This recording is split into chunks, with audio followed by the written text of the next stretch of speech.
Ready? Time to dig in. Hold on. Oh, you want a photo? I got you. No.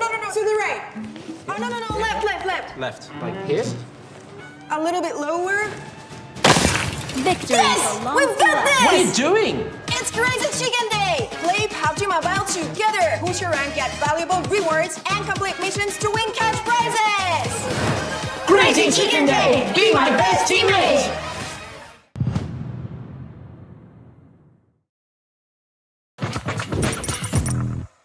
Recently, we've received a lot of feedback regarding unscrupulous individuals impersonating customer service to steal information and accounts. Please be cautious. Official customer service will never ask for your personal information or account details outside of the game. Please remain vigilant and don't trust scammers.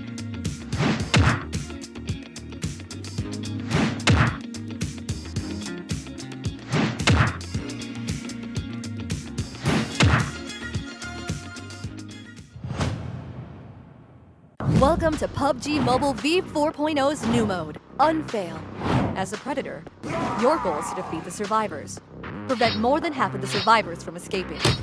Even though you're fighting alone, the predator is very powerful. You are much faster and stronger than the survivors, and can track them by following their footprints. You also have some exclusive skills to help you defeat the survivors.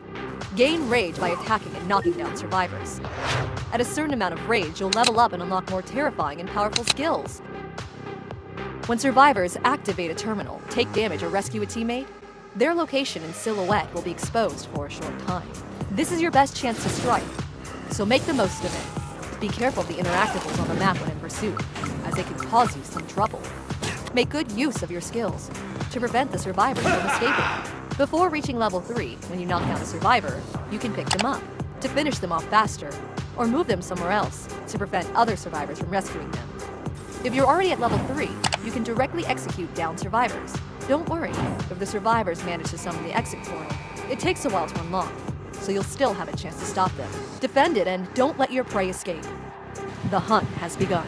Are you ready?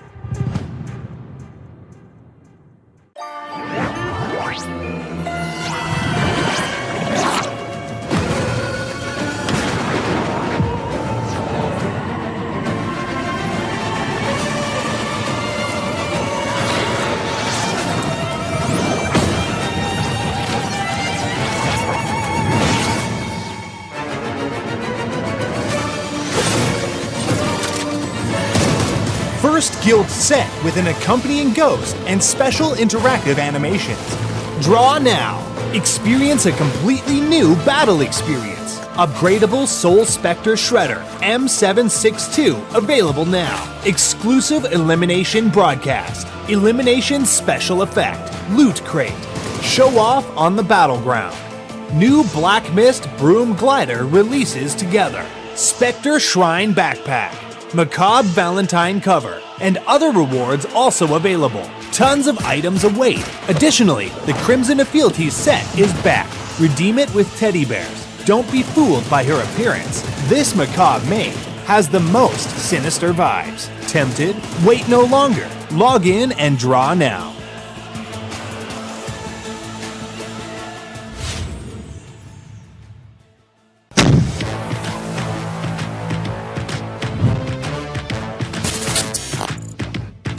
Skibidi Toilet will randomly appear in Livik and Erangel. It can summon Skibidi Toilet minions, fire laser beams, and smash the ground. Skibidi Toilet will deal ranged attacks to the nearest player in its vicinity, or a player that is currently attacking it. After defeating Skibidi Toilet, it will drop rare supplies, and the team that defeated it will have their ID broadcasted to the entire map. In Metro Royale, Skibidi Toilet can spawn randomly on any map. Defeat it to get rare drops, including gold toilet paper, gold toilets, gold toilet plungers, and other valuable sellable items. In World of Wonder, Skibidi Toilet will be included as a new monster. Creators can use it to design unique gameplay experiences. Go to the event page to play the minigame and earn points for awesome milestone rewards. Use perk vouchers, version 4.0, to redeem themed event items, including the Skibidi Toilet costume, cameraman cover, cameraman graffiti, and more. Redeem great rewards. all toilets will die. Official PUBG Mobile and Skibidi Toilet collaboration. Take part in exclusive gameplay to get tons of collaboration items.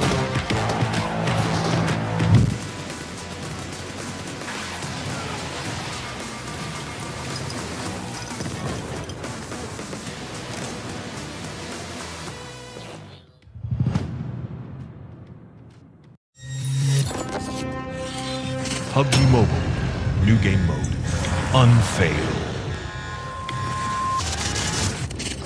In Unfail, you can become the powerful predator or join a team of survivors. The predator cannot be eliminated.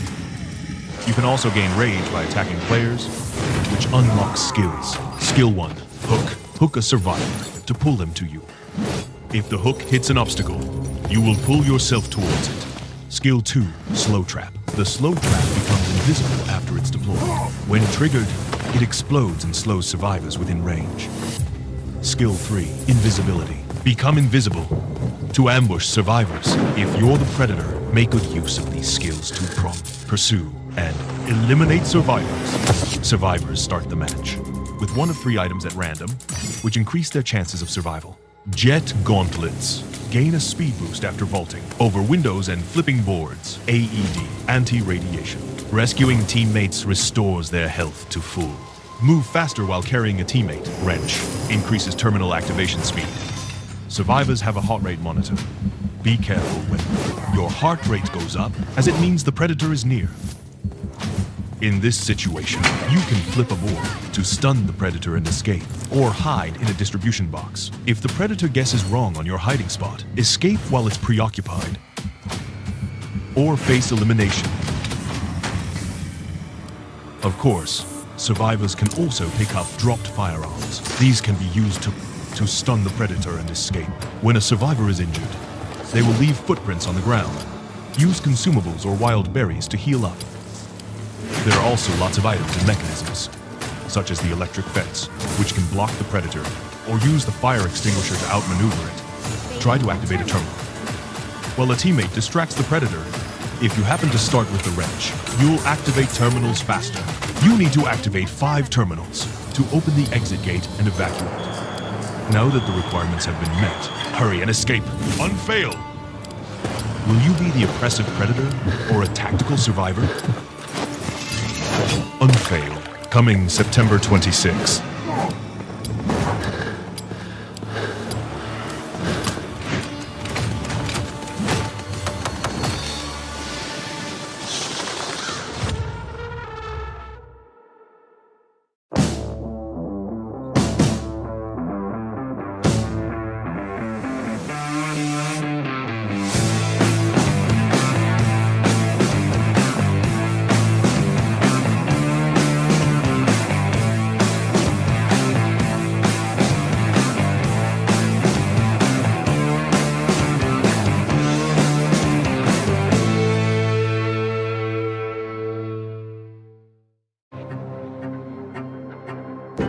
I saved lives with my blade. First in surgery, then shadows.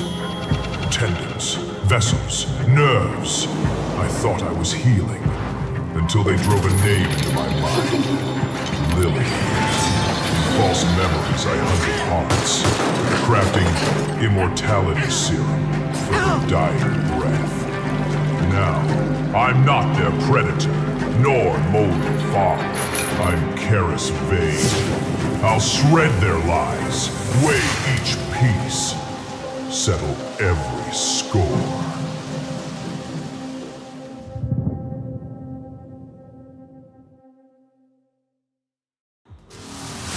Everyone, get ready. 3, 2, 1. Oh, wait!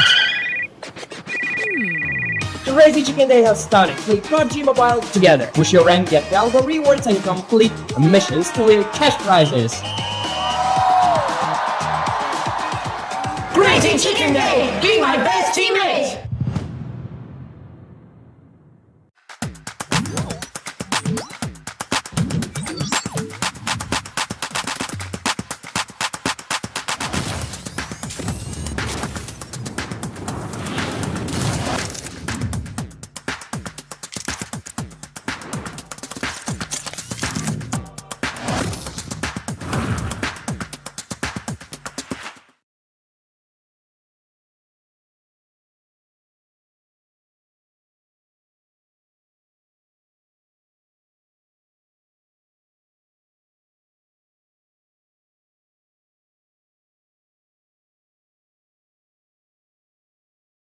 incredible teams from across the Americas, and now it's time to prove who is truly belongs at the top. From all corners of this West region, we have gathered here with one goal, a shot at glory. This is where legends are made. One mistake can change everything, but one great play can turn the tide. We respect every team here. They've earned their place, but we're ready to bring our best and fight for the crown. This is more than just a title.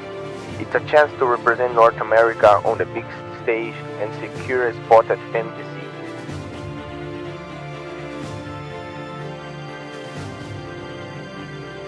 Please, and all who believe in us, now it's our time to rise.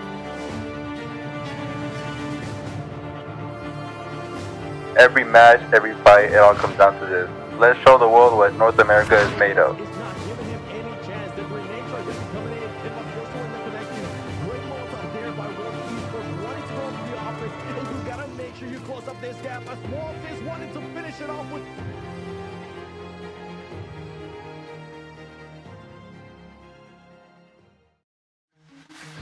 And welcome everyone to day one for the grand finals of PMSL America's fall season. Today starts the long journey that's already been long as it is to be a champion, to be one of the top 5 rosters to move forward to PMGO. Who wants to take that stage, who wants to compete for more money, and more importantly, cement their names into the history books of esports and ultimately PUBG Mobile?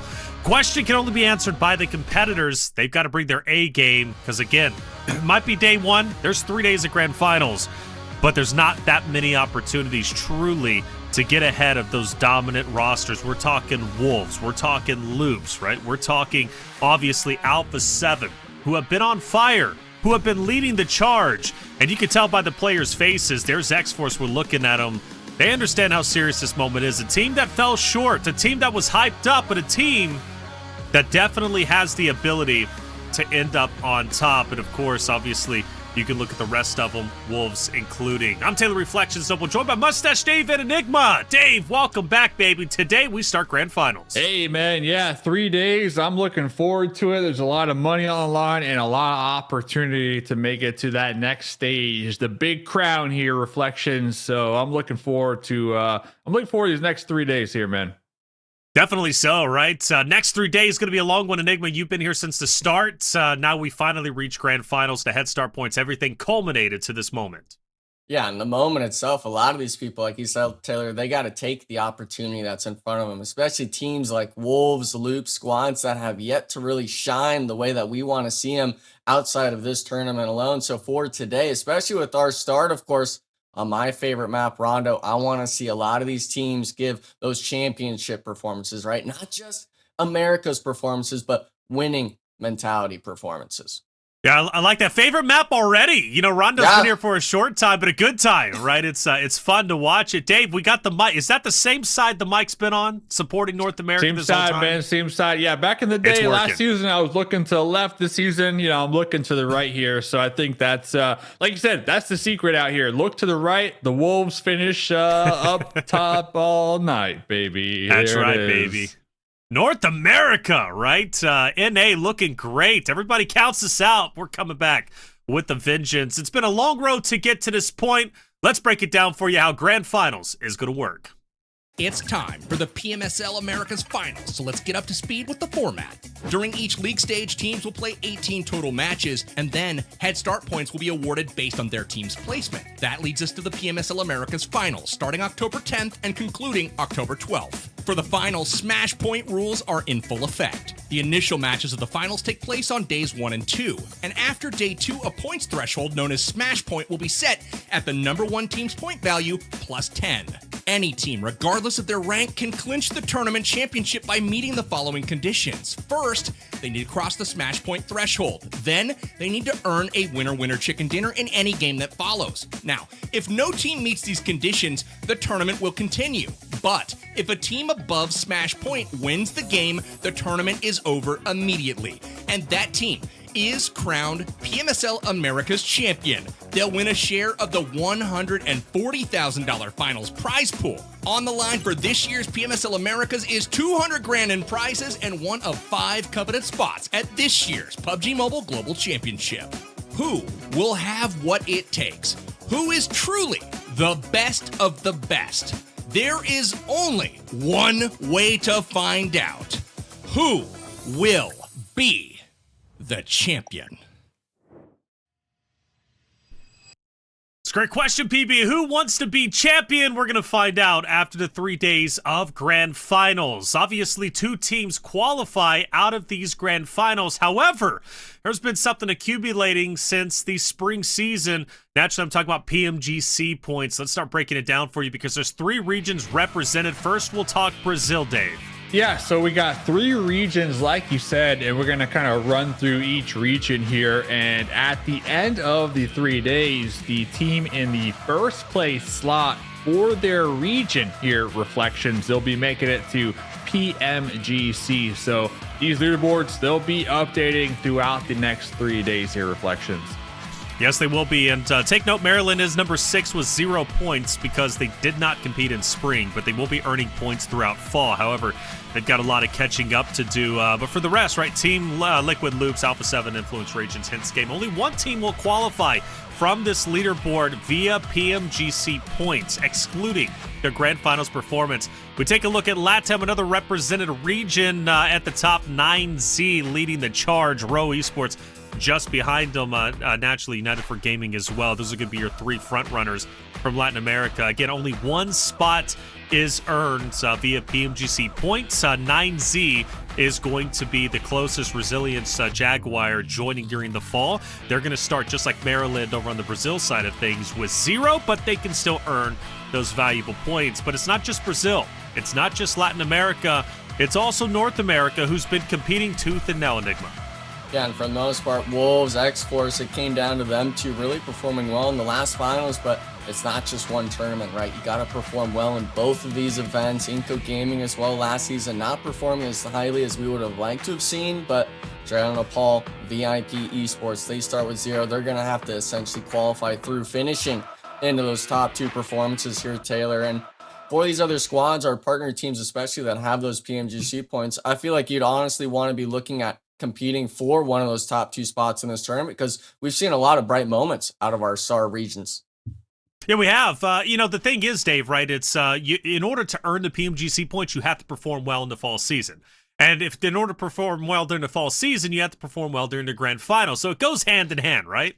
Yeah, for sure. And for teams that we're looking at that leaderboard, that last one, who might have 0 points like Maryland or Jaguar, like they have a good opportunity here, Reflections, and that is to be top 2, right? Top 2 from this lobby also qualify. So end of the day, we're going to be sending out 5 different teams to PMGC. So there's a lot of opportunity on the line here and a lot on the line for these teams who aren't on the top echelons of those leaderboards per region.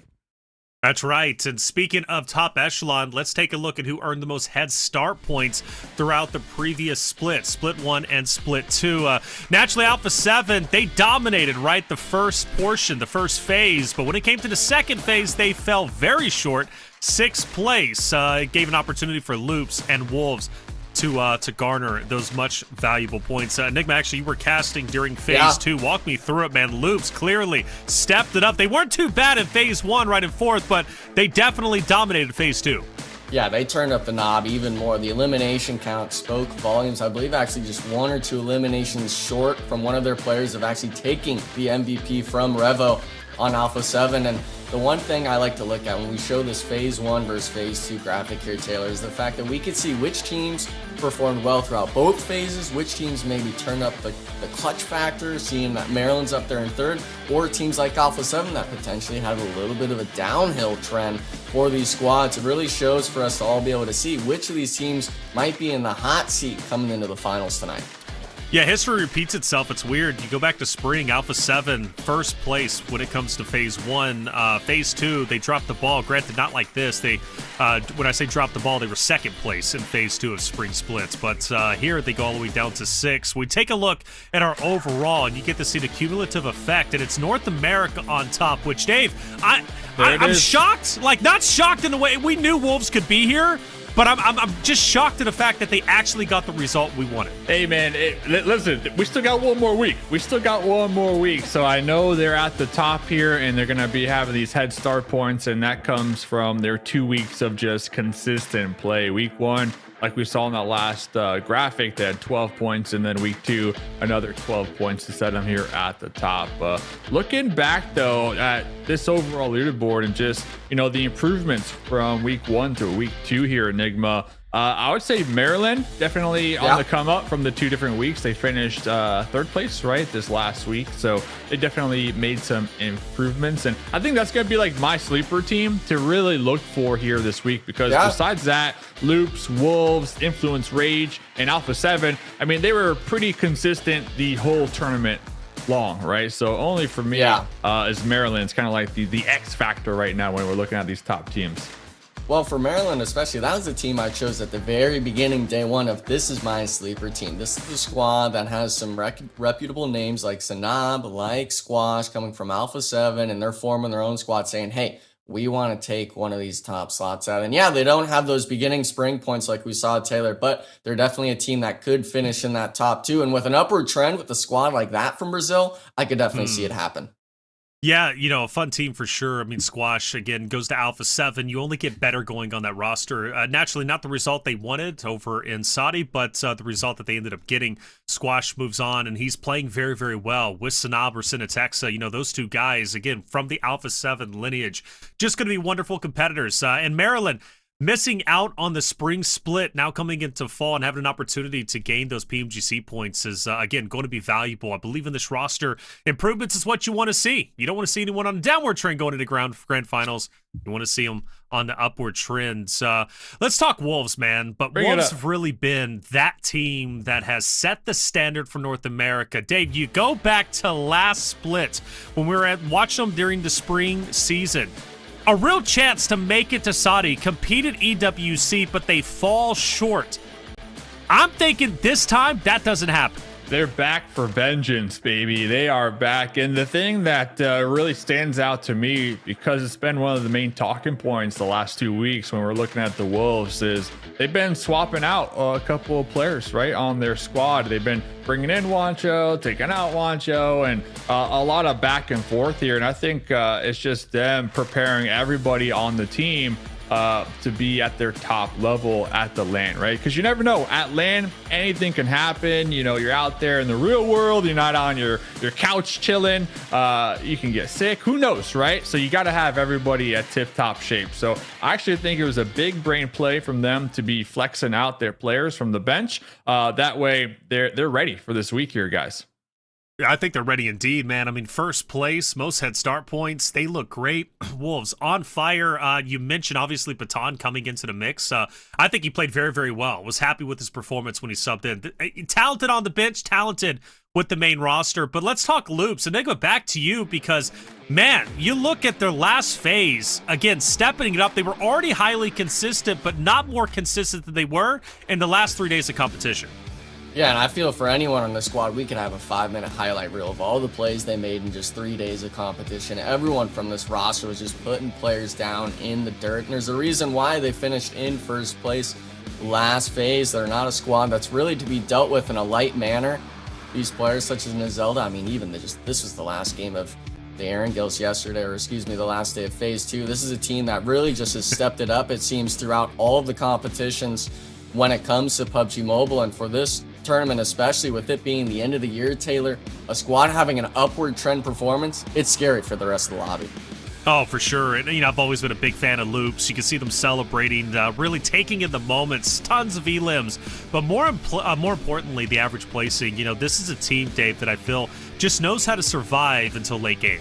Yeah, week 2, we definitely saw the come up. Week 1, they were all right, you know, 4th place. They got those 8 points. They were doing good. You know, they were consistent, but they really weren't at the top of the radar like we saw week 1 from the Wolves or Alpha 7. But week 2, they just straight up dominated. They got a bunch of winner chicken dinners. They were popping off. They were getting into some really solid team fights coming out on top of them, and also just showing their, you know, experience within the lobby with playing edge or playing center. Say they were to get the center priority with a nice little pickup early on. So they were really Enigma flexing all the play styles here in week number 2 and really demonstrating that they have what it takes. Yeah, but I'm wanting to see what they're bringing into the grand finals. This is the time when we see a lot of these hidden strats come out. Phase 2, we saw Alpha 7 making some outward rotations into VIP at Zarky on the Erangels, Taylor, and for today with us starting on Rondo. This is the tournament now where we've had experience on the map. We only get to play it once, but we've seen a lot of teams adapt their play style, right? And I feel like this first map is going to be very telling for what these squads choose to do today. Absolutely. I view Rondo as the starting point naturally, not only for our first 6 maps, but also the most important to get your points up and set yourself up nicely, potentially dropping the ball, maybe an Erangel or a Miramar. These are your 6 maps that you're going to be seeing. As far as our top teams to look out for, though, this is going to be cumulative. From Phase 1 and Phase 2, Influence Rage, the most dominant team when it comes to placement points, also eliminations. They're your roster to watch out for. Alpha 7, not far behind, however, and a lot of teams, especially during the first phase, were challenging Alpha 7. They would get wiped, and then they would come in with the respawns and try and challenge them again, giving free eliminations to A7. Don't want to see that again, and I think teams have definitely adjusted to what Rondo is about. Naturally, Wolves also on this list, Loops. But Team Liquid, Dave, making this list is quite interesting. Arguably one of the strongest maps Team Liquid has in the rotation. Yeah, when it comes to Rondo, I think teams are really starting to understand the strengths of this map and kind of the play style you want to go with. It's not necessarily like the Erangel and Miramars where you drop, you try to maybe avoid the early conflict. You want to get involved on Rondo. You want to drop, you want to get that gun real quick and get into the fight. As long as you keep one of your players alive, because that way you have that comeback mechanic with the revive, with the recall towers, right? And I think some of these teams started to recognize that in week number 2, and they were walking away with like 10 elims for that game. And every elim counts, especially now that we're in the last week, right? And we got some teams with the head start points. So I'm thinking if you're a team that doesn't really have head start points, Rondo is the perfect opportunity to try to close that gap with these elims here. So I'm hoping that some of these teams could really take advantage of this map here. Definitely, well said, Dave. I mean, this is the catch-up point and your opportunity to earn you some money. Amazon gift cards, claim the code. They're going to be here bottom left of our fly-throughs each and every map. Make sure you're paying attention. We want you to earn just like the players are looking to earn a championship to their name. Who's it going to be? Well, it starts here. Map number 1 for our first of 3 days of competition here in Grand Finals of PMSL Americas. A big opportunity. Placing top 2 moves you directly into the next stage of competition. PMGC, the Gauntlet. Who wants to make it? Well, it starts here. We find out. Enigma, you said this is quickly becoming one of your favorite maps out there, if not your favorite map already. What about Rondo works for you? What about Rondo? Everything, for the most part. We're talking the destructible terrain. We're seeing the new vehicles come in, which I'm just waiting for the skins. I'm just waiting for the skins really to kind of start dropping for me to start snagging them, to say the least. But these teams right now, when it comes to these players, at least the experience that they're getting on this map, it speaks volumes, because how PB puts it, we're seeing foxholes, I'm seeing the EMP zone come into play, as well as just the revive stations. I feel the elimination counters up in the 80s, if not 90s, potentially for squads from the accumulative of the map. So for Rondo itself, it's all about the action, and well, everyone loves action here, Taylor.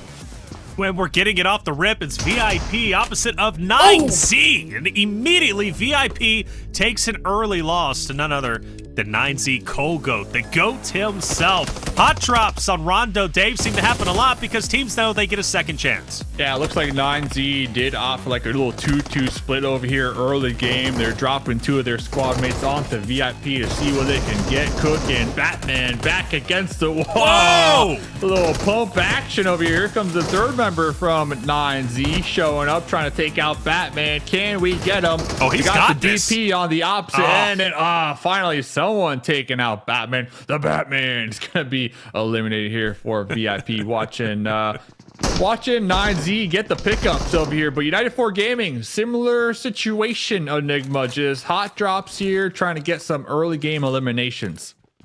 Yeah, but the teams that I'm seeing getting them are squads that I enjoy seeing eliminations under their belt. Xforce as well as 9Z both trying to get the elimination tallies early, and I think they heard you earlier, Dave, saying that, hey, if you don't have the head start points, try to get all those eliminations early. Force these teams to use their respawns early on. And, well, for Xforce ALM, he's not actually going to recognize Joko rotating out wide. Fate now riding out behind the vehicle. And I'm not sure if this is too safe of a spot, Taylor. I feel like he's almost just lost here in the open. Yeah, he's in a tough spot, isn't he? I mean, Aleem's already down to his left. You can't really push the high ground where Joko's at. It's up to 24K to open up an opportunity for him to transition to a better spot. So 24K is going to truly be the linchpin in this fight. There is an opportunity, though, if 24K could be a distraction and take the attention away for United 4 Gaming, that Fate could make a play. But, I mean, with the pistol only, it's going to be very, very difficult. United 4 Gaming, a roster that has been improving, I feel, from Phase 1 into Phase 2, and ultimately into Grand Finals, a team that I look forward to seeing how far they can continue to go. But for Xforce, Dave, I don't know. A bad start already. It was looking decent, and now they're starting to fall apart a little bit, but still early going. Yeah, all of Xforce, they're going to be over here as well, so they got to really try to avoid getting full sent and eliminated by United 4 Gaming. That would just, that would be the end of them, that momentum, especially after having a fun little day yesterday, right, and then coming into the serious matches today. I would just hate to watch. I mean, it looks like United 4 Gaming actually going to be somewhat camping the recall tower. So the recall tower is going to be behind them to the east. So if Xforce do want to get that pickup, Enigma, they'll have to work their way through United. Yeah, they're going to have to leave 24K. So they're going to have to get 2 players on the respawn, to say the least. Power's out ahead in a nice little window peek. Wasn't really expecting that. Unfortunately, he did butcher the driving a bit, getting it stuck onto the wall. But for the most part, when you get 2 eliminations at least under your belt, you're able to make these sort of plays happen. Wonder, is Xforce really actually going to stay? Klaus not deciding to leave. Taylor, I feel like this might be a bit of a misplay here, because if he goes down, Fate, yeah, he was next to a vehicle, but he didn't even have a helmet when he was looting there. Yeah, Xforce fully committing to this fight. It's a question of, I guess, Fate, Klaus, like, what is the possibilities here, I think Fate has enough distance where he can potentially disengage if he wants to. And I think that might very well be the play. For Klaus, he's got us stuck in this moment. Honestly, not a bad spot to be in, though. I mean, if he can hit his shots, he can do a lot of damage to United 4 Gaming, and he'll choose to dip, get out of there, and that's not a bad play. Again, Fate is going to be my guy, Dave. Like, I need Fate to leave and go for the respawn, right? Basically, as soon as Klaus falls. All right, the thing is, now you got 9Z kind of in the mix to the north on the high ground, overlooking this engagement, looking at third party. So we are looking for Fate to try to hit that evacuate button. Looks like he's going to be in a vehicle pretty low in the health department, but not looking too good here. Klaus with the pistol right beneath Hate.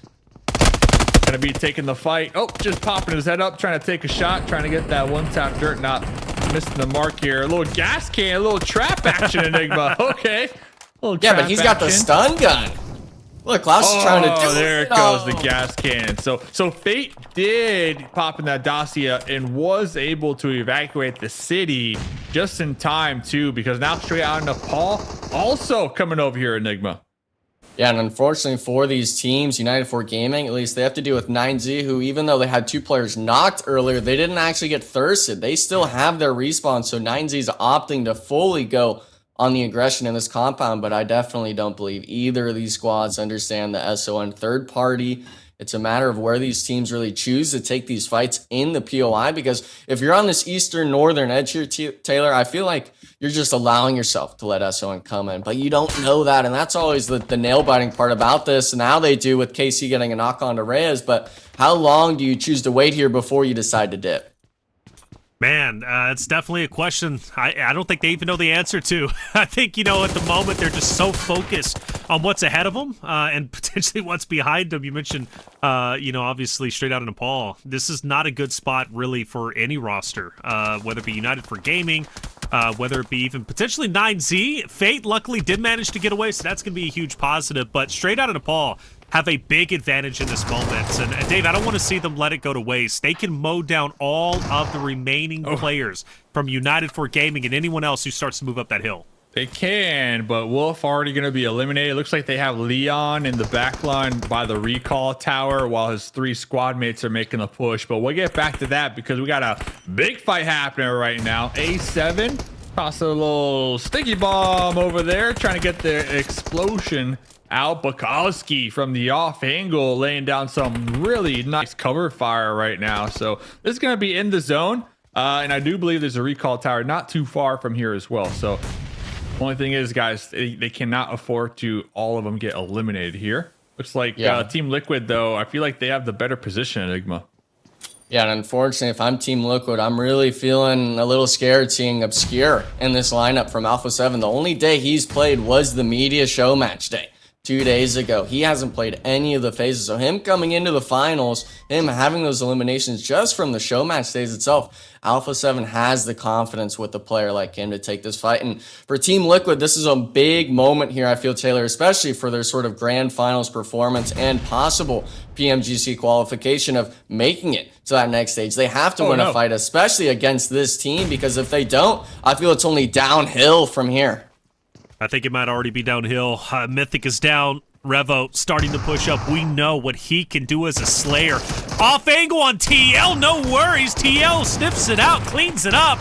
Obscure, though, you mentioned him. What can he do in this moment against Team Liquid? Arguably, their rival for the longest time. The circle coming up from Korea off of the distance. He's going to be the anchor point in case this fight does not go well for Alpha 7, which David seems to be going very well. Team Liquid falling apart. Alpha 7 might be the victors in this moment. One player alive. It's Kowski.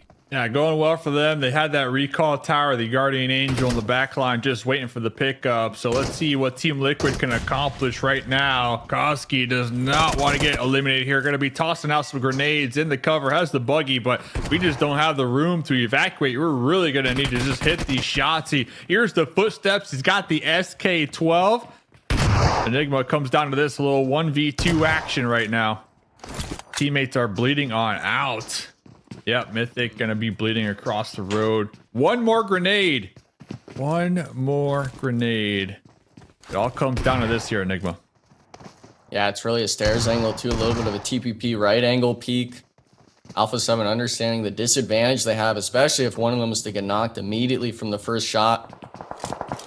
Really trying to play it slow, take their time, and for Team Liquid, especially with you being the last player up, you need to somehow make it and get the revive. But iNCO Gaming now, they come from Narnia, they get some shots down. There goes one Alpha 7 player, and this is starting to be a little bit of hope maybe for the Team Liquid squad. I don't know about hope, but send Rosen some flowers for sure. I don't know about hope though. Let's see, SK-12. I mean, look at, he's just locked in. Looking at that player cam, he is just locked in. Here comes the push now. The pre-fire through the doorway. There's one. Can we get the second one? We need to. We got it done here, Reflections. He got it done. He's still alive. Bro, what? Very rare moment. Alpha 7 drops the ball, but they're going to get picked back up. Revo, we knew he disengaged a little bit ago. Managed to get the respawns. iNCO's rolling up, though. Kowski did it against Alpha 7. Can he do it against iNCO? Or is he dipping? I think my man is gone. Can you blame him? He just went through hell and back, and now iNCO says, we're not done with you? Come on. But they might be on the hunt. How far do they chase him down? And for Team Liquid's sake, luckily they don't. He'll be able to get away, most likely get a respawn. We hop on board with the team that's on the upward trend. It's Maryland versus VIP. And VIP are out of there. We watched them early on, Enigma. VIP was in an early fight. They ended up, getting a bit stalemated. But we do return back to their screen. It was Maryland getting the full elimination. Good on them. Maryland, a team that continues to improve. Yeah, and they actually have a pretty solid spot in zone just south of this main central point. The zone is still early on. We're talking it's only stage 3, I believe, shifting down more and more. And I really just am surprised you guys were doubting Kayowski there, okay? 1v2, I get it's Alpha 7, but come on. I mean, he had it in the bag on the stairs angle there. You guys need to just understand Team Liquid is one of those sleeper teams as well. And that's going to be my stamp of approval. I'm saying now, Team Liquid, top 5 in the grand finals here off of that play alone, because that's a team that needs it, right? This whole year, I feel, Dave, they haven't been able to perform the way that they've wanted. And I feel like they're fed up. They want to actually make sure that they're able to compete against the best. And you winning a 1v2 against the best team in the lobby, arguably, that speaks volumes. He's fed up, but he's also solo, Enigma. He is a solo. And now we saw on the map a lot of teams in the south are going to start to rotate into this new circle.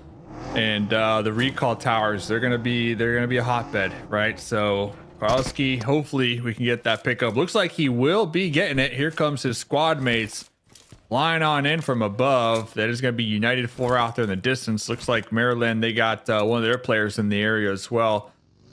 But VIP, the first squad to be eliminated here to kickstart the weekend reflections. That's not the way they want to start here. That's for sure. No, I mean, they needed to play catch up big time, and this was a good opportunity. Like we were talking on the pre-show, to really try to get as many eliminations as possible to try to close that gap with these squads who do have those head start points. Yeah, Canadians dropping the ball. 15th place starting the day. Depending on how Resilience does, they might end up passing them up. VIP will be in dead last. Yeah, like you said, not the start they wanted, but the start they got. Now what can they do through adversity? It's Jaguar on your screen against United 4 Gaming, who is once again in a tussle with the muscle, but Jaguar is sending it right back to him. Hates, good Molotov will force back one of the members from Jaguar, giving an opportunity maybe to reposition, but Jaguar, unrelenting, continues to push up. Nice shot from Power. Power backing up, Jaguar down, I don't know. It's so back and forth, it's hard to tell. We're surely going to have the advantage in this moment, but United for Gaming, even still already a great game. How many points were they able to accumulate? Up to 7 eliminations, even if they fall here. Not a bad game already, Enigma. Oh, we got the pickup. Yeah, but you're wanting the placement points too with it. This is a spot that's in this next circle shift, essentially almost center in positioning. So if you're Team Jaguar or United 4 Gaming, at the minimum, you've got to get your third player up and on his feet. But Carlin God, he's the one tested. Alonzo and giving the call out. He's through the door and he's not understanding who's close, who's taking the shots for him. Down to just Pocho now for Team Jaguar. He's got the S12K, trying to get some jump shots going. A little bit of a guessing game with the pre-fires. Did get one through the door, it looks like there, but he's got to find the shots. Nade primed from the other side. Possibly finding the angle through the window. Just missing it through the door. 1v1 situation here. And you've got to, I feel at some point here, Dave, you got to start pushing through. You got to start taking the initiative. Because if you allow a player to swing on your outside, he's in. Potentially it might be it. It might be Dunzo. But still the 1v1, it's getting dragged on. So funny how both players kind of changed positions here. Finally, Pocho gonna just be trying to send it with the SK-12. Oh my goodness, he just weaseled his way through the doorway. This is crazy. At least we got the confirmation. He's back in the building, 1v1. There it is. Pocho getting it done for Team Jaguars. Jeez, that was a fight for the ages. Potro, though, was laying down he was unrelenting. Non-stop shots. Great entertaining fights. I gotta admit, man, Rondo has been awesome great today. We need just all Rondos, man. Look at this. Yeah. I like 9Z. They're gonna be rotating up here in the north, using that lake to their advantage point. But really, the hotbed guys right over there, that west side, there's a lot of teams looking and eyeballing this current edge to make it their own here. And one of the teams that really stands out to me over there, Reflections, Alpha 7. Alpha 7's back. Stumbled a little bit earlier to Team Liquid. but they managed to get back into the fight. They're at 3 eliminations, but they're not satisfied with that, are they? They're moving in. They are moving straight into Wolves, who I believe Wolves gets Obscure. And Carrillo also down off the revive. Alpha 7 immediately back into the blender, and it's Wolves who are set up quite early on. Center zone, hardcover POI. And they got Alpha 7 in a really tough spot to the point now where they got to kind of park the bus, drop the barriers. They don't know where they're going next, Enigma.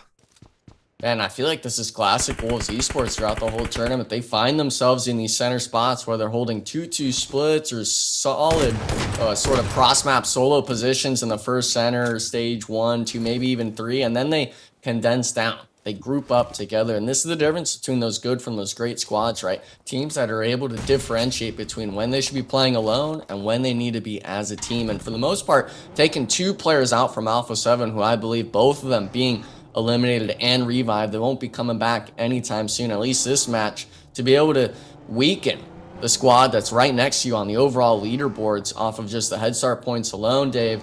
I feel it's a solid point for this match for Wolves.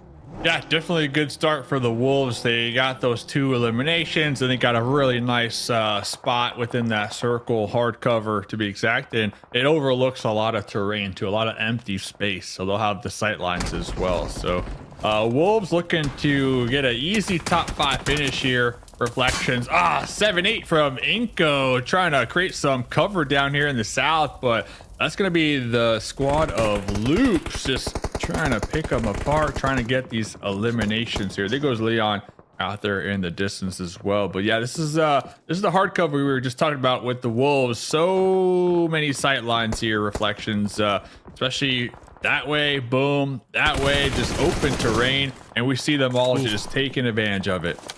Oh yeah, it's not too bad for Wolves. Not too bad for Wolves. Team Liquid still center, influence rage as well. Xforce not in a bad spot. Rules of War, they're going to be on the dead end, so we most likely are going to be watching them in the late game, maybe top 3, top 5 for sure.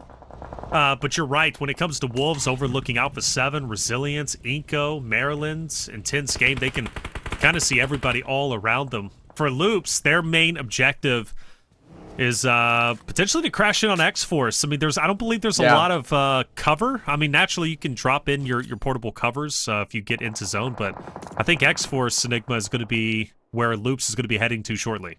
Yeah, and I feel it'd be a good guess for Loops to go for that play. We're seeing on the battle tracker on the right, Xforce actually currently only 3 players standing. Would be a man advantage, even though they are going for the slam, but they're going all the way east. Yeah, you're making mention of it. We see it here as well to the west. This is going to be the far side, the first sort of teams that have to move in the circle. Alpha 7 down to just Revo, trying to get Soch down onto Resilience. Does get 1, not the second, through the Dacia window. Trying to play it slow, but this is always just a matter of eliminations, right, Dave? You're not really even feeling that you're going to make it in this next circle. All these shots matter, but I'm not sure how many points he's able to secure himself here. Yeah, if there was going to be a solo, though, for me, Revo all day. My dude, first place with 78 elims, I think, in 2 weeks here, and there it is. Going to be cleaning up, getting another point in the pocket here. Still has this vehicle, is going to be out here in the rice field, trying to rotate. He's going to be pulling up right between Maryland here, right in the needle. My dude's still alive, and we're sending it right to INF. We ain't never giving up here, Reflections. Whoa, he watched Revo. He went full speed ahead.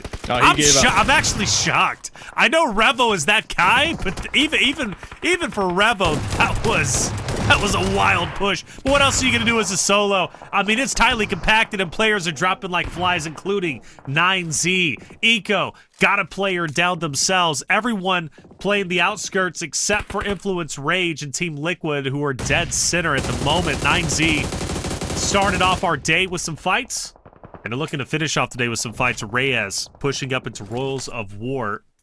He's going to be the only true competitor really to this Royals of War position, and Reyes is getting cooked by these nades. One more, and he's gone. Good connection. 9Z out. Royals of War up to 6.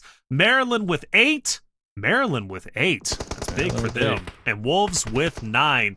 Their top 3 earners so far, but I mean, Dave, we got 9 teams left, man, and this zone still relatively large. Everybody's got to come together still.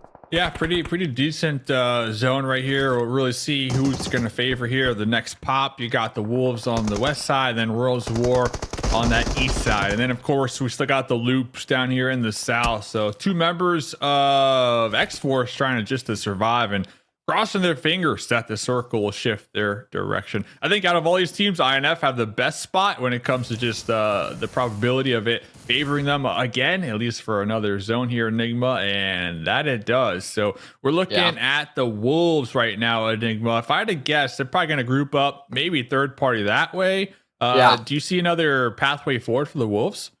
They could pull the Revo strat and just full send on an Influence Rage. Yep. The only problem with it that I saw was, and they got 8 elims already too. They're not afraid to shoot, but for the Wolves, at least, the beauty part about it is they still have a bit of that compound in place. So they could have an angle. I'm not sure if it's through a window or a rooftop, potentially have that Overwatch coming to slam into Influence Rage. But main focus right now, at least for Team Liquid, is going to be their far northern edge. Intense game, fully spread out in the dips and the ridge line, it seems. And we actually see Wolves, they're starting to posture for it, Dave. You made note of it.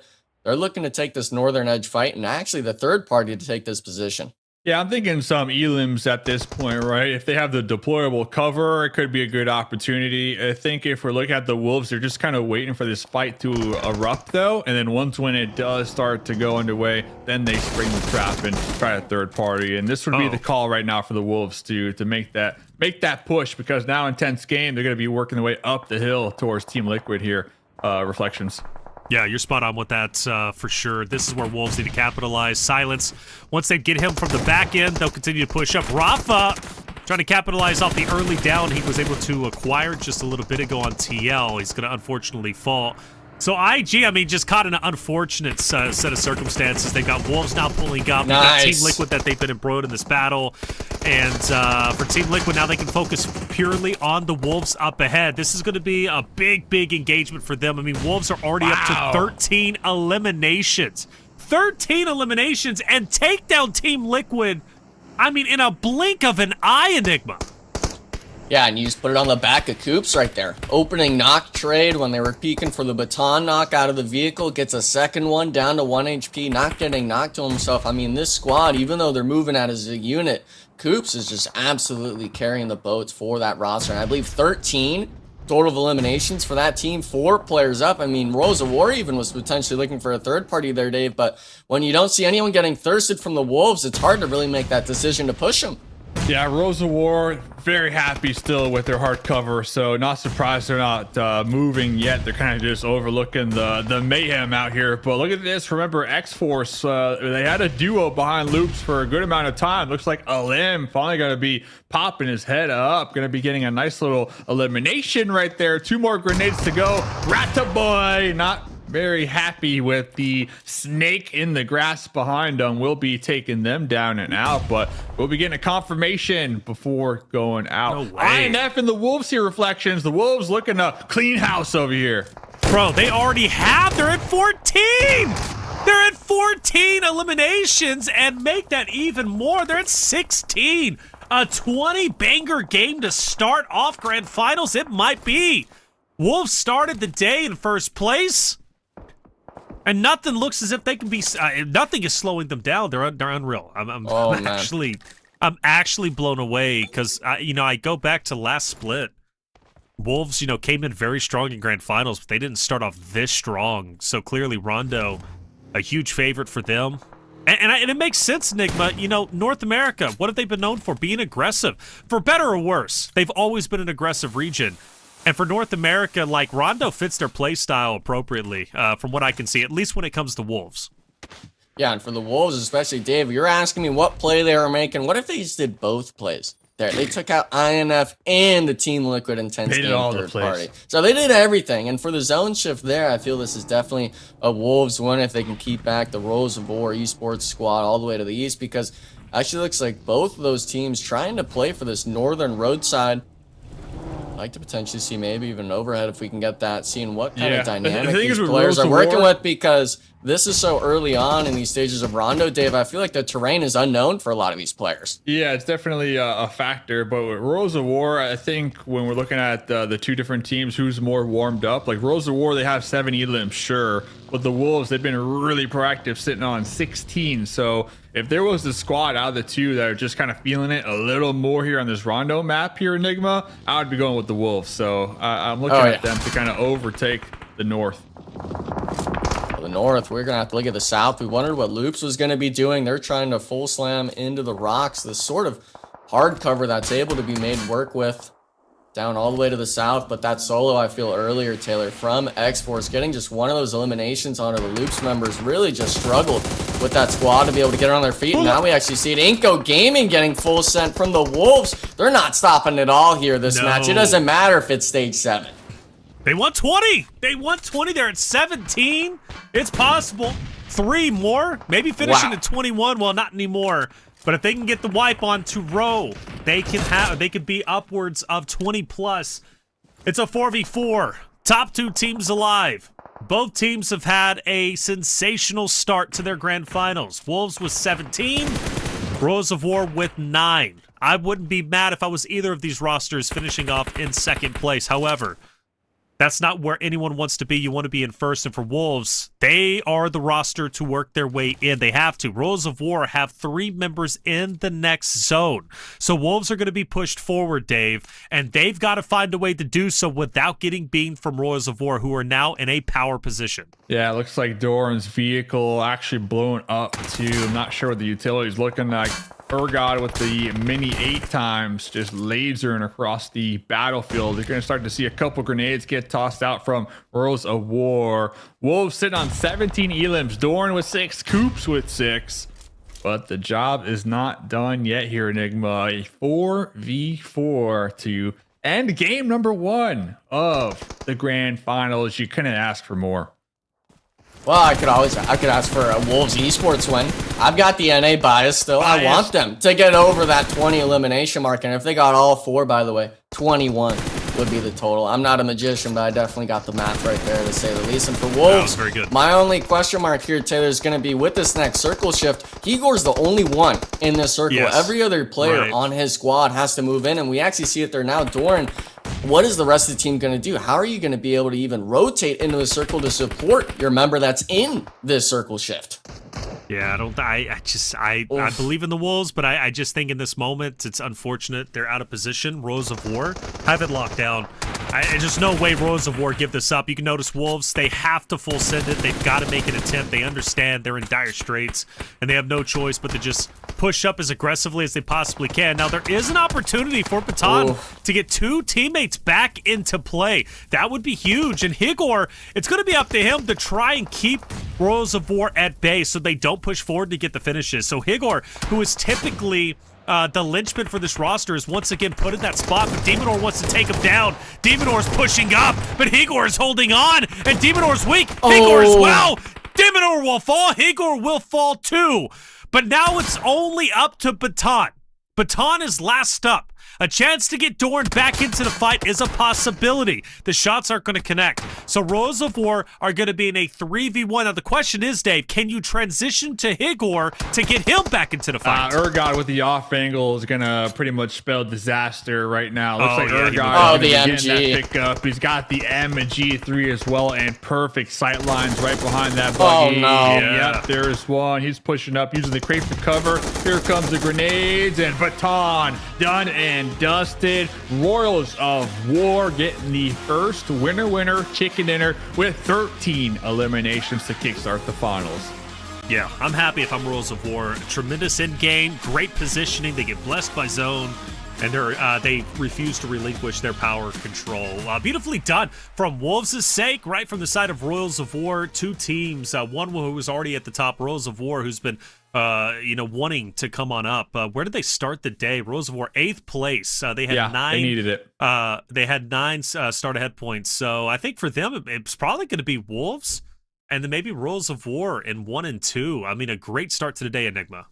Yeah, and for the most part, these teams, the eliminations, unfortunately for Rose of War, I believe, were a little bit on the lower end, but it wasn't like they just sat at that compound and did nothing right. I believe 9Z took the fight to them. They had to clear out the rest of those intense game third parties all the way from the eastern edge of circle. But the real fight, I felt, really was just right off the rip. All these teams opting to take those sort of 3v3 engagements, one player off into the edge of the circle. But The beauty about it, Taylor, is with Rondo being played already in the first 2 phases, these teams knew where the engagements were going to happen. They understood where these teams in the elimination feed were popping up, and we saw so many third-party possibilities.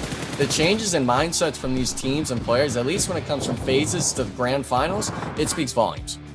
Kowalski, man, great position up the top at the choke point. Alpha 7 couldn't take him down.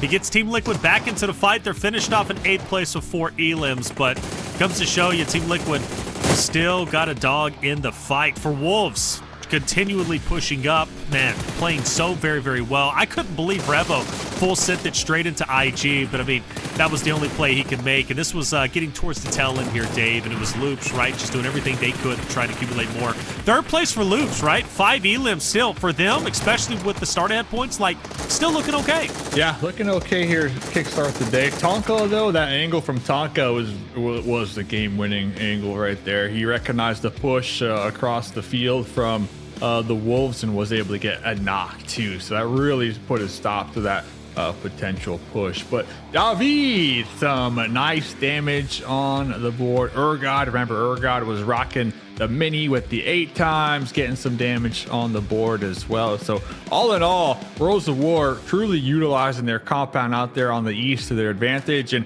really springing that trap at that right moment to secure the winner chicken dinner. So you were talking about teams that really need points here. Reflections, Worlds of War, truly one of the squads looking to catch up and close that gap with those head start points here that these other teams like the Wolves had.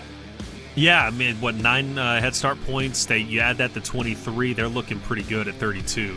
Super happy with that for sure. Wolves with 23 points, big game. But again, it wasn't just those 2 rosters. Loops walking away with 10. They started the day in 2nd place. They're going to be very healthy in the standings. Even Maryland Esports, who had a great start. I mean, 9 eliminations, or 9 points, I should say, 8 eliminations. They'll take that to the bank all day, every day. This roster continues to get better. They started the day with 13 head start points.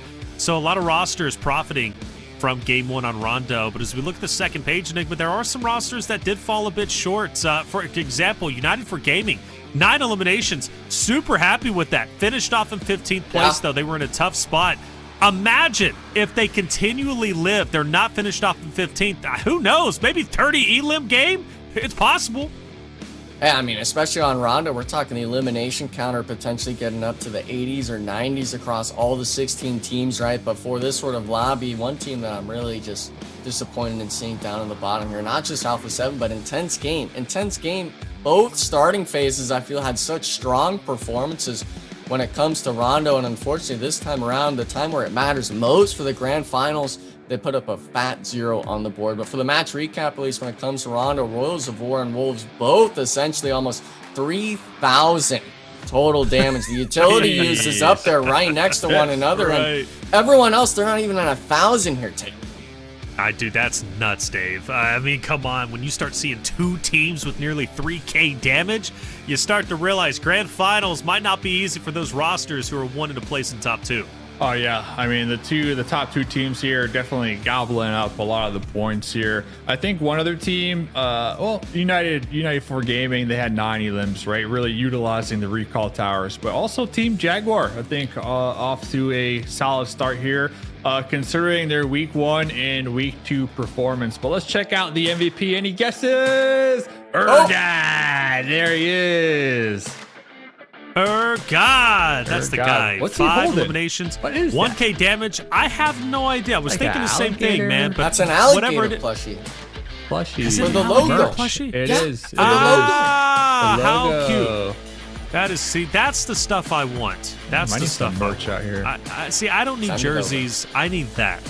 Okay, I'm the type of guy, 33 years old, I would sleep with that, man. Okay, you always got to have a plushie. Got to have a plushie. Yeah. Send me one of those crocodiles, bro. I'm ready for it. I am. Erangel, well done. And the true guy who shut down Wolves in the very end in that in fight. So well done to them. Royals of War starting up very strong. Naturally, Wolves too. A great first game. Rondo continues to be so impressive. Happy that it's here with the recalls. Your anchor players so instrumental getting your teams back into the fight. But it's only to start, Dave. It's only going to heat up from here. Only the start. We got 2 more rondos, and then the grand finals is done. That's how I measure time, by the way. How many more rondos do we got going on? So 2 more rondos, and then we're done here, Reflections. That's it. But you know what? We're going to have to wait till tomorrow for the next rondo. In the meantime, we have all Erangels and Miramars. Game number 1 is done with, but the day is still young. 5 more games to go. As we send it to break, Kaya is on site, one of our wonderful interviewers who had a chance to sit down with all of the North American teams heading into day 1 to see how they're feeling about their competition. At last, we've arrived at the most anticipated moment of the entire PMSL Americas, the Grand Finals. The teams had 6 days to prepare, secure head start points, and refine their strategy. But now, the question is, what will each team bring to the battlefield? So for this finals, we have a plan. We actually came up with an idea, a game plan that's going to work for us, hopefully, and what's fueling us to play this finals and perform in this finals is everybody doubting us. I know nobody has really trust in us for performing, and we're just gonna go in there and be the underdogs and play our game and hopefully come up on top. I think we are more prepared than the first 2 weeks. We are more confident now, and we are prepared to do good finals. So hi, this is Anmol from VIP. Actually, in round 1 and round 2, we have played most of the zones at the edge, and that had not gone for us. But we think in the finals, we will try to get zone more early and try to get more kills and play as a team, because we are getting knocks, we are getting kills, but we are not playing as a team.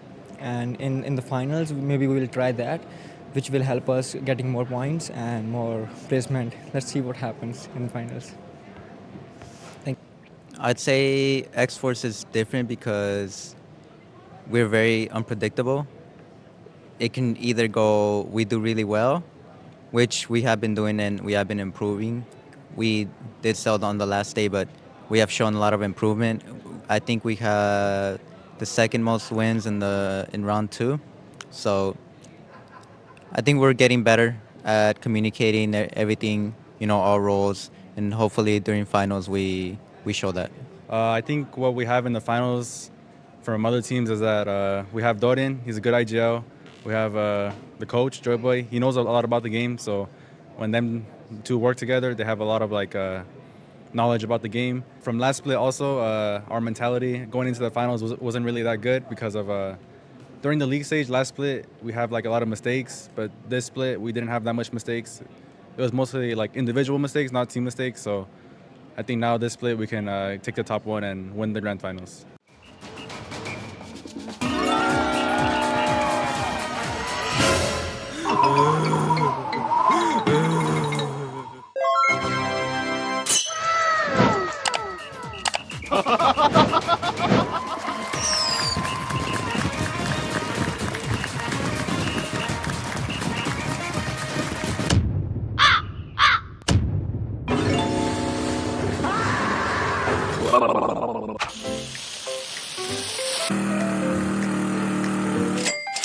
Okay.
Marked a location. Marked a location.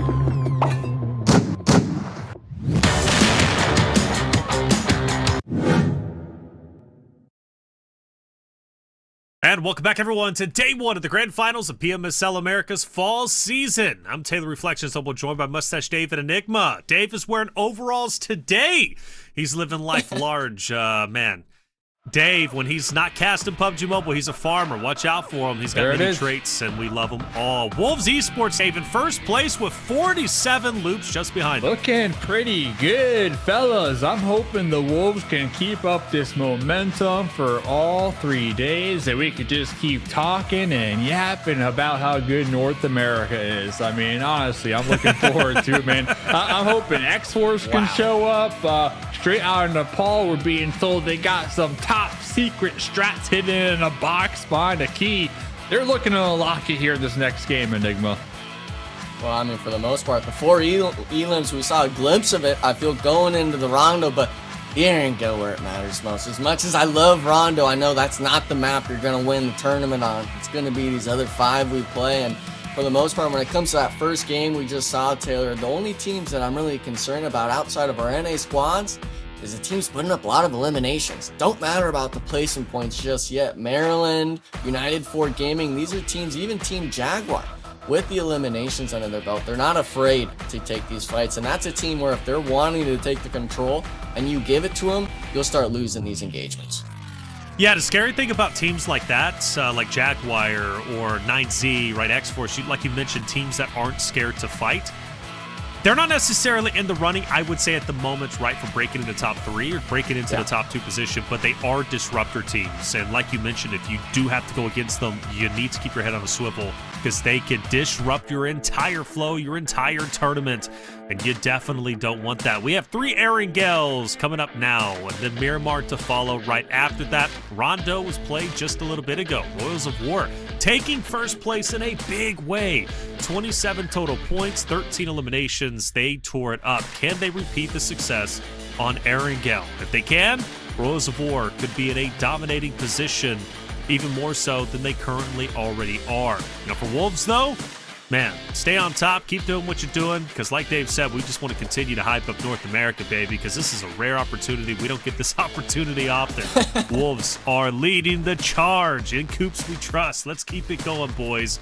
But let's take a look at the top winners, though, top teams when it comes to Erangel, Dave, and Loops, a roster that's been highly consistent, once again going into one of their favorite maps. Yeah, Loops up here. You got the Wolves up here. The one team I'm not seeing is Royals of War. So after their 13 winner chicken dinner game number 1, maybe they could continue with that momentum here on day number 1 into these next 3 Erangels here, Enigma.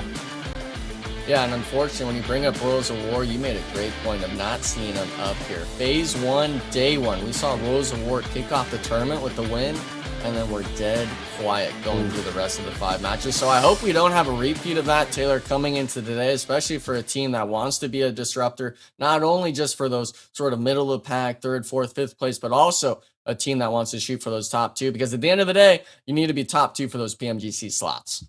That's right. Whether it's here, obviously top 2 in grand finals, or being the number 1 team in your respective region for PMGC points, which is going to become a conversation, I think a deeper conversation as the days go on, especially when we start to see who our top 2 rosters are. For Wolves, they're already very healthy when it comes to North America, currently in first place, when it comes to PMGC points. Even now, first place, why not? There's a lot of money on the line, right, when it comes to grand finals here at PMSL. You want to make sure you finish in first place high as you can go, because that's obviously more money in your pocket. Who doesn't like more money in your pocket? Somebody in chat doesn't, and you're weird for that. Hey, cash in on your gift cards. Amazon gift cards. We're keeping the codes going all day long. Make sure you are quick, because those guys out there, they're experts at this point with claiming the Amazon gift cards, but we want to make sure that you have an opportunity to get yourself a dub. Map number 2, here it is. We're moving into Erangel. Can't wait to get this one started. See if we have any hot drops. We've had a couple throughout phase 1 and phase 2. And I'm sure we're going to have at least one on day one. The question is, who's it going to be, Dave? More money in the pocket, McGee. Looking to see who can get a really good drop here on the first Erangel of the evening. I'm looking at Rules of War. We're looking at the Wolves to see if they can kind of continue with their momentum they acquired in game number 1. I think United for Gaming and also Team Jaguar walked away with some decent elimination points too, so I think they're going to be playing real loose here today. Enigma looking ahead here. Right off the get-go, I'm not seeing anything sticking out to me yet, but the plane just started to fly through here. Yeah, and the fly through, I'm disappointed. We're throwing a lot of names out, but we're not doing any predictions for these matches, okay? If we're going to it, I'm going to you, Taylor, first. Your name, you're up for grabs. Who's taking this Erangel coming in? Who's taking it, bro? Who's taking it? Who's taking this Come Erangel? on, give me the answer. Well, since we're going to a military zone, Wolves are going to be the closest. I'm going Wolves. Military zone? Definitely. Oh, military. Wow, He knew. A bit of it's in. He knew. Yeah, sort of. It touches. I got to go with Wolves. I really think. I think they're undeniable. I got to start supporting these guys. I'm a firm believer. These Wolves boys, they second place. They're angry. They're mad. 17 eliminations. They won at 21. Well, they're coming back with the vengeance here. They're finishing off. And it would have been. Yeah, and they're finishing off with 11 eliminations this game. Oh. 11. Calling it. Okay, calling it. Look at this guy. What about the tournament, though, Enigma? What about the whole thing? Tournament? Yeah. We'll go Wolves. Come on, they're Oh, finishing shit. first. Yeah. Coops has done it before. He'll do it again. Give him a little bit of a break from last time. He took a year overseas. He came back. He said, nah, I still got it, and that's why he's in first. But we're getting a little too ahead of ourselves here, Dave. I still haven't gotten your answer. You're not getting out of it. What about this game? He's going VIP, baby. There's no way We're in the VIP. Yeah, we're in the VIP. We're in the VIP. Cast in. The Wolves. The Wolves definitely a solid pick, but I feel like it's going to come down to the last day, and it's going to be Alpha 7 taking it on the last day. The last last day, I think we're going to match point. We're not playing all 6 games. We're doing a match point, baby. No way. I don't know. That's the boldest call you've made yet. How? Last what was it? The Titan series we did match point, and we finished in 2 games. So I wasn't here for that one. My bad. Yeah, bro, it's happening, man. It's happening. When it comes to PMSL, man, teams just don't. We gotta have a challenge. Gotta have a challenge. It's happening. Alpha 7 taking it on match point last day. So, are you Brazilian or American? I think we're talking to 7 Worlds, Taylor.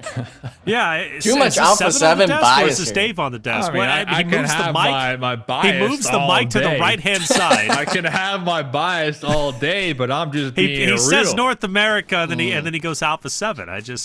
I'm just being real. All right. Well, you want to be real? Let's talk about it, because Alpha 7. One of the things that they do consistently, Dave, is they start off slow in grand finals. And what are they doing now? Map 1 starting off slow. I know it's early. 5 more games to go for day 1, but I'm really hoping they break that trend. Ooh, little bush right there. Scared Kowalski big time. No, I agree. Hey, that's my door. Insurance. I think Alpha 7, I think Alpha 7, they're a team that they like to kind of play from behind, like having a goal in mind. Like they know, okay, first place, we need 20 points. So they hunt down that 20 points. They hunt down that goal and get it done. Because I think when you're always in first place here, Enigma, and you've been on the battlefield before, so correct me if I'm wrong, but you're always in first place. You're going to have a target on your back from multiple squads looking to take you out and overthrow you. So I think kind of playing from behind, like hovering around that 3rd place, that 4th place, I think that's like the sweet spot here when it comes to finals. Yeah, and especially if you're the Wolves, you got to watch your backside, especially coming the last day. Even with the smash point, teams are wanting to prevent you from getting the win. They don't want the tournament to end in just 1 or 2 games. They want it to go potentially to all 6, because that goes ultimately to those overall points coming into the PMGC slots up for grabs, those top 2. That's the number you want to be at. And for the Wolves, at least if we're even looking at the leaderboard now, if you're Wolves of War, like you said, 3rd place, it's easier for them to count another team's points throughout the match. It's hard for the Wolves to really keep in their head reflections how many of these other teams are close by, or which squads are popping off this match to start really preventing yourself from falling. And with this sort of being the first day of the tournament, I don't feel the Wolves are experiencing that just yet, but come that last day, whoever's sitting in that first place spot, especially if it's the same team potentially coming out of day 1 and day 2, I feel that the fatigue will set in. Let's pull up the map too, by the way. What's that? I said, let's pull reflections. Pull up the map. All right, go to your point here, man. I'm just gonna, I gotta like squiggle, make giggle out here. You know what I'm saying? Okay. But overall's making you go crazy. Boom. Go I'm on. looking at that. I'm looking at 9Z coming in, taking out VIP just like that. Boom. 9Z. I'm such a big fan of 9Z and their late rotates here, reflections. But who are you looking at here? What's standing out to you?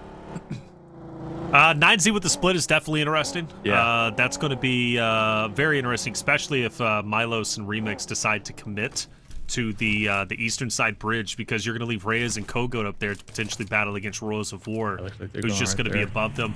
I do look at Wolves. Wolves are in a great prime position to gatekeep VIP, maybe the duo from 9Z. So they're in a wonderful spot, but I've seen them take a spot like where they're currently at, just on the outskirts of gas station, might even move it into gas station with Doran. And I've seen them rotate off of that. I don't think they're going to this time around. But we do have Jaguar. Jaguar in a prime position, dead center, opposite of Team Liquid. And good news, they also understand that United for Gaming is going to be around them too. So Potro, love to see him kind of back up, join his roster, because if I'm him, I want to assist in this potential fight against Team Liquid.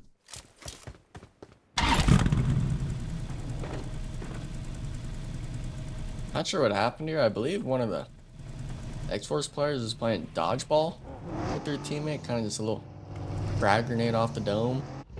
A little bit of clowning around in grand finals, which, you got to loosen up at some point. I get it, but for Xforce, this is a team I'm kind of interested in seeing here, Dave, because coming out of phase 2, they were tied for most winner chicken dinners, I believe, coming out of that second phase. Even though they weren't even up there in that top 5 range, them having that possibility, that sort of experience of getting the wins, I feel like we might see a repeat of last season, last split from the PMSL Americas of Xforce, potentially having some pop-off performances to move up the leaderboard come these grand finals. Yeah, let's see. Let's pull up the map. Do you guys mind? Another. I like looking at the map, man. I'm a map man. Let's see the map. There it is. Mustache man. The reason I'm saying this is because we saw this circle a bunch of times. Not that one, but this one right here. Yeah. And you know what happens? VIP, they end up getting into a skirmish with 9Z, and whoever survives that fight, they end up showing up on that little bridge out there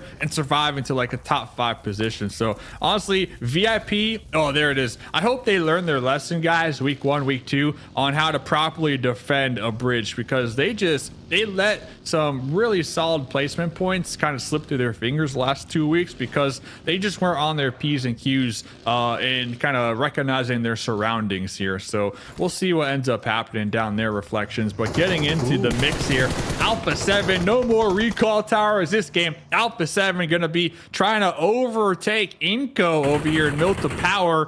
Trina Paul also in the area, and Maryland to the north as well. So there's a lot of teams eyeballing this factory right now. Revo, 5 grenades in hand. Obscure on the outskirts. They're looking to flush out iNCO and overtake this position here, reflections.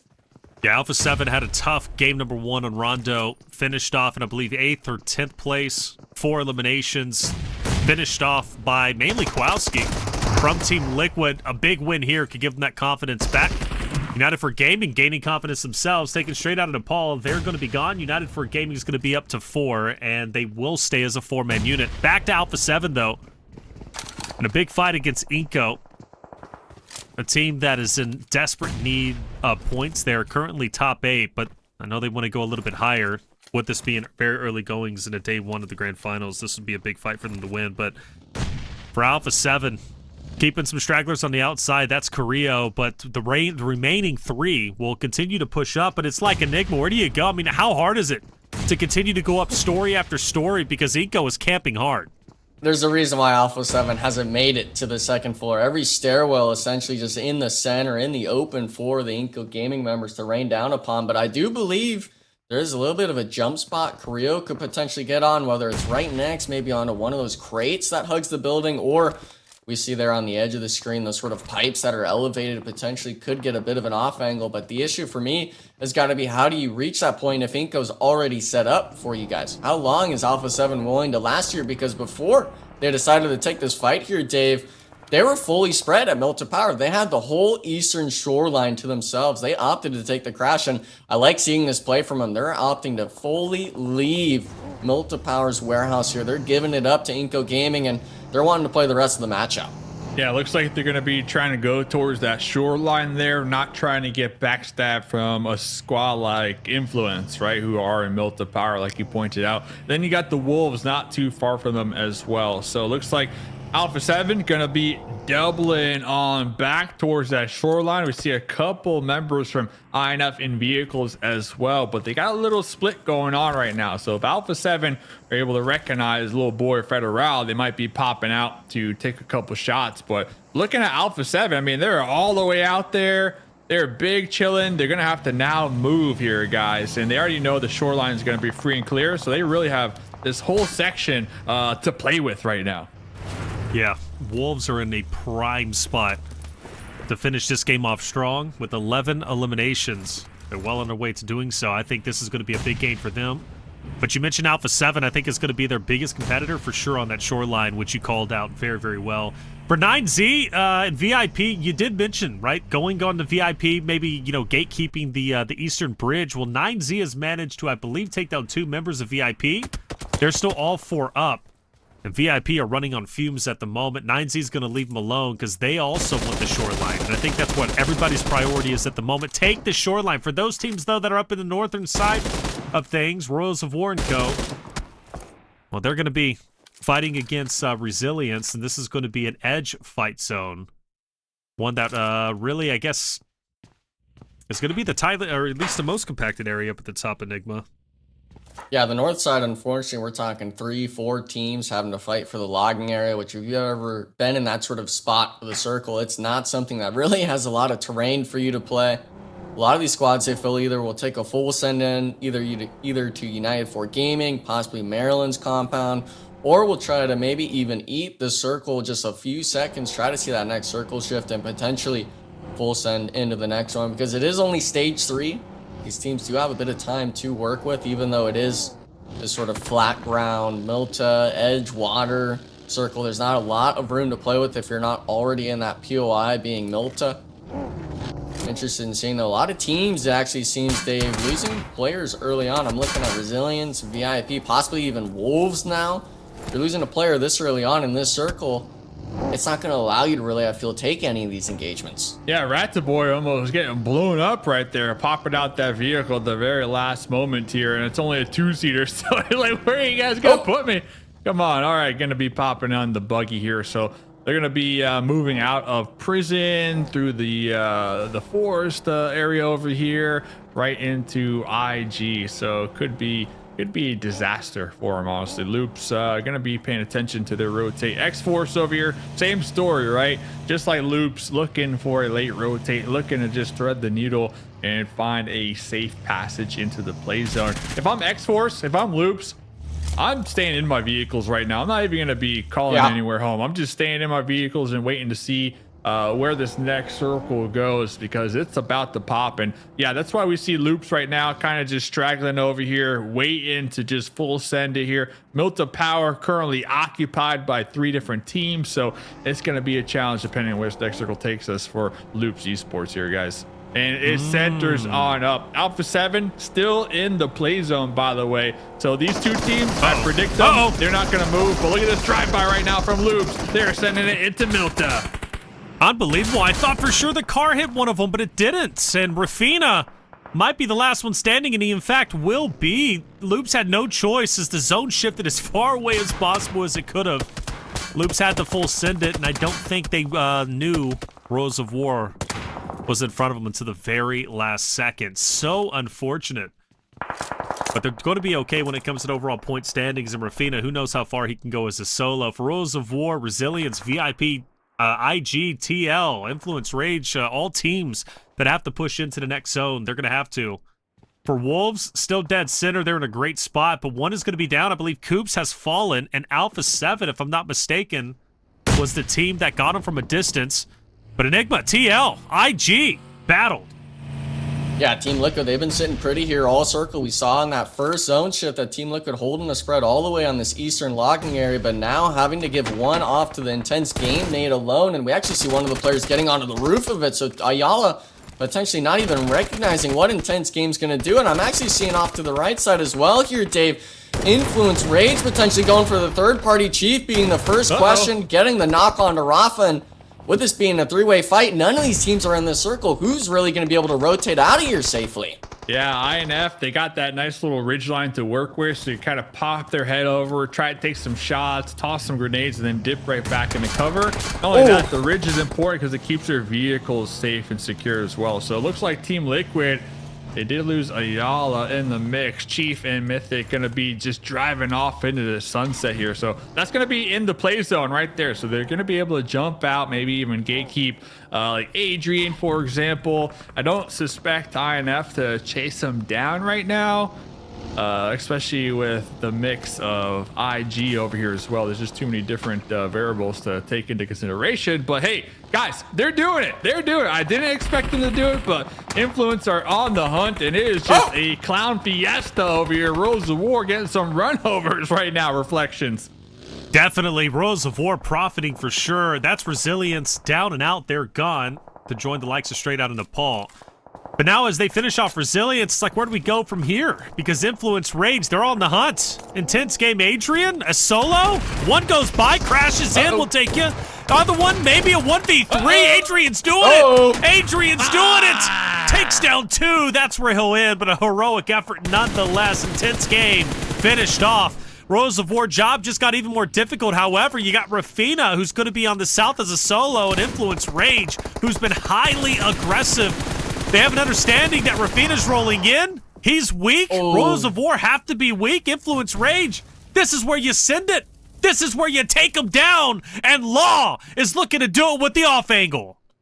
Hey, he's got the shots. He's actually going for the nade prime. Maybe even get a revive going from one of the Rose of War players and steal the knock away from that solo, getting three of them from Rose of War. And if you're Influence Rage, yeah, I mean, you got to start looking for these elims. We're talking 4 potential to be added to the tally. And it's right on the edge of the circle. You understand there's no other team potentially coming in for the third party, with Milton now being completely out of the circle shift. And yeah, it did pull south. You got to start moving in at some point. But these points, especially when it comes to a team that just won the last match here, Dave, I feel like you got to push the initiative and take the eliminations, but they're not doing that. They're allowing Rose War to potentially make it into the next circle shift. It's tough out here, though, man. It is tough. They're fighting for scraps, and Law had a beautiful long-range grenade here to really flush out Rose of War and apply that pressure. It looks like they're going to be trying to pop into their vehicles, but Federal doing the same thing. So Influence not popping those tires could be a mistake, but hey, Federal catching one on the backseat of the buggy, trying to get David as well. David hitting the dirt behind the buggy, utilizing it for cover, getting that heal.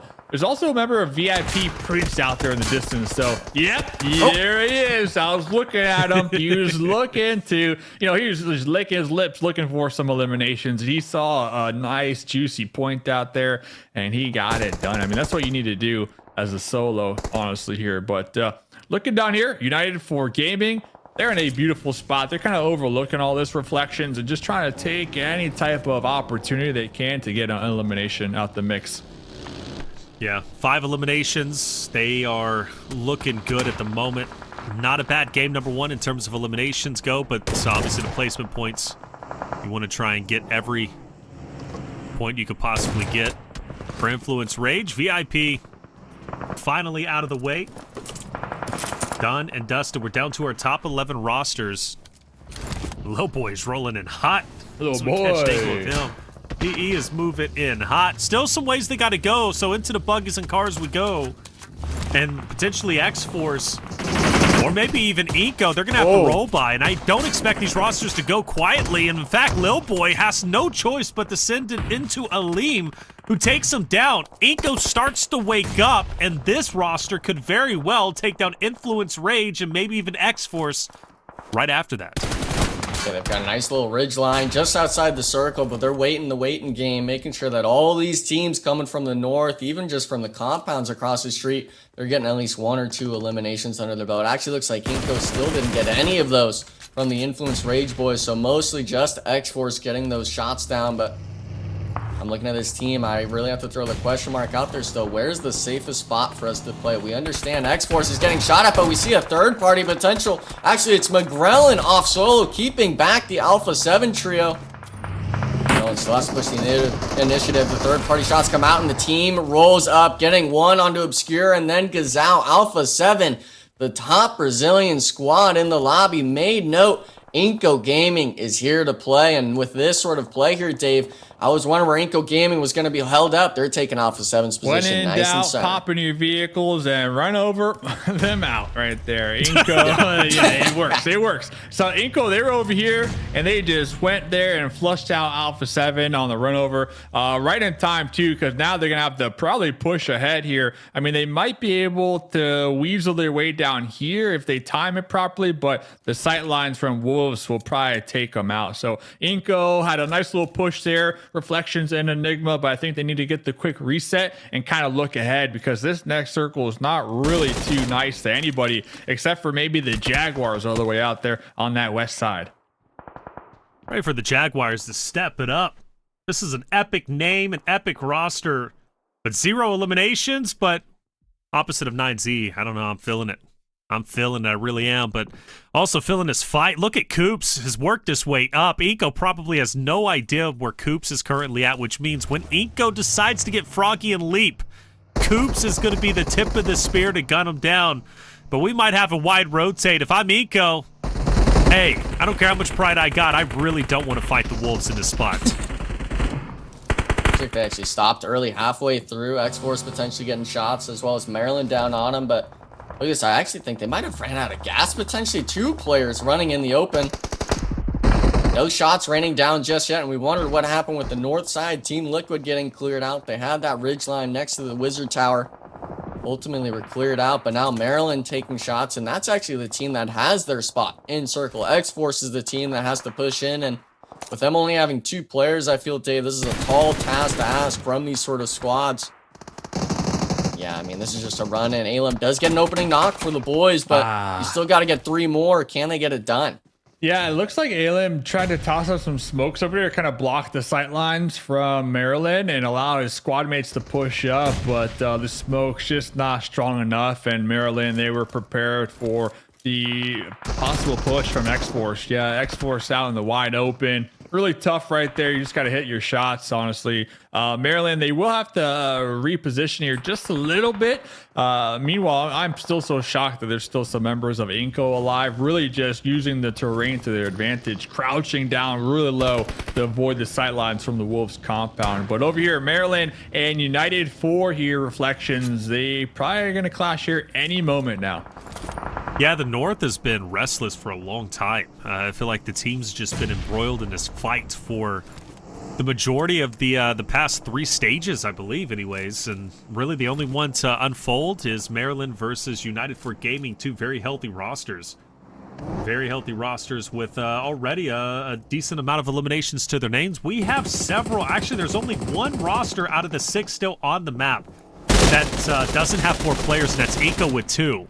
So everybody else, very healthy, plenty of eliminations to go around.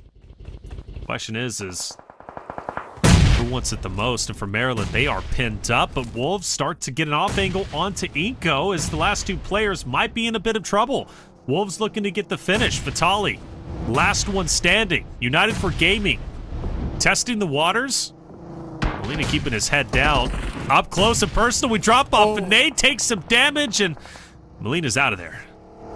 Yeah, the problem, though, is both those squads taking the engagements. The circle shift pulls both of them out from the play zone. They're going to have to start moving it eventually, but if you're Maryland, you got to start getting knocks yourself on the United 4 Gaming, and Goy Boy gets 2 of them. both prone and down. One of them 1 HP, and it's actually going to be 3 players of the United 4 Gaming boys knocked and eliminated. Just powers Outta. Is he able to get the nade? Is he able to open it up, potentially bring it back to a 1v1 situation? He lands it, but 9Z in the distance. The third party possibility. It did shift down south, but the circle's so small here, Dave. You're definitely not safe across the map. Absolute mess over there. Maryland still going to be alive, but it's going to be a challenge for them to make it to the play zone. We saw Remix over there relaying the information to his squad mates that, hey, we got a problem over here, fellas. Looks like the Wolves are circling their prey right now, trying to really plan out their next move here. Coop's going to be holding down the back line in the hard cover. Looks like Doran did catch a grenade right there. I'm not sure a pickup will be possible. I do see Coops now grouping up Remix Reyes with a couple more grenades, and they're going to be just letting it rain. A mini red zone right there. Remix, a nice nade. Wolves right now, they're just getting picked apart here, fellas. Wolves trying everything, but 9Z doing all the work. Well done, boys. 9Z, unbelievable performance. Puts them up to 10. Wow. Puts them up to 10. Wolves are out. We're down to our top 4.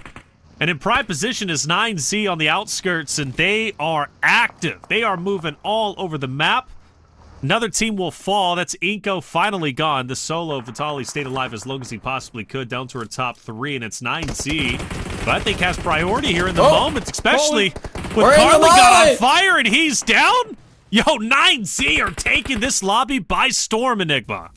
Yeah, and getting the thirst as well off the molly. Most people trying to move out when you're on fire, but that's not going to be the case. And we actually see a full send play coming in. Jaguar catching one of the Maryland players out, thinking maybe it was only 1 or 2 left at the sniper tower, not being that full 4-man that 9Z was dealing with. But nonetheless, Maryland does go out. 4v3 situation. The circle shift does pull down southwest, so even with the sort of hill cover that 9Z has, there is a potential, Dave, that these teams have to fight each other in the open.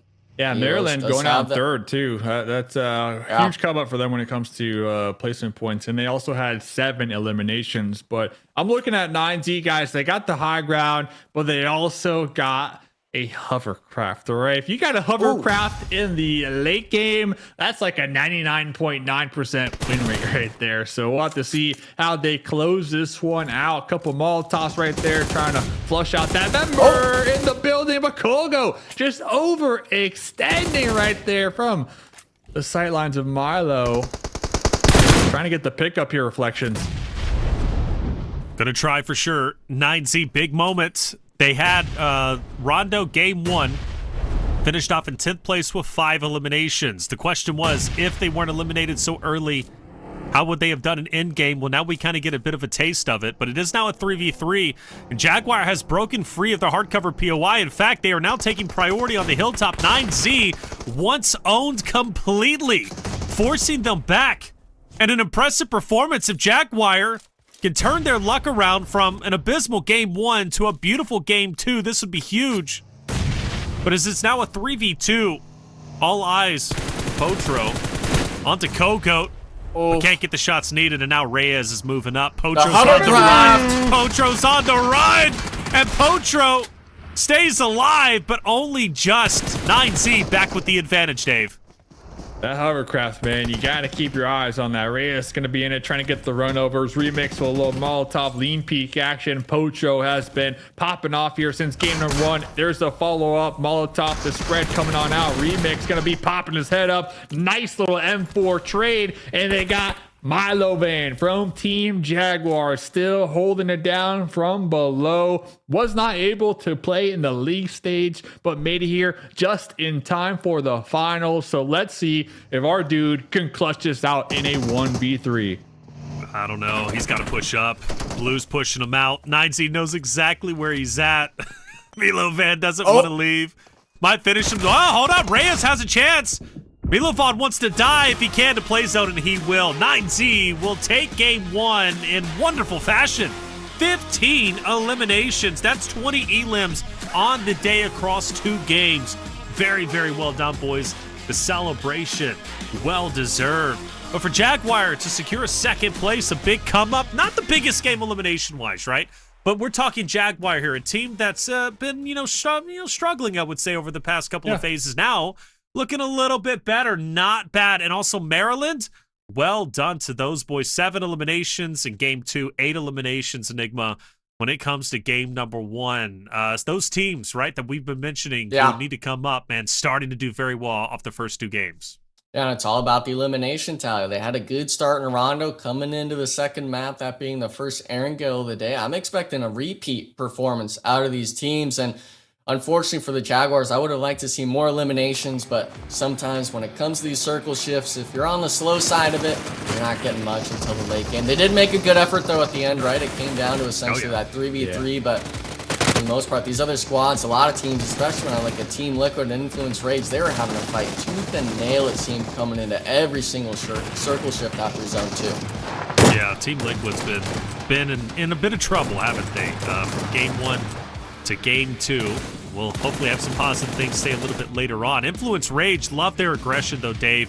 A roster that was not shy about pushing teams. They finished off with 5, but I felt like at least they showcased what's to come in the next 2 Erangels. Yeah, Influence, they definitely have been on the ball here throughout all of PMSL. And what was I telling you? You got the hovercraft, 99.9% chance of winning. And right there, we had Reyes in the hovercraft just kind of getting the sight lines, right? Applying that pressure in Remix at the same time, just waiting for his opponents to make a mistake. He saw the head, took the shots, took them down and out right there. So 9Z really using and saving and holding on to their utility for that late game where it matters. We had a lot of grenades, a lot of Molotovs, and of course, like we keep praising them, those vehicles still in prime condition right there. So 9Z coming out on top, 15 elims, 2,300 damage done overall. But Team Jaguar, second place with 3 elims, going to be getting some much needed placement points here to kickstart their journey in the finals here, Reflections. All right, well done to Remix, man. 6 elims, like, dude, that's huge. Remix is a talented player, by the way. For him to finish off with that much damage, too, nearly 1,000 star-studded plays, baby. Star-studded 15 elims, dude. I don't know what's in the water, Enigma, but Grand Finals has been exciting. We were only 2 maps in. Yeah, I said Grand Finals. We're needing Grand Finals performances out of teams. If you're wanting to make it to that next stage, you don't want to do it off PMGC points. You want to do it in the first and second place spot because that's what matters most. Everyone's going to look at, where do these Americas teams come from? Oh, they made it just through their points, so be it. No, you want to say we made it through the first and second place positionings from the end of the tournament. You want to be that dominant force coming in the lobby, and you want to feel like your stuff doesn't stink, to say the least. And for Remix especially, I enjoy seeing him at the top of the stats because he was one of our NA boys. He was potentially going to be on that Xforce roster back in the day. Unfortunately for my NA bias, him going to Latam, but him being able to see his performance, be able to shine through, especially when we come to these match standings, 25 total points. You love to see it. Yeah, huge for 9Z. Big come up. 15 elims there in game number 2. 5 eliminations in game 1. That's total of 20 for the day. 9Z looking to shake the standings up, and I fully believe in Maryland, though. Great work. That's 12 points coming to them. Jaguar, again, a team that we don't often see in top 3, making their way up. But, some other teams getting some big wins, like United for Gaming, for example. I think this roster, Dave, they slay out very, very well. Again, it's reaching that end game, but I have no doubt in their slaying ability.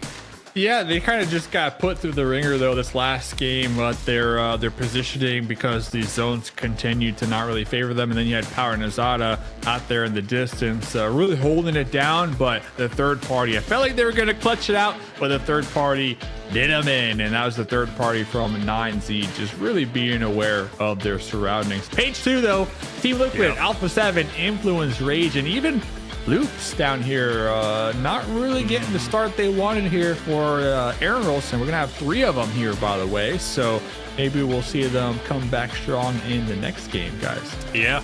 Well, by the way, second time Alpha 7 is on the second page in back-to-back games, to point that out.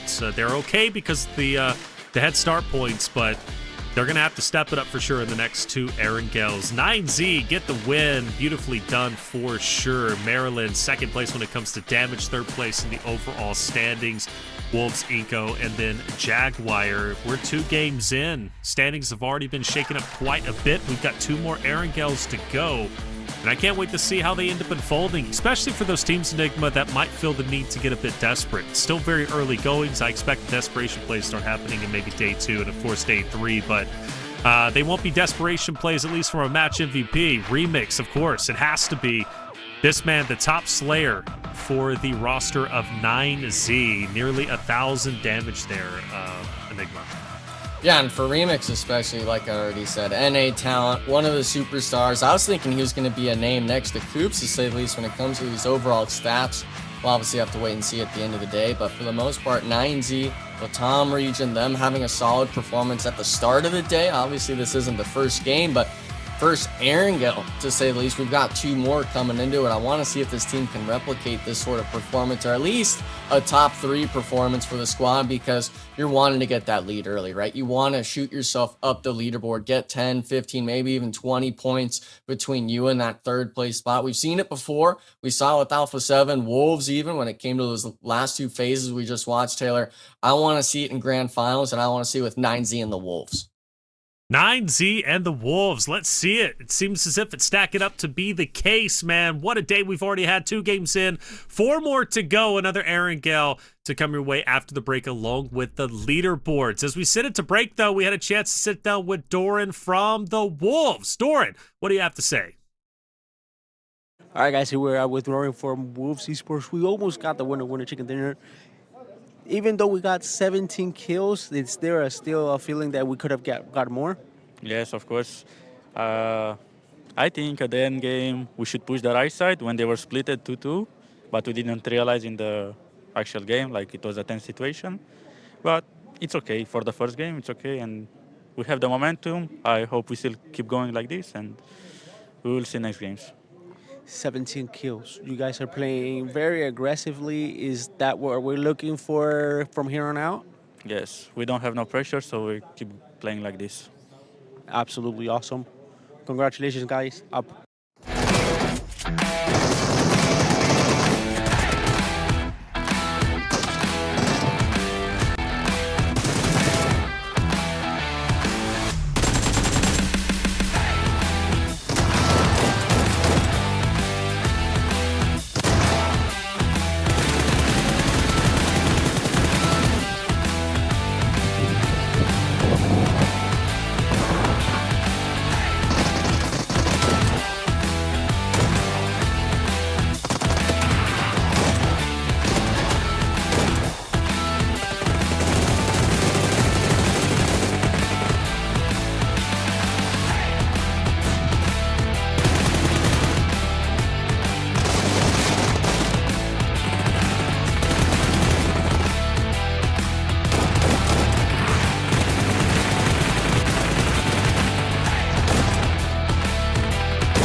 After a wonderful Game 2, 9Z is able to catapult themselves up to top 3, just within striking distance of top 2. The ultimate goal to move forward to PMGC the Gauntlet. Who wants it? Well, right now it's Rules of War and Wolves. Wolves holding on tight to what they got. Consistent efforts all around. An explosive Game 1 put them well ahead of everyone else below them. But we do have some movers and shakers, Dave. What else do we see? Yeah, we're looking at, honestly, Rules of War, like you said, kind of showing up, not looking too bad. I'm looking at Team Jaguar. No, they're not doing anything that fancy, but they've been just slow and steady here in Game 1 and Game 2.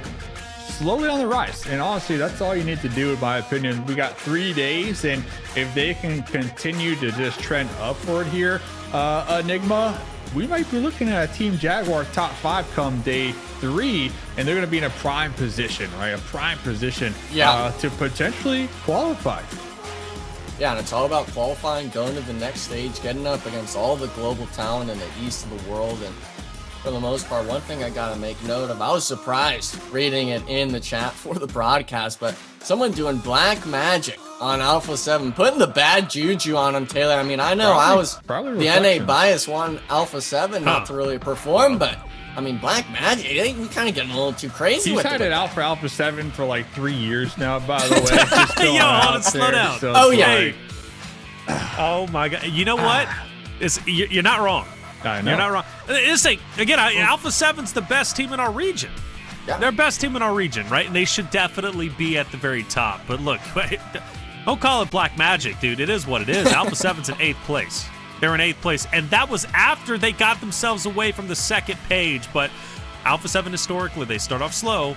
Let's see how they finish. We're going back into another Erangel, an opportunity for 9Z to potentially go back-to-back. That would be special for them. They are within striking distance of catching Rules of War. But can they catch Wolves? Another big game like they just had? It would be a possibility. But for Alpha 7, definitely on the struggle bus for sure. And that is undeniable. Undeniable. They are at a total of 4 eliminations across 2 games today. And that includes Rondo, where they typically excel. They are the number 1 team when it comes to, or number 2, I should say now anyways, collectively. Bro, you're just out here putting tariffs on Alpha 7, and I'm not having it. Yeah. Alpha 7, I'm holding on to Alpha 7 to the very end. Dude, I am not worried about Alpha 7 at all, all right? So give me a positive about today's competition. Give me a positive about how they played today, bro, Dave. they're the most esteemed team in the lobby. They got the experience. Right. They've been there, done that. Like, they don't fold underneath the pressure. Not to mention, out of all these squads, I believe in the whole world, they're like number 5 with top earnings, like most earned in competitive PUBG Mobile. So, they're pulling up in their Lambos at LAN. They're eating at the finest restaurants. They're wearing the finest clothes. Dude, they don't care, all right? 2 games, they don't care because they're going to qualify at the end of the day, and they're going to be number 1, baby, all right? Relax. Okay, fair. You think though? Hey, look, they might be. They might. Well, especially when it comes to PMGC points. Especially when it comes to PMGC I'm talking about just points, this tournament. Those points. This tournament. Yeah. I'm talking first place on day number 3. Dave, they've got 4 eliminations all day and 0 placement points. Hey, that's more than you got. That's more limbs than you got, bro. That's all I'm saying. All right. All right, Coach Dave. So what does Alpha 7 do at map 3? Where are we going from here? Win a game, so that way, we can make you a believer finally, man. All right, fair enough, man. Fair enough. My mic is on the left side. That's why. That's why. Light that candle, bro. Light that candle. It's because you got the green screen. We don't got that candle behind you. Oh yeah. We don't know what's going on behind him. I would have lit the candle. Well, you know what? I can still light it. Yeah, I can still light it because, tradition. Alpha 7, though, they'll be all right. Team Liquid on the struggle bus still. I don't know. Let's go to the middle of the pack teams, though, Enigma. I mean, I feel Maryland. Maryland is my sleeper pick. I'm starting to feel that they're a roster on the come up for sure. I mean, they're already in 4th place. The way they've been slaying out today is pretty special. They're pushing teams confidently. I think this Maryland roster, along with 9Z, I think those 2 rosters are for sure the shake 'em up teams. Yeah, and especially for Maryland, coming into the first game, a few eliminations under their belt, but doing it back-to-back games, eliminations, and then getting up even more on the placement points. My eyes are going to be seeing is if they can do it 3 games in a row, I could very well see them take that dirt ball factor. I know Dave likes the snowball, but the dirt ball factor going into the last 3, because even with the head start points, we've seen so many teams only use it as a 1 or 2 game cushion. We're playing more than just 2 or 3 games here today, guys. We're playing 6, which means the leaderboard starts shaking up. We see teams like this move up. And specifically for me, since I called them at the start of the tournament, Maryland, I want to see them perform because that's the team that has everything to prove going into this. All right, well, I like it. Let's see what it's going to be as we hop into game number 3. It's on Erangel. Excited to see if 9Z could potentially go back-to-back. I mean, that would be special. Could catapult them to first place. They're already 1 point away from second. So they're playing very, very well today. For the top rosters like Alpha 7, Team Liquid, Xforce, teams that, you know, you would expect them to do a little bit better today. They've been on the struggle bus. Loops, we'll throw them in there as well. But for you all out there, we got a winner champion deal. Level up with the Infinix GT30 Pro. Built for gamers, made for champions. Speed, style, performance for your next win. Check it out, the Infinix GT30 series. Outplay the rest of the competition. Let's get it, boys. Game number 3, hopping into Erangel. Excited for this one. Question is, Dave, where are we going? Military again, or are we thinking a little bit of Zarky action? Yeah, honestly, PMSL Americas, we've had a lot of the Milta Power, Milta Farm zones. Like, I feel like at least more than half Enigma of our circles have been really favoring that side of the map here. So I think we're due for like a Georgia pool. I think we're due for like a Gatka. I think we're due for like a Pachinki. I think we're due for some love out there on that west side. Hey, the west side's the best side, baby. West Coast action. And I'm fine with the hospital zone. I'm not sure about North George or George Pool. That's kind of just too generic. I need it at the hospital or Mount Everest. Switch it up a bit. I'm always down for the Millie zones as well, all the way down south, which this season, you made note of it, we haven't had much of. I feel maybe only 3 or 4 games total on a map that's played half the time throughout the tournament. So I'm interested in seeing it go into the west as well. I'm also down, though, for the prison. I know it's right there on that Milta side, but have it end Reflections just right at the warehouse in prison. Just right in the center. Make it where the bowl is just 9 or 10 teams all in each compound. I would like it. That's where you wanted them. So right, like right over there. Boom, right there. Yeah, right there. Boom. Oh, yeah. Look at that zone, baby. This is what I want then, Reflections. Right there. Right Oh. there. That's a nasty zone to finish in too. I like it. I like What about it. you, Okay. man? I'm happy where it's at, baby. You said Primorsk, right? Didn't you say that? Yeah. I want some love on that west side, but I'm talking about ending inside the quarry. All right. I think Quarry's cool. In it. Get up in it. Yeah, I think Quarry's all right, Some man. peanut butter.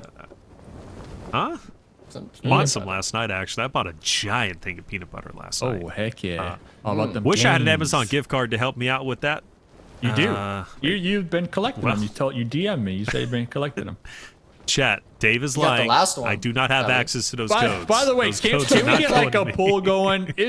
Are we gonna use a dirt ball or snowball? We need to put a final, just nail in that coffin. What's the proper term here, Reflections? Dirt ball or snowball?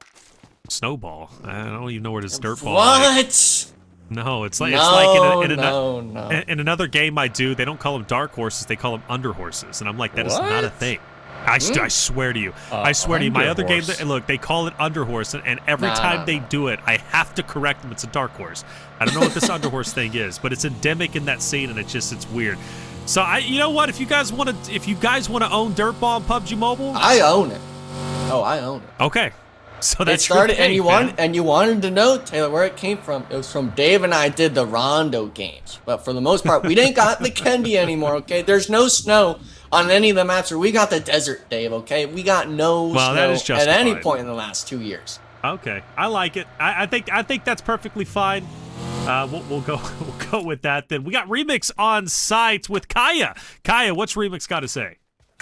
Hey guys, so I'm here right now with Remix from 9Z because they won their first match, and I want to start first of all, congratulations on the match, obviously on the victory. And I want to start asking about the changes that you guys made so far since the round 1, round 2, because you were having some trouble. What changed to the finals?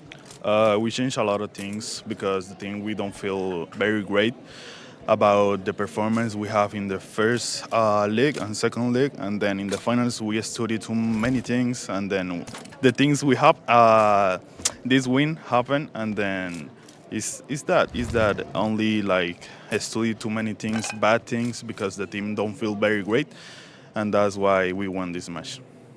And now you are working with Chair, the coach, and apparently you guys started doing some new game style, I would say. So how's that working for you? Because you play really aggressive.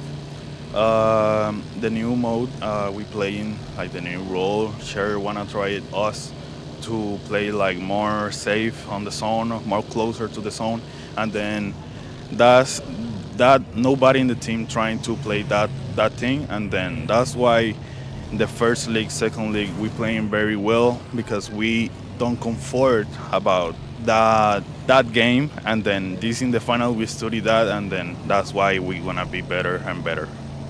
Okay, so now apparently it's working. I hope you got even more chicken dinners in the next few matches. Thank you for the interview. Thank you, Kaya. That was Remix from 9Z, I believe, off their big win that they just had on map number 2. Big adjustments, Dave, right? 9Z realized they weren't in a good spot coming out of Phase 1 and Phase 2 of our PMSL Americas fall season. Going into grand finals, they wanted to focus more on zone positioning, which is very evident, right? I mean, 9Z has been playing very well in zone, staying ahead of their competition. That's why they're picking up a ton of eliminations as well, because they're staying in front of their competition as opposed to them forced to fight through them. So I like it. Remix laying down the law, giving us some insight of why they have played so well today. Yeah, 9Z doing a great job, and they're going to be hugging Primorsk right now, so still kind of playing to that strategy of just finding a really strong spot and locking it down till that mid to late game. So we'll have to keep tabs on them, because looking over here, Influence, they're going to be pushing out Royals of War out there in the distance. You got Loops also kind of hovering around the area. This is kind of off center, not too far from where I want this then, Quarry. So all these teams just kind of, taking pot shots back and forth there. But Enigma, I think Remix said we call it Snowball out here in Americas, right? I heard that from the interview. So confirmed, Snowball it is. Oh, Diego. I'll keep the dirt ball going, sure. Okay, I'll make it happen in the next year. Change up the sayings, but we'll give it to you that one time on the snowball. But no, the nice thing I like seeing out of the interview there, Dave, was the fact that they said the team just wasn't feeling good. We weren't having it. The first 2 phases weren't the performance we wanted, and them getting the win, he said it's a big mental change for the squad. And in terms of mentals, the only team that's really had a solid performance outside of the Wolves and 9Z is Royals of War, right? They had that first win in the first match, and for them getting an opening knock and elimination, I feel going against this fight into Influence Rage is going to be a big come up for him. Influence Rage. Hold up inside the hardcover POI. 3 members in front. Do they have a straggler? They must have a straggler who's currently not in that house.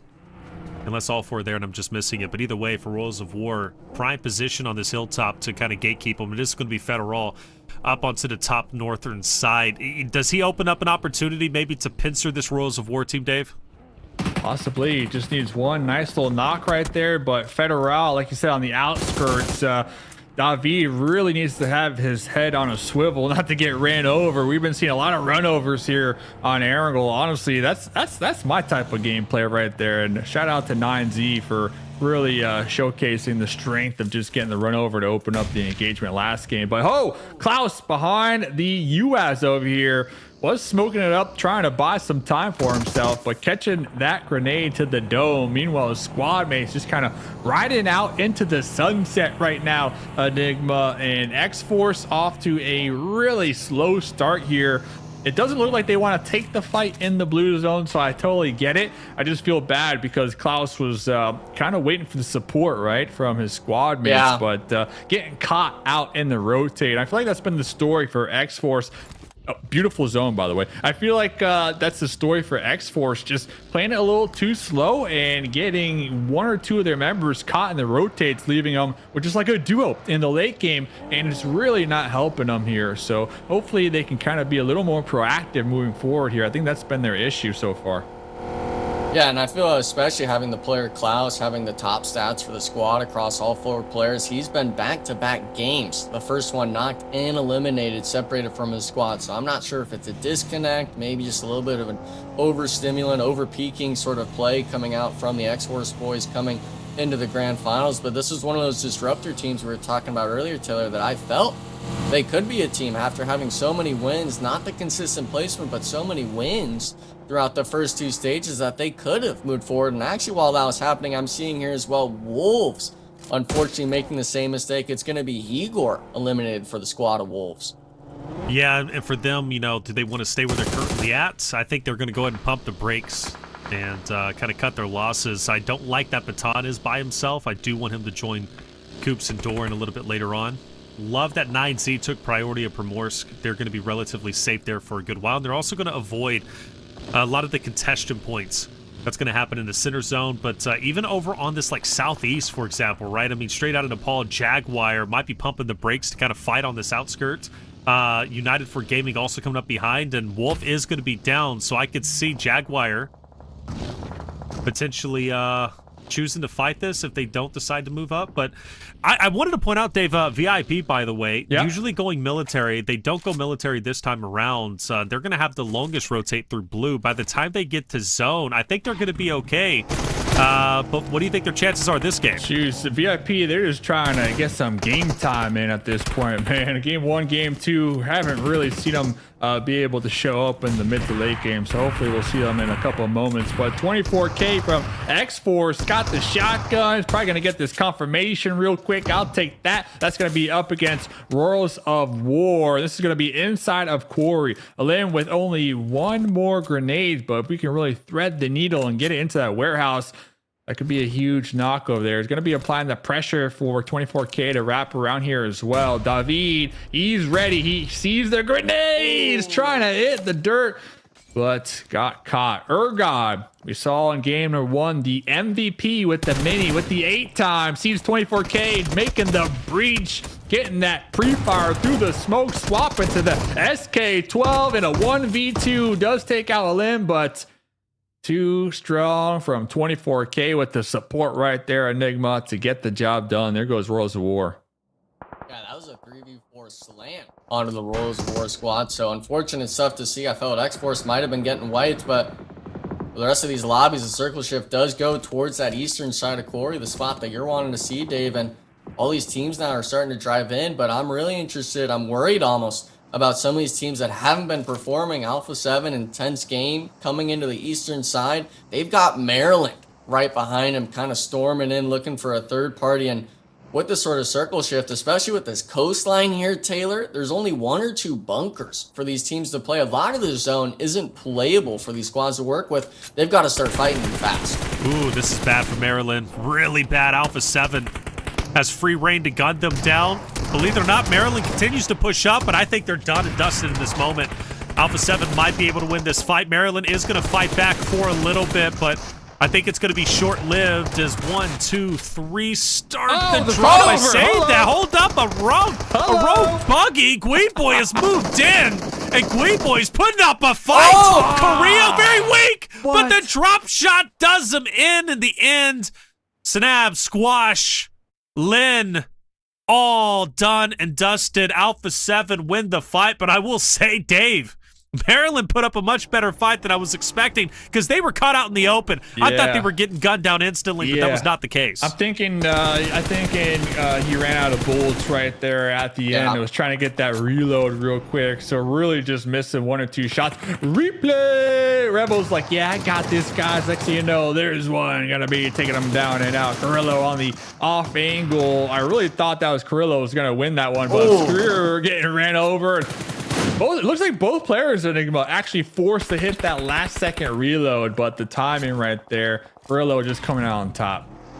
Yeah, that half-second decision-making, really just expecting, I feel, from the Maryland player of that last bullet, getting the knock and ultimately the elimination wipe for the squad, but not going to be the case. And that's actually going to allow Alpha 7, even though they're in the circle, gives them a bit of breathing room to rotate in onto the western side. But Intense Game has been sitting pretty here on this whole cliff side, being able to kind of understand what's going on. Not committing just yet to go for the engagement, potentially onto Alpha 7. Too many spots open for a team like that to work with still, but with the vehicles driving around, this is always a scary part, I feel, Taylor. When you see these teams in vehicles, it's showing that as soon as they get one knock, they want to press the advantage. They want to go for that aggression, and with it being so early in the match, it's only stage 3. The blue zone is going to start ticking a bit when the circle pops, but you still got to be able to work with it, and you still got to be able to try to prevent the reses, and we see it now. They actually forced Alpha 7 right into 9Z. Oh, yeah.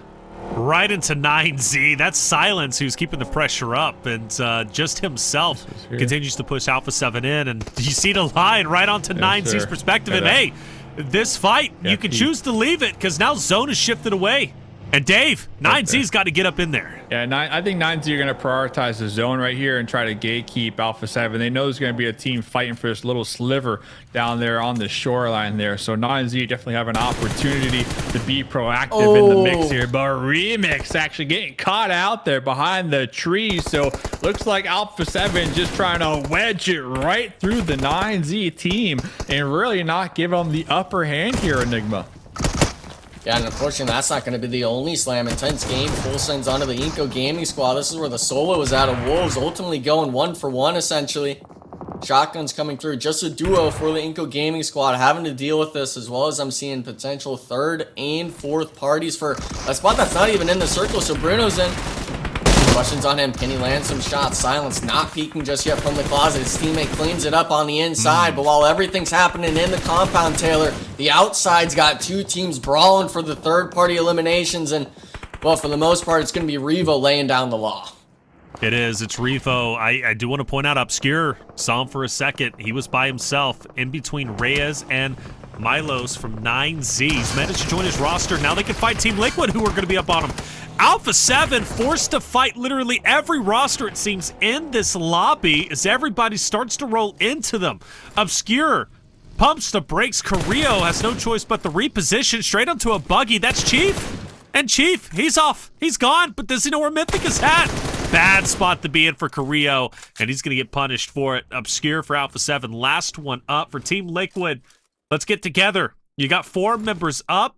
2 eliminations. You've had early exits in the past 2 maps. This is your game to take. Take it by storm, baby. Focus on iNCO or Jaguar next. Yeah, that little skirmish right there really opened up the coastline, by the way, for 9Z, because Alpha 7, they were just locked in on 9Z, and then we had Team Liquid kind of roll up right behind them and catch them by surprise. So gonna keep my eyes on 9Z, but Team Liquid still looking for a spot. They're still in their vehicles here, Enigma, and they are just taking fights with everybody. Now in the crosshairs, we got iNCO, at least the duo that's still alive over here. Team Liquid on the high ground, bros in. Toss a grenade, getting it prepped, getting it ready to go, but I like the 2-2 split right now from Team Liquid. They got pretty good sight lines on the duo in this little tiny baby compound, and it's not going to be the next circle either, right? So they're going to have to push out eventually. My dude's going to be on fire right now. This is the opportunity for Team Liquid to make the collapse. Yeah, but the problem is the blue zone, they've waited so long, it's essentially right on the compound, and we actually see Vitali being the one to leave, unfortunately, as well. The Alpha 7 solo getting caught out, but both these teams, they were looking to take the fight at the compound. They've both got a scramble now to start sending into the circle. We see Vitali actually going right in front of the 9Z. This should be a free elimination where the 9Z boys potentially might go to the way of Wolves, but no one's landing the shots. Bruno's in, leaving his teammate, making it to the shack. We see the map pull up as well, where all these teams are headed, and I'm actually surprised, Reflections. Team Liquid, they're opting to take the fight with 9Z. They're wanting this cliffside. They want it for sure, but Milos isn't going to give it up. He's not going to give it up, man. This guy is a one-man wrecking crew, one-man army. He's already knocked Mythic. Not the full finish just yet. How bad does Team Liquid want to get Mythic back into the fight? If I'm them, I want him, but well, the option's no more. Mythic is fully finished off, and Milos He's in his vehicle, and he's already pushing up. He's already pushing potentially. Well, I thought he was. They'll actually back away. He started going forward, but he'll back away. This is the wise decision. 9Z's in a great spot on the shoreline. For Team Liquid, they are crashing. Question is, who do they crash into? Into Jaguar. Horrible spot, by the way. You just got a straggler from Jaguars, but 9Z, they got the shoreline. They got some bulls to work with. And 9Z, they're going to be overlooking that ridge side right there that Team Liquid just pulled up on. And Team Liquid, they're going to be right between the Wolves on the high ground too. So you already know the Wolves, they're going to start to toss up some Molotovs, some grenades to try to flush out Team Liquid. And it looks like Team Liquid down to just one more player over here just trying to survive. And I don't know, Nick, but I feel like they could have played the edge there, maybe even taken out 9Z on the shoreline. The end game just full send. It's just not it. It's not it, man. Yeah. And especially with it being stage 5, I thought they were going to slam on a Bruno's in and just take the shack on the edge of the circle, but that wasn't the case. I felt if Team Liquid was to have played that right, they only just have one person going and at least get some smokes down for the squad, because we saw all of them pull up and essentially 3 teams just started blasting. So for Team Liquid, maybe they're fine with it. They do have 7 eliminations under their belt with them having 1 player alive in the circle, but so many of these teams, you can see on that battle tracker on the right. I mean, holy, I believe, what is that? Only Loops having a full 4-man roster up, Taylor. If I'm the rest of this lobby, I'd be worried even just playing any part of the circle. Dude, it's tough, isn't it? It's so wide open. That's why I prefer 9Z where they're at, but eventually they're going to have to move. Luckily, they sent Reyes out to kind of scout the rest of that shoreline. Gatsby might challenge. Influence, Rage are gone. We wanted a diabolical end zone. We got it. We for sure did. This is not going to be comfortable for anyone. However, the Wolves find themselves in a similar situation they did last game. Center zone, very healthy roster, but only 1 elimination. Not a chance really to get too active as of yet, but maybe the opportunity will come as they are dead center. I'm assuming, you know, we might see probably 9Z. They're the healthiest roster on the southern portion. Might choose to crash into them and try and take over that hardcover POI. For Bruno's end, feels bad. Anytime I see a player in a shack like this, it never ends well typically. Feels bad, but that could have been Team Liquid right there in that shack still surviving. Instead, Team Liquid opted to just, full send it like we were talking about right there. So at least Bruno's getting some elimination points. Hopefully that's the goal, right? Top 7. But Loops up there in the north. You got 9Z in the south. And then, guys, this is looking like, this is looking like a Wolves win. It has to be a Wolves win right here. They got the hardcover. It is a little bit elevated as well, so they got pretty nice sight lines. And they get the next circle here, right? So looking at 9Z might just do this here, Enigma, honestly. They know that the Wolves are going to be over here. They hear the shots ringing out and out. So looking to see what 9Z end up doing. But 24K still alive. 1-man wrecking ball, 3 grenades left here, Enigma. Yeah, it's a duo, actually. Both of them hugging the cliffside here. Loops were only able to send 1 player off the Wolves knock all the way on the edge of the circle, but we got to stand up and start moving. We see the nades start landing on top of us. Rondo, even though it's just him, he could potentially get the 2-man wipe onto Xforce. We'll be able to, I believe, get the knock and thirst on a 24Ks here, but where's the rest of the team? They're pulling up now. They've got to clear this out, because if they get the wipe here on the cliffside from Xforce here, Taylor, they have full control of the north. They've got to play for that late game, and yeah, they're not even sending a player to look for shots. They're wanting to just nade him out, go for the safe bet, and for Alem, he's not even going to get a chance for the med kit. Loops Esports, the only squad with 4 players up, 8 eliminations. I feel they're one of the contending forces against Wolves right now. For sure. They're looking so good. Like you mentioned, 8 eliminations, an incredibly strong game. One of the teams we've highlighted that had started off very slow in grand finals over the first 2 maps was Loops. Now they're waking up. Now we're seeing why they were one of the most dominant teams throughout phase 2 competition. For them, like you said, one of the teams to potentially challenge that of Wolves, who are still 4 or now 3 strong, inside the hard cover. But I don't know. They're still in the open. That's my big thing for Loops, is they're in the open. There's still not a comfortable, safe spot for them to rotate to if a team decides to focus onto them. So I look at maybe Wolves to kind of gatekeep them. But if you're Wolves, Dave, and you're pinned between 9Z, you got a solo from iNCO, you got 2 from straight out of Nepal.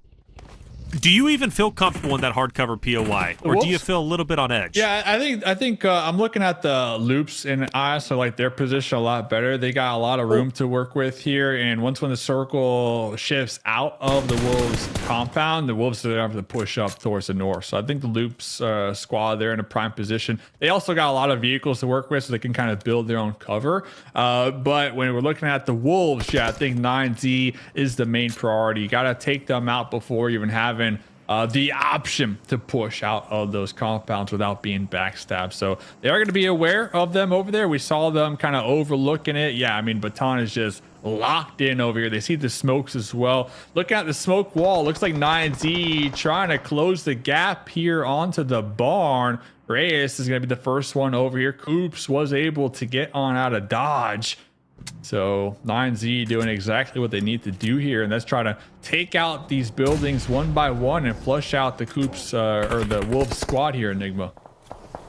Yeah, and they were able to actually get up onto the building while keeping the vehicles in place. So if this pulls northeast just a little bit out of the compound, 9Z could potentially make a do or die send just past Wolves, play for the next late game positioning, but it's always a matter of where it goes. We've got a few seconds left for it to pop, and it goes to Loops into the open. And I'm not so sure about Loops here, Dave, because I'm looking at the SON duo here on the east side. I've got to assume Leon's got a vehicle. If Gatsby could maybe catch out one or two of the Loops players here getting a little too greedy on positioning in that circle shift, they could potentially steal away the game. But everyone else, now they're looking at the SON boys right as the caster curse comes into play.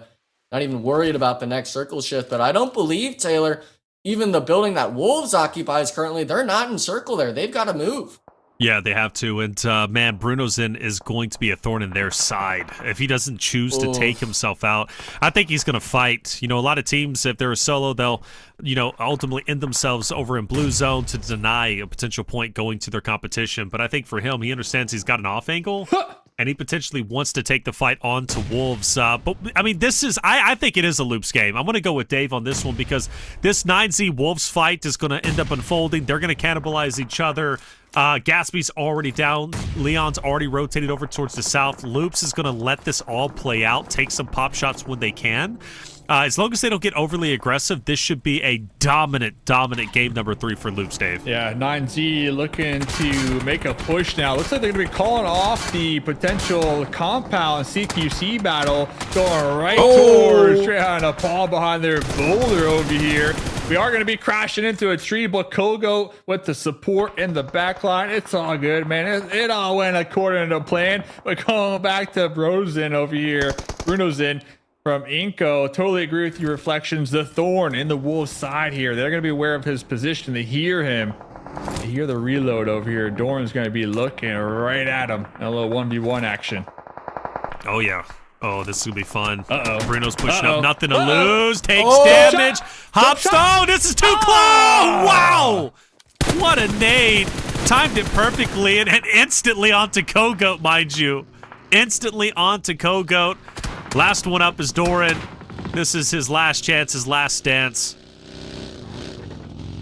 I thought he was going to send it off into blue. I thought he was just going to continue to drive forward. Nade, he's still alive, and he will take himself out. There he is, and it's going to be Loops taking the win. 11 eliminations, a big come up. They struggled on the first 2 games, but on game 3, they right the wrongs. Beautifully done there, Dave. Loops coming in with that winner chicken. Hey, don't leave me hanging. There it is. So Brunozen really just playing spoiler right there to the Wolves. I mean, you called it earlier, right? Reflections, like, we got to watch this player.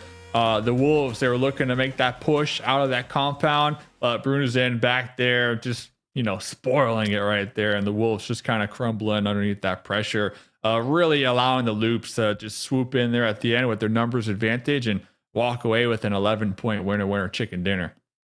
Yeah, well done, Loops, 11. But 9Z Enigma picking up 8 for themselves. Well done today. I mean, as a whole, 9Z's been doing very well. They're coming off of a big win. Game number 2 of 15 eliminations. Their game number 1, 5 eliminations. So 9Z can do no wrong when it comes to slaying out today. Yeah, and for the most part, we're talking that was the Erangel that we all were anticipating to see. We wanted to understand if that squad could go back to back to back on the elimination and placement tallies, and they did just that. Now, the surprising part to me was seeing Loops having all 4 players up essentially to the end of that, because we remember they came all the way through the north, through Quarry against teams. I believe it was 2 or 3 rosters coming into their compounds trying to take the engagements, but every other squad, I mean, it just seemed like absolute chaos. A lot of just team driving around, Dave. The vehicle plays from these players, I feel that's the big change. Even though we saw a lot of it from phase 1 and 2, it seems like it's been raised to another level come grand finals. Yeah, totally agree. And, you know, we saw it last game from 9Z. Week 1, week 2, I feel like a lot of these teams, they tend to, like, get the grenade knock, maybe play on foot a lot more. I think they're recognizing it's all about the vehicles, right? I mean, just try to get send one of your players to just try to get a run over. But not only that, it kind of causes like mayhem on the battlefield too. And the opponent is going to be obviously focused on that player zooming around them, trying to run them over. And that really opens it up for your players on foot to kind of try to close the gap, get within grenade range, and try to hit some headshots right there. And it's been working out pretty well for 9Z. And like you said, Enigma, we're starting to see it with other squads as well, like Loops here getting their winner, chicken dinner. But let's check out the match rankings, because Reflections, we didn't see them in the late game, but Alpha 7, they had seven elims that game. Yes, they did. So yes, they did, and 1,000 damage. It's not bad. Not bad for the side of Alpha 7, but they do finish off a lot earlier than they wanted. Granted, wonderful fights, though. Starting to wake up a little bit. As far as their top page goes, Wolves. I mean, how many times can the Wolves just do as well as they are? Got a second place in game 2. They got a second place in game 3. 5th place in game 2. I mean, just so beautifully done as a whole. A lot of teams getting some big wins here. iNCO, for example, with 8. Xforce, straight out of Nepal with 7 themselves. We take a look at page 2. You did mention Alpha 7 getting the 7 eliminations there. Jaguar picking up 4. Nothing really sensational on the second page. One of the things to take note of is Maryland, for the first time, Enigma will finish towards the bottom. You know, the second team to be eliminated. Yeah, and that ultimately came down to just, what, a 1 bullet difference in the magazine compared to that Alpha 7 versus Maryland fight. Another team as well, I got to make note of, 2 Royals of War. They've got a win under their belt. Kind of stumbling a bit, it seemed, to that Erangel. I know we've got one more after, or at least for the day itself, but for these squads, you still got to be able to finish out strong. And I know it's kind of hard for me to be asking for them to be saying, hey, you know, well, it's only the first day, but no, every game matters. And you were wondering, Taylor, how many times we can see Wolves up there in that top 2, top 3. We've only played, 3 games? That means 15 potential more possibilities for that squad. And us seeing them here on the match recap, putting up decent numbers, I feel we're going to see it a lot often. For sure, they're highly consistent. Makes sense given the fact that they did finish in first place with the start ahead points. Well done, man. Well done as a whole. Loops, though, great to see them finally wake up and do as well as they did. They're a team that I feel needs to be in the running for top 2. They're just so consistent throughout phase 1 and phase 2. It would be a shame for them to drop the ball during grand finals, and I fully don't expect that to happen. We'll take a look at our MVP. I got some at least expectations on who it is, but it's Kogo from 9Z. 4 eliminations, 641 damage. Man, that's a lot of damage he was able to get. So already, man, for 9Z, Dave, we've had Remix. Now we'll have Kogo. 9Z on top of the world. Spreading the wealth right there. By the way, I got some like little gamer finger mitts. I've never seen that Enigma right there. You got the glove, but your fingers are exposed. I thought it's supposed to be like the opposite way around. But, yeah, right. Hey, it is what it is. My dude is number 1. All right. He is number 1 indeed. What, Enigma? What is up with that? I mean, normally, right? You want him on the fingers. You don't want him on the. Or at least the fingertips. Yeah, the gloves, you go on the fingertips. It might be like he doesn't like the case feeling or something, whatever the phone's got on it. You don't want your palms hitting the screen because then it starts. How did you used to play Enigma? Would you wear at a LAN, would you wear the finger gloves? Or are you just straight up? You wore like snowboarding gloves or something. No, we did not wear snowboarding gloves to say now you're really making something crazy. up. All right, go on. No, we're getting too crazy. But no, outside of after the whole wild card phase, it was the fingertips like everyone had used index fingers, thumbs. We had a set of them for each. Shout out to Sakamai as well for getting them for me. But for these players, I mean, the glove is a little bit extreme, but I feel it's just so his palms don't hit the screen. You know, you don't want to be missing shots because it's not registering your fingers. All right, fair enough. Getting a little insight on what the players are doing with the gloves. Game 3 done with 3 more games to go. 1 more Erangel. It's going to be a lot of fun. I mean, at this point in time, we've seen some consistent performances from the top rosters, but other teams who are maybe middle of the pack started to show up. With 3 more games remaining, top 2 is still wide open. We're going to take a quick break. When we come back, map 4 Erangel coming your way.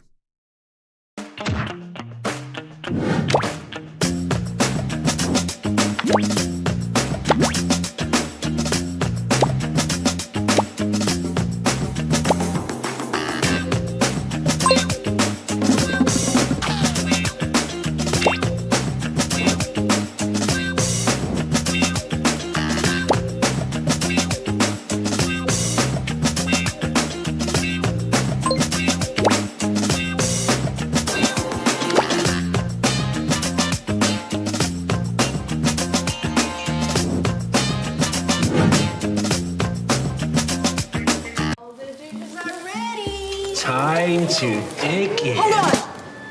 Oh, you want a photo? I got you. No, to the right. Oh, no, left. Left, like here? A little bit lower. Victory. Yes, we've got this. What are you doing? It's Crazy Chicken Day. Play PUBG Mobile together. Push your rank, get valuable rewards, and complete missions to win cash prizes. Crazy Chicken Day. Be my best teammate.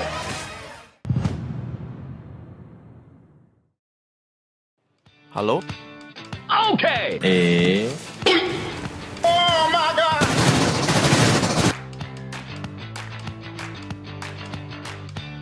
مرحبا أنا عبيدة. اليوم رح أحكي لكم عن ببجي موبايل وكيف فزت بالجائزة الذهبية. كنت لاعب ببجي قديم بس ما كنت بعرف إنه في شيء اسمه مود واو لتصميم الخرائط. في صديق إلي اسمه نور VIP، هو مصمم خرائط وهو اللي شجعني إني أدخل هذا المجال. لما قدمت وصرت مصمم رسمي، أول خريطة عملتها كانت عن العمالقة. وقتها ركزت كثير على التصميم والشكل، بس الصراحة أهملت الفكرة، وأعتقد إنه هذا هو السبب اللي خلاني أخسر بهاي الماب. بس بالرغم من هاي الخسارة كسبت منها خبرة. بعد هاي التجربة قررت إني أشتغل على الخرائط بشكل أعمق. صرت أركز على الفكرة مو بس على الشكل. بماب الثاني حاولت إني أدمج بين الاثنين، بس مع الأسف كمان خسرت. مع ذلك ما استسلمت واعتبرت إنه كل تجربة هي خطوة للأمام. بالماب الثالثة قررت أجرب طريقة مختلفة تماما، وبما إني ما بحب استخدم شيء ما بفهمه، صرت أجرب كل الخيارات اللي قدامي. شو ما بيطلع قدامي حاول إني أتعلم وأفهمه. بعدها اجت مسابقة عن الفضاء، قدرت اطلع بفكرة مغامرة فضائية مميزة. كتبت كل افكاري على ورقة، وبعدها بلشت اصمم الاشكال اللي بدي اياها. بعد ما انتهيت من تصميم الاشكال بلشت اشتغل بالاجهزة وادخل اكواد البرمجة. صراحة بالواو البرمجة سهلة، بس لازم يكون عندك فكرة عن اي لغة برمجة تانية. لما تكون تفهم اساسيات اي لغة برمجة تانية بيكون التعامل مع برمجة واو سهل جدا. واخيرا بعد شغل دام لاكثر من اسبوعين، وبفضل كل الاشياء اللي استخدمتها وتعلمتها، قدرت افوز بماب الفضاء وربحت الجائزة الذهبية، وكان هذا بعد شهرين فقط من انضمامي لبرنامج واو. نصيحتي لاي شخص ناوي يبدا، لا تقلد حدا، خلي عندك فكرة جديدة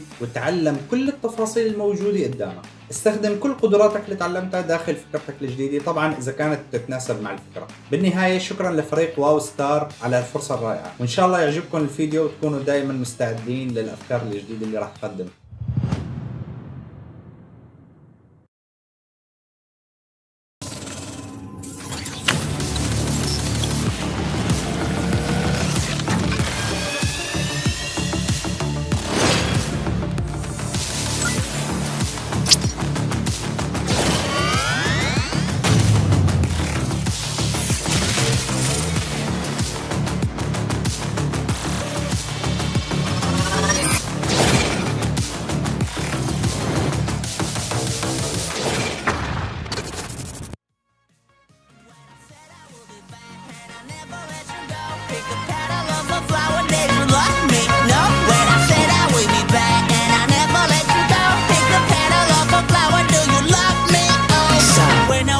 Chicken killer, samgyetang dinner.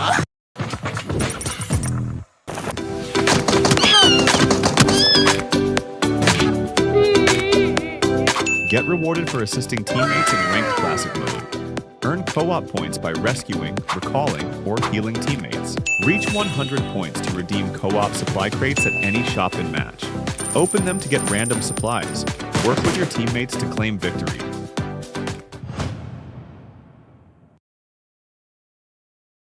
Welcome back, everyone, to day one for the Grand Finals PMSL America's fall season. I'm Taylor Reflections Noble, joined by Mustache Dave and Enigma. 3 games down, 3 more to go. 1 more final Erangel.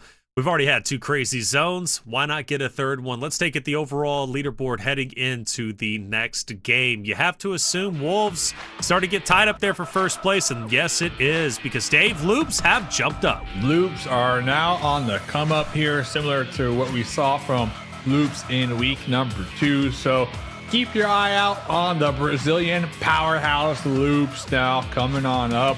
9Z though here, Enigma. 28 eliminations, so they have been just popping off here today. Yeah, they're the lobby lead currently, 6 more, over the Wolves, and well, obviously that's 9Z having a win under their belt, but it's interesting seeing the Wolves being able to hold on to first so long against a team like Loops when they don't have a win under their belt, right? And I know we've only had 3 matches played, but all 3 of those teams that have wins under their belt, Royals of War, Loops, 9Z, they're the teams right behind Wolves Esports. So the rest of these squads in the lobby, especially if you're on this right side, you want to make sure that you're able to get at least a win, maybe even a top 3 back-to-back games to shoot up the leaderboard, because as soon as you start falling down the leaderboard, I feel, Taylor, it's so hard to get back up, especially onto this left side column, that you start struggling and you start mentally just giving out. Yeah, for sure. I mean, Royals of War, for example, in 4th place, now 20 points behind that of Wolves. I think the goal should be obviously 2nd place, at least reach that threshold. But you're right, the gap can grow significantly, and I think it already has started to develop. From Maryland to Alpha 7, iNCO, Influence, Rage, let's say they have another poor game here in Game 4. They could be very well down 30 points or more. That's a big, big come up, right? And you go down to the final day, for example, needing 30 points. You need at least 2 or 3 decent games to just cover that that gap, And then from there, you need to kind of be flawless. So I would definitely want to get the bulk of my points now if I were any of them, especially for Alpha 7, who needs to come up. But I do believe that they're going to be able to do so. Now, for Loops, though, wonderfully, wonderfully done. And they can owe a lot of their success to Rattle Boy. Loops from Rattle Boy. Let's hear what he had to say. All right, guys, here we are with Rattle Boy from Loops Esports. Congratulations on the match. I wanted to ask you something because you guys were fighting Wolves Esports and you didn't continue with the fight. You went elsewhere. What's the plan behind that? Vocês estavam brigando com Wolves, mas sei como que recuaram. O que aconteceu aí? A gente viu ali que era uma trocação que não ia dar muito o que fazer pra gente, que a gente já tinha um posicionamento bom. Quebramos ali eles, já sabiam que estava desfalcado e seguimos nosso jogo por outro lado. Yeah, we thought that wouldn't be a good fight for us. We had a good position. We liked our position. So we thought if we continue there, it would not go well for us, perhaps. Luckily, they focused somewhere else, and we could continue on. You guys are doing really good right now on the table. You guys, I haven't seen the points, but near 2nd place. Is that giving you some anxiety? How are you guys feeling about that? Como vocês estão sentindo quando você está muito bem na tabela? Tem alguma ansia, algo aí? A gente está bem de boa aí, acredito que a gente se preparou bem para isso. A gente já joga com esse time aí todo dia, então para nós é suave a pressão. A gente só precisa encaixar nosso jogo, não cometer erros bobos, que a gente vai sair daqui com o título. I play with these guys every day.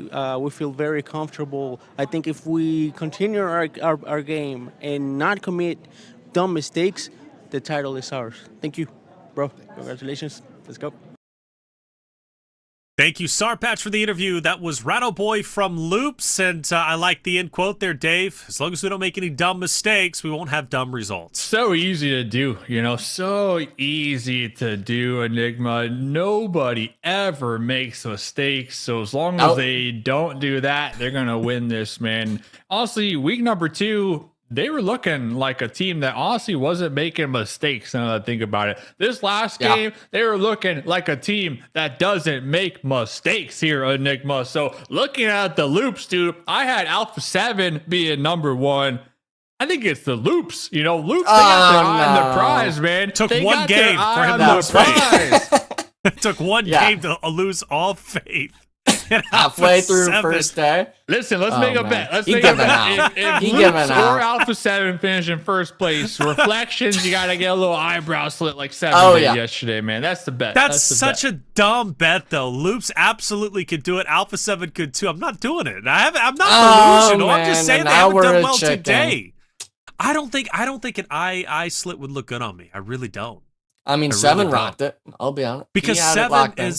7 is an attractive man, okay, and he can shave off the eyebrows and still look 10 out of 10. Okay, me, if I shave off a portion of my eyebrow, I'm gonna look like an alien. I don't know, chat. Hey, chat, am I gonna look good or bad with an eyebrow slit? If you say I'm gonna look good, you gas Zoom me up in on enough.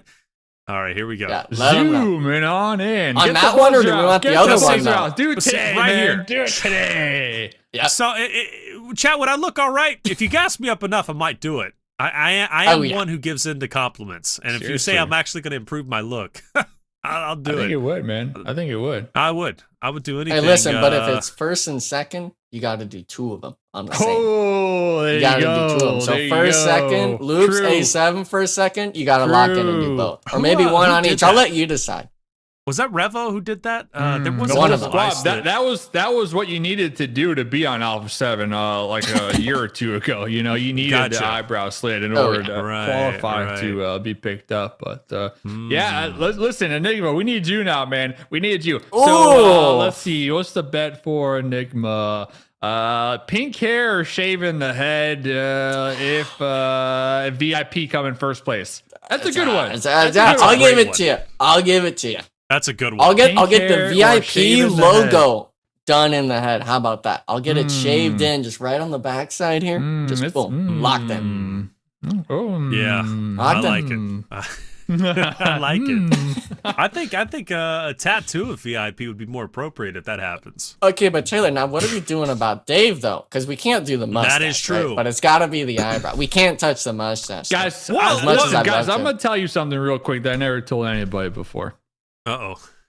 I'm just a computer guy, you know. I'm just AI. I'm just here. What? You know what I'm saying? Yeah. Oh, so the technology. mustache is on the It's table all then. fake. Yeah, it's all fake, man. You Okay. never catch me outside because I'm only living online, baby. So I mean, whatever, it is what it is. The AI mustache Dave. slit. It's all then, Taylor. How about virtual that? reality, man. This isn't real. None of this is real, guys. Just So technically, you could shave that off right now and then come back tomorrow with a full-on mustache. that's if the programmer has availability, which he doesn't until 2026. He's booked up. Okay, He's booked up. He's making TikToks.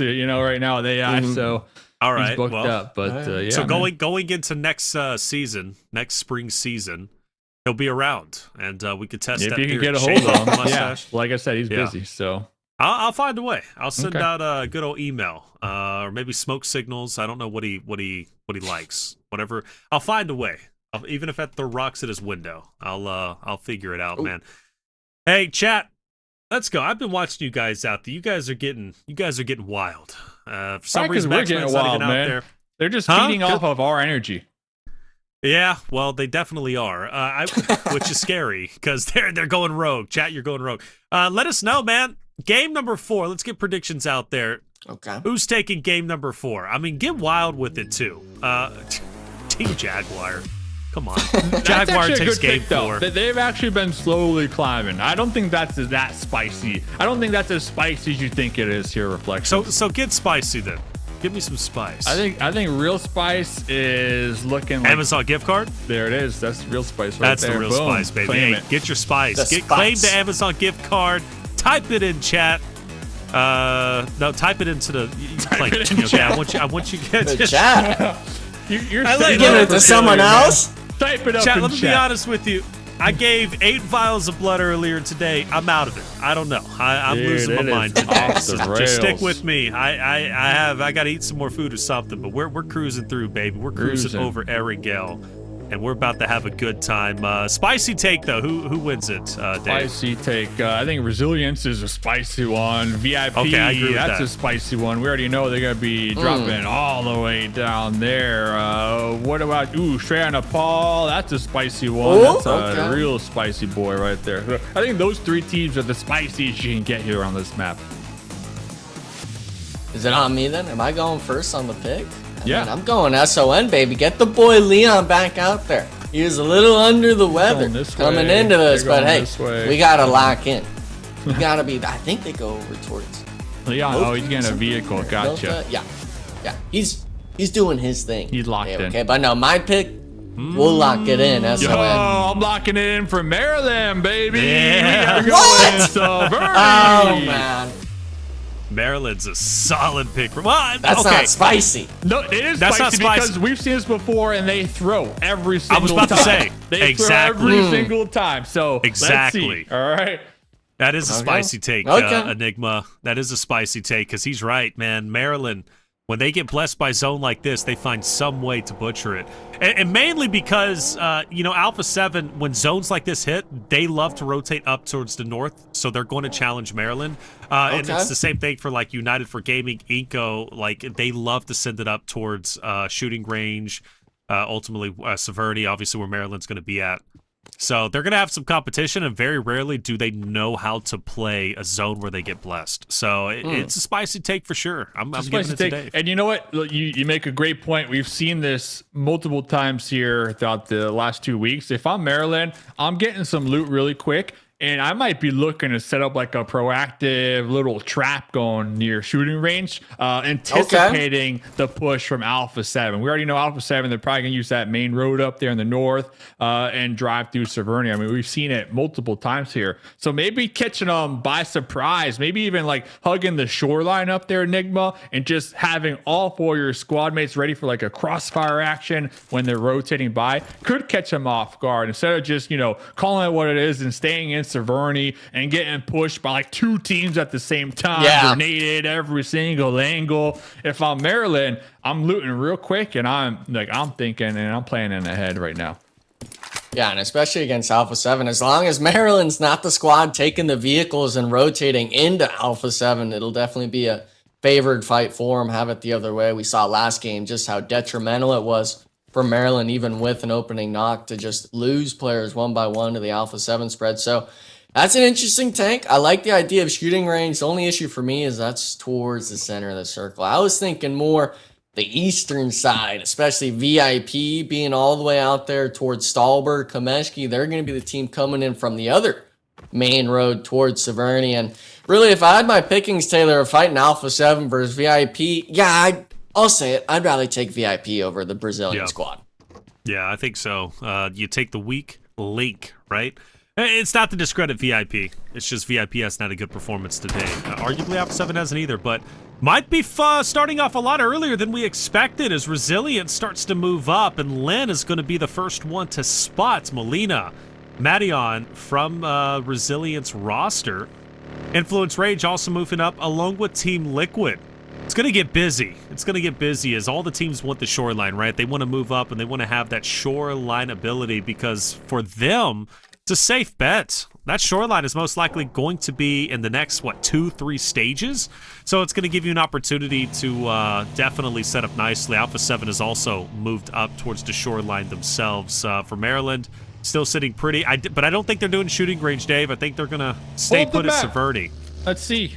Let's see what's happening out here, Reflections. If you don't mind, hit that button real quick, All right, man. pull up the map. Pulling up the map. Thank you. My button's not working. There it goes. There it is. Giving out too much blood today, man. Like we said, Alpha 7, boom. They're going right there as predicted. Maryland, though, boom. 2-2 split. Not as predicted. You know what's predicted? They're going to get crashing by multiple teams at the same time. This is what we were talking about. I mean, people think we're joking. Nah, we watch so many games that we can look ahead and we know what's about to happen. And the players, they're living it. So they definitely know what's going to happen. So Enigma, I'm surprised. I am shocked that Maryland, they're rocking this 2-2 split right now.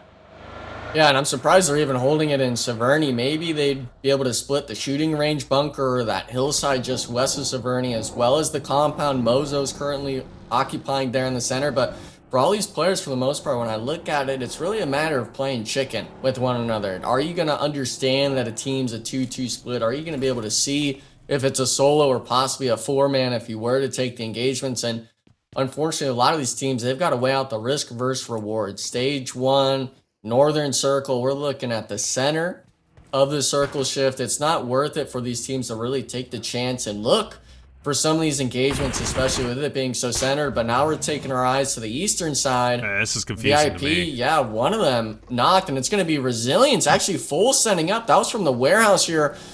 Reflections. Now they're taking the full aggression on a VIP. I have no idea what VIP's doing. I'm going to be completely honest with you. Resilience is moving up, but Resilience is getting cut down. Even if VIP win this, they still made a bad decision to push up. They left Zobman by himself, who's going to be coming in as a straggler, maybe having an impact in this late engagement. Resilience, though, still staying put. Batman will fall to Molina. Animal has to make a decision to pick up his teammate, and they will go ahead and bunker up onto the second story. But VIP, do they get their first point? Excuse me. Will they finally get a full elimination? Or will Resilience, Dave, take them out? Let's see. VIP looking to quadruple their points here. Got the little DBS. Pow! Taking them down, Cardi. Thank you very much for that. We are looking at the last one of the solo dolo. 3 grenades in hand right now, representing VIP Esports. Nice little grenade. Some damage coming out right there. Gonna be hitting the dirt right in the open in the window, getting the confirmation. We also got iNCO out there in the distance. Bruno's in, kind of overlooking the mayhem. Both players, they're gonna hit each other in the head with the grenade. They are so close right now. And meanwhile, Enigma, my dude's teammates are up here just watching it all unfold. There's only one stairwell. How many people can really get down it at a time? And unfortunately, the nades, it allows you just to bank off, whether it's the window, whether it's that little walkway the players are playing on. Just free takings for the duo down below. And your VIP, I feel like you got to just start sending it at some point, but the smokes aren't favored for them. They're going to swing out the backside, try to prevent the iNCO Gaming third party, and it goes 1-for-1 trade. Where's the support for Resilience? Batman down to just a solo sliver of HP, trying to clutch it up, and he doesn't recognize it. Gives the elimination to Resilience, which unfortunately for them, Taylor, it's not without cost. Just one player remaining, and actually looks like Wolves were potentially looking for the third party, but not fully engaging on it. Yeah, again, for VIP, I don't know what the game plan was. They crash into the house. They leave Zobman behind. They get into a fight against a 4-man unit of Resilience. There's an early knock. Look, it wasn't a sensational fight for Resilience either, but they do walk away with more than what VIP got. Obviously, they'll have 4. They'll still have a player left with Matty on, who's just going to, solo it out as they typically do, but just a bad play call. And something that wasn't necessary because VIP still had the dead in the zone. They could have chilled out for a little bit longer and lived to fight another day. Wolves into a fight against iNCO. This is going to be a relatively center control fight. Jaguar Baton is going to start rotating up potentially towards Severny. Dave, Wolves at this point, they're in damage control. They're trying to stay up, but they're so split. Yeah, I don't know. Baton kind of hitting the eject button, doubling back to maybe pick up his squad mate or even just group up right here. Okay, looks like the vehicle maybe was missing a tire or something. So they're going to try to group up, thread the needle, and make it towards Coops. We'll have to keep tabs on that one because United 4 Gaming pushing Maryland. Maryland trying to defend Severny. It looks like they did actually group up at that 2-2 split. And right in time here, Enigma, they're able to play together as a 4-man unit and defend the northern side of Severny.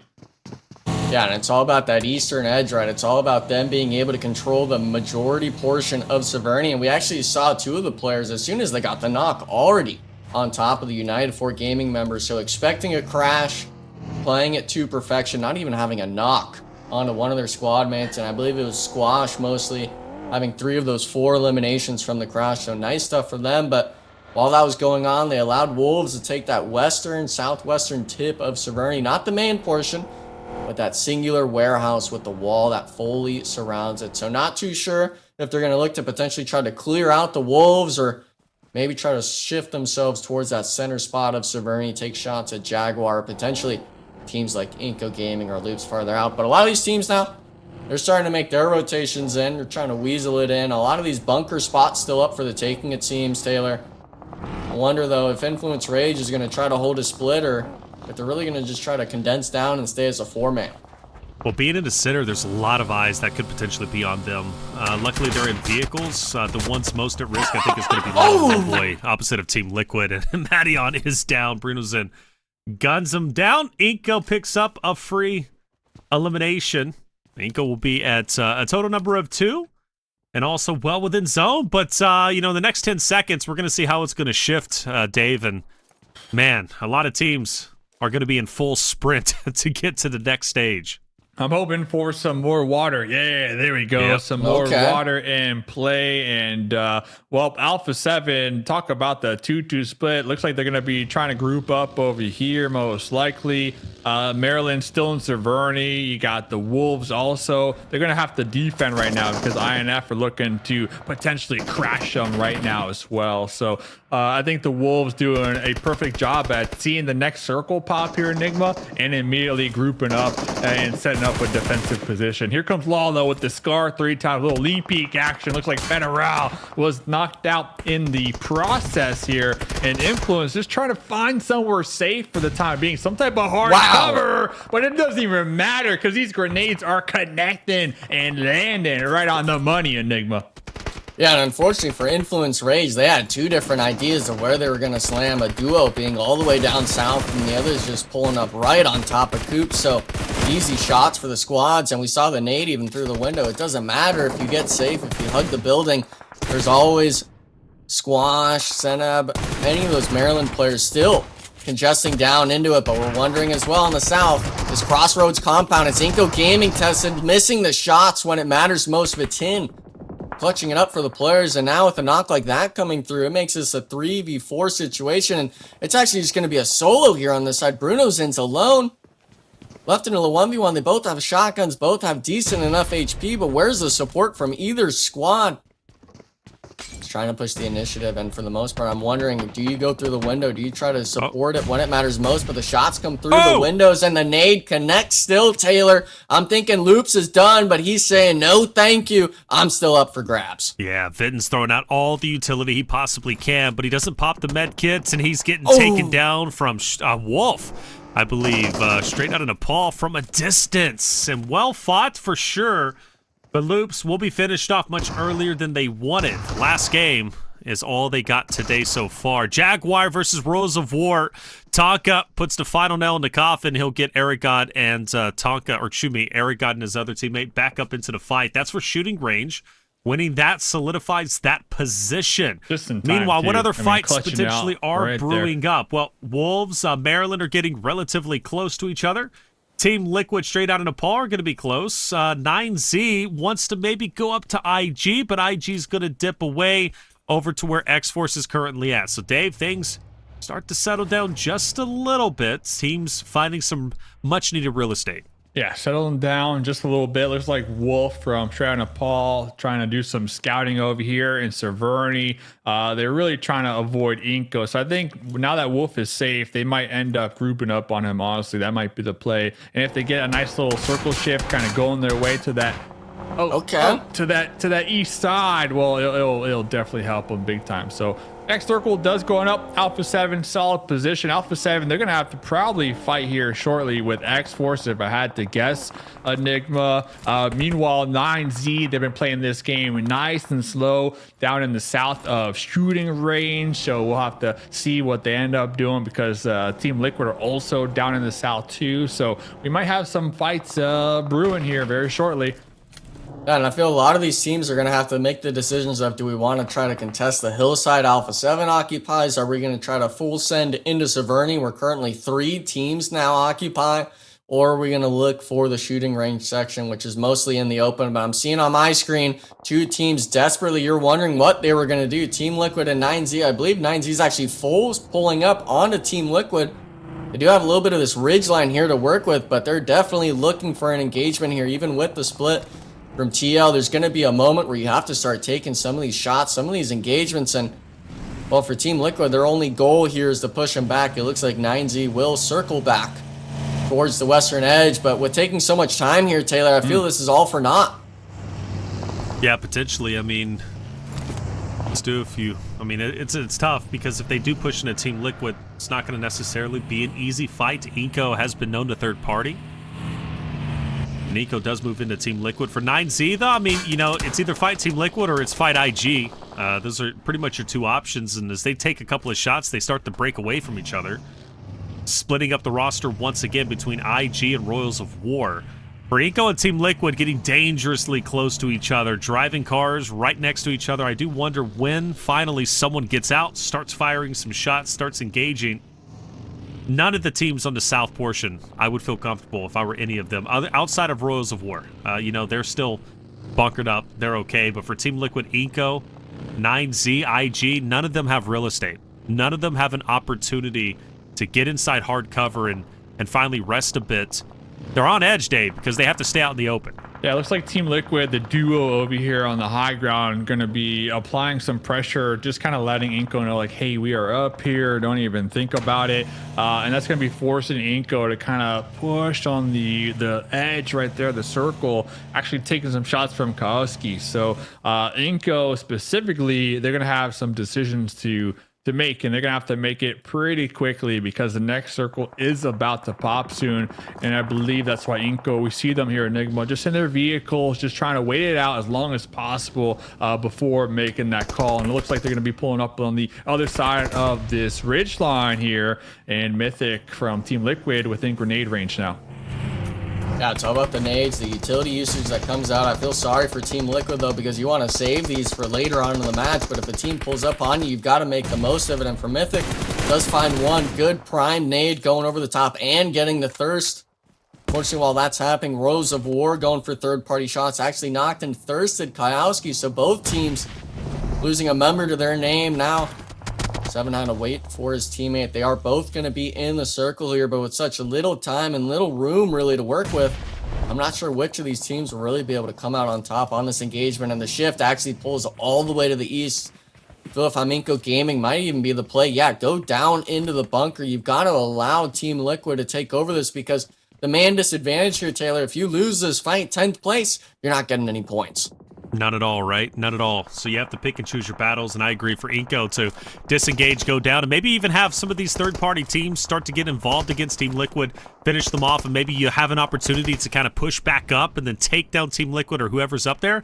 You know, you always live to fight another day. And with Mythic down, Team Liquid starts to potentially disengage. I see Chief starting to get some distance. We hop over to, I believe, the western portion. It's 9Z, who's been in this bit of a scuffle against Xforce, who does have, by the way, as they traditionally do, one hovercraft. Might have two, but one for sure. Nice. They love the hovercraft, Dave, and they were kind of the ones, at least, you know, in Titan series and also in Americas, to kind of coin the hovercraft meta, at least in our eyes. That's how you get the win, man. That's how you get the win here. So have to see how they truly utilize the power at their fingertips over here. 9Z going to be using these little trenches to kind of maneuver over there a little closer to shooting range. I mean, that's just map knowledge right there coming into play from 9Z. And yeah, I mean, kind of going back to Xforce here, time's not on their side, Enigma. They're going to have to either full send it, straight center, you know, YOLO it, which hasn't really been working tonight for anybody, or take a fight with Alpha 7 towards the north or 9Z in the south. Well, it looks like they're starting to shift south, but I would rather have them send it into intense game. The team that has the position in circle, the time's not on their side. And, well, for the most part, no one from 9Z really giving them any openings other than Cold Goat. But with there being only a minute 30 left on the clock, how much time are you willing to waste? 9Z, they're going to play for just the duo at this point. If you're Xforce, you've got to clear this player out now. And for Alim, he luckily wins the 1v1, but how long will it take for you to get the HP reset? How will it take for you to get into the intense game bunker? We're also talking Royals of War potentially taking shots. And while all this is happening, Taylor, Alpha 7 as well, potentially taking their eyes to the hills and shooting down from above. So if I'm Xforce, I question the play, but they've got to make it work now or else they're out early. And Team Liquid, let's not forget them against iNCO just a little bit earlier. iNCO still in the bunker. So for Team Liquid, popping shots at straight out of Nepal, who is well up ahead. For 9Z, running on fumes. They start to feel the pressure, start to feel the desperation. as Remix does everything he can to just stay alive as long as possible over in shooting range. Not a lot of cover here, and on top of that, now you got Ruins of War also starting to move in. Not going to be an easy fight for any of these rosters, and it starts off with Alpha 7, who have now come in for the, what, 4th, 5th party at this point, Dave? Yeah, it looks like Carrillo and Revo are going to be getting a nice little alternate angle onto IG and Xforce over here overlooking the bunker. So Alpha 7 have nothing but sight lines right now and should be able to pretty much flush out Xforce here, in my opinion, who kind of just got stopped over here because they have the shooting range looking ahead. They got the smokes, keeping them alive for the time being, but really nowhere to go. Next circle goes up too, by the way, and it's going to apply some more pressure on all 3 of these teams in this area. And I think the biggest victor over here is definitely going to be Alpha 7 and their 3rd party potential right now. Look at this. I mean, just all out mayhem. We got fights erupting everywhere, grenades getting chucked left there, right? Everybody here right now, Enigma, just trying to get any type of points possible before the inevitable, and that is the death zone that the Wolves are going to be holding down dead center with the trio.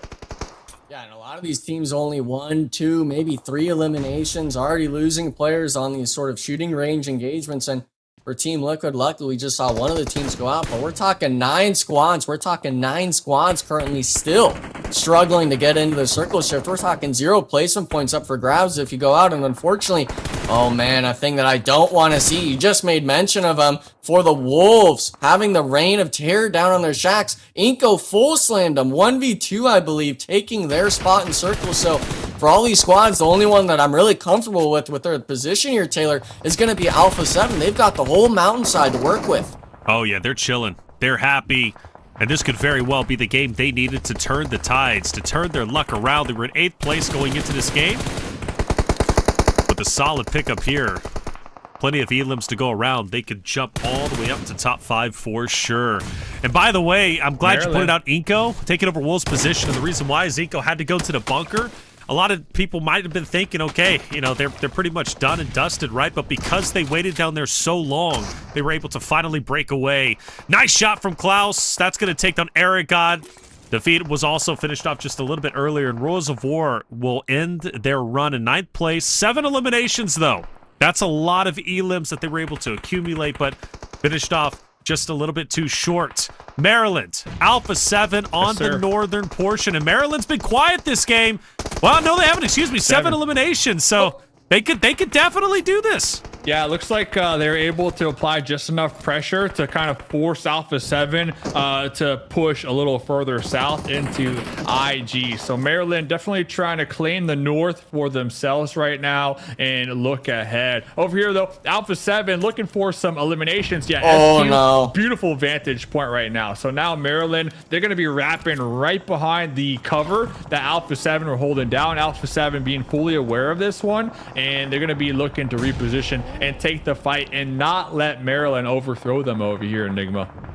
Yeah, but unfortunately, Maryland only sent 2 players here to the western side. They didn't get any more eliminations or elimination steals, I guess you could say, from the Team Liquid Nox. But if you have 2, as long as the nades connect, you could potentially open up the fight. But Maryland split. The only problem now is holding back Alpha 7, holding back the trio that still remains on your hillside. They are playing in favor of Globoy, who's currently in Severny still. The Overwatch is still in favor for you, but we've seen just how deadly Alpha 7 can be, especially in some of these quick 1v1 engagements. They're able to open it up, but Squash, he's going to be the one to get it himself here, Taylor. And for the most part, with the nade knock, no damage done to himself. The boys are assembling, and now they're taking the action to him. Nice. Yeah, Syntax is starting to push up. Good shots through the smoke and a run over. That'll help. And Maryland takes down Alpha 7 and also puts them over double digits. They're now at 12 eliminations. An early, well, a secondary call for Dave, calling out Maryland as his favorite to take this win, and they very well could do it in wonderful fashion. What 4 more eliminations they can pick up on the map. That's from iNCO, Team Liquid, and Wolves. But for Maryland, should be smooth sailing to a big win. Team Liquid, we'll see you later. That puts them up to 13, Dave. They got it. Hey, for one time right. Holy cow, man. I don't think I've been right at all this tournament. Every single time I would pick somebody, they were like get eliminated first or who knows what. But Maryland, I was criticizing them early on with a little 2-2 split in Severny. They were able to group up a lot earlier than we've typically seen them over here in these types of circles, and they were in a prime position to defend Severny, and they did a great job. Now they're showing up in the late game with all 4 alive. They've been playing this one nice and slow. Severny is their homeland. It's their turf, Enigma, so you already know they're going to be showing up in the late game just geared out of their mind, healthier than ever, and they got 13 eliminations, a much needed win here for Maryland to get that confidence going here in this tournament in the grand finals, and also for the overall leaderboards. Yeah, and this is one of those scary teams. When the eliminations start coming their way, it's all a matter of them getting more and more. There's potential 3 more eliminations up for grabs, 2 of them being on the iNCO players, and obviously the last Wolves player, which, by the way, Wolves, shout out to you guys. Just lost the player early on. I believe it was Jaguar Dorn, first driving right through that center compound of circle, being down to essentially just solos across the map, leaving Severny, making it into the top 3 speaks wonders. But now it's a matter of which teams are going to get the eliminations right. Can Maryland close this out? You guys made the debates of, well, they struggle with those early portions, especially when they get the circle. Now, though, Taylor, when it comes to the late game, I don't picture them ever losing this, and especially when it's Squash and Sanab having 6 eliminations each. I feel just them 2 alone could clear the rest of this lobby. Well, the big thing is they have the vehicles. iNCO has 1 vehicle to their name, I believe, but Maryland have the vehicles, and that's going to be huge in this open zone. I mean, Jaguar just barely inside the next one. Maybe pulls off, he could play spoiler to Maryland if he decides to focus on them, and then maybe open up a door for iNCO to, I don't know, get a couple more knocks on Maryland. But it should be a Maryland game for sure. I don't see them giving this up. I really don't. They played this so very well. Finally controlling Severny, getting pressured early on, getting crashed in multiple times by multiple rosters. I believe even having it down on the player early goings, but they still managed to come back. Very, very well done. iNCO looks to make a move. Both teams take a bit of damage, but nobody gets knocked. Everyone's going to still be standing on their own 2 feet, and nobody wants to go into center zone, Dave. I mean, could you blame them? You go. Nah, right. I go. Nah, you go. Because you already know whoever goes first, they're going to be eliminated. I mean, it's going to happen here. Maryland, 13 eliminations. If I'm one of the Maryland players, I'm jumping in that glider back there, and I'm going to start my win and wear chicken dinner celebration. But shout out to Jaguar from the Wolves, just staying in there, staying strong, and getting these consistent placement points that the Wolves have been able to acquire. I mean, the last 2 weeks, the Wolves have been so consistent. That's why we saw them in the #1 spot heading into this weekend when it comes to the bonus points, right? Just so consistent. So taking out the elimination right there, Maryland Esports coming out on top. On top, indeed, and in a big way. 15 elims. That's going to elevate them up the standing. That's a 25-point game, boys. Starting to, at least going into game 4, I believe Maryland, double check here, was in 5th place. 5th place, so 25 points will put them up to about 60 or so, which should just be behind that of Loops and Wolves. What we're talking about, a top 3 performance. You know, hey, that's special, Enigma. You know, for Maryland, a team that has been more middle of the pack than anything, come grand finals, day 1, looking like top of the pack. Yeah, and a lot of players, a lot of people in chat especially questioning the prowess of Squash and Sanab. They're like, well, you know, there's a reason they were removed from Alpha 7. Well, maybe it was a mistake to remove either of these players from that roster. They're making their own, and they're trying to make sure that, hey, we only need 1 split to qualify to the biggest tournament of the year. And for it being these 2 players, especially performing in that match, you definitely can tell all cylinders were firing. Everything was coming right in their sort of engagements and teamwork. And unfortunately, I feel for Alpha 7, we can compare him to him in that regard. Alpha 7 getting a little too over-eager, looking for some eliminations, I feel here, Dave. All these shots down south in shooting range, possibly 8-10 eliminations they could have gotten. them focusing so much on it just allowed Maryland to pull up and ultimately just took the position from them. Yeah, they were looking at shooting range, right? But kind of sticking with Maryland here, going back to the pre-show, we were looking at each region. You have your leaderboards per region, and the #1 team will be making it to that next round, right? But also, this tournament gives the opportunity for a team not at the top reflections, like not even close to being at the top of their region leaderboard, to finish top 2 and qualify here too, right? And Maryland, they're one of those teams. They're one of the teams that they need to get a top 2 finish in order to move to that next round. So the pressure for Maryland is definitely a lot higher, a lot more cranked up to maximum compared to some of these other teams who might be coasting just a little bit because they are comfortable with the regional leaderboards, right? So Maryland finally turning up the heat here. Yeah, they got the circle going their way. Severny, I mean, that's their home territory. But we've seen it from them in the past 2 weeks. Like, even when the zone goes their way, they somehow managed to let that victory slip through their fingers. So this time around, they tightened up, and they tightened up big time with 25 points.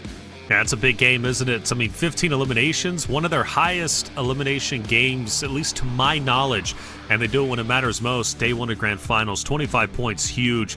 You mentioned the consistency of Wolves. There it is once again, another second-place performance. We've had 4 games. Wolves have managed to finish second place 3 out of the 4 games, and even in that third Erangel, they placed 5 and still had, I believe, 5 or 6 eliminations. They've been on fire today. That's why they are currently, or they should still be in first place. iNCO showing up, at least on that front page. Nice to see them for once. United for Gaming, just to kind of shout them out, 0 points in 15th place. No, the reason why I shout them out, very early. Well, hold on. Very early going, United for Gaming was slaying out. Okay. They've slowed down. They've cooled off a little. Slaying with 0. Okay. So shout out to them. They've cooled out. Shout out to them. They've cooled off a little bit, but they should still be fine. All right. There was a point to that. There was a point to that. Okay. All right. Remember, I gave a lot of blood today. I let him cook. I kind of lightheaded. I'm not going to lie. All right. Maryland, 2,300 damage. Jeez, that's the highest we've seen today, I believe. Even higher than game #1 with Rules of War. No, they got 29. Excuse me. But beautifully, beautifully done. Shout out to them. Nah, man. Shout out I don't to know them. I don't know if I can give you that one still, even after saying let them cook. But for the most part, I mean, try to wrap it up and put a bow on it, but I'm still over here scratching my head, man. We're ripping it off. I desperately need food, bro. Hey, I messed up. Hey, not shout out to them, all right? But I'm just saying.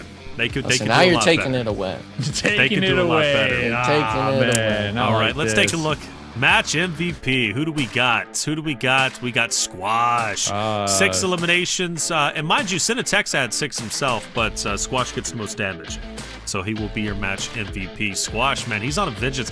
You see how personal that fight was, though, between Maryland and Alpha 7 when they finally matched up on that hilltop, Dave?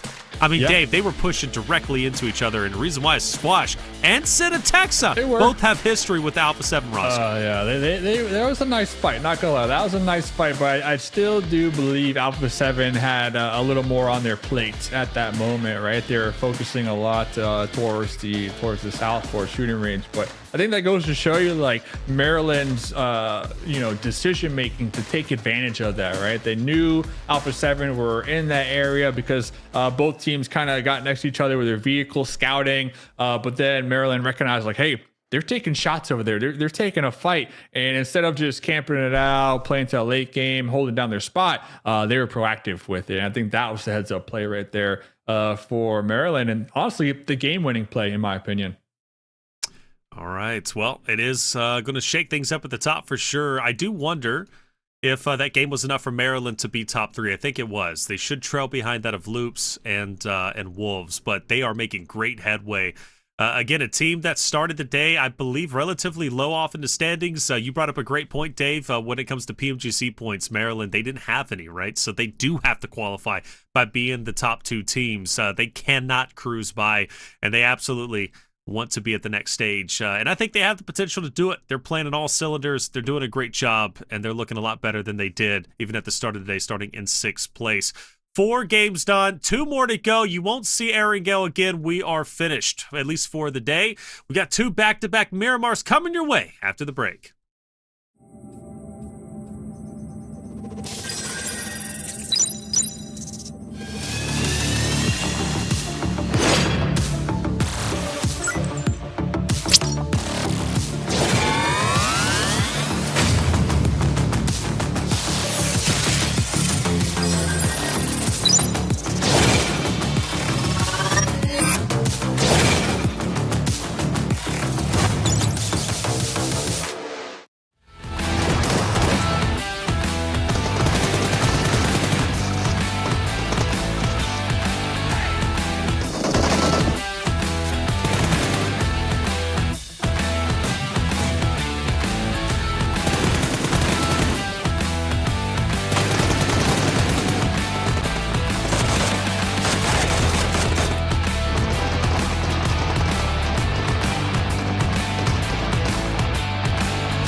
And welcome back, everyone, to day one for the Grand Finals PMSL America's fall season. Taylor Reflections double joined by Mustache Dave and Enigma.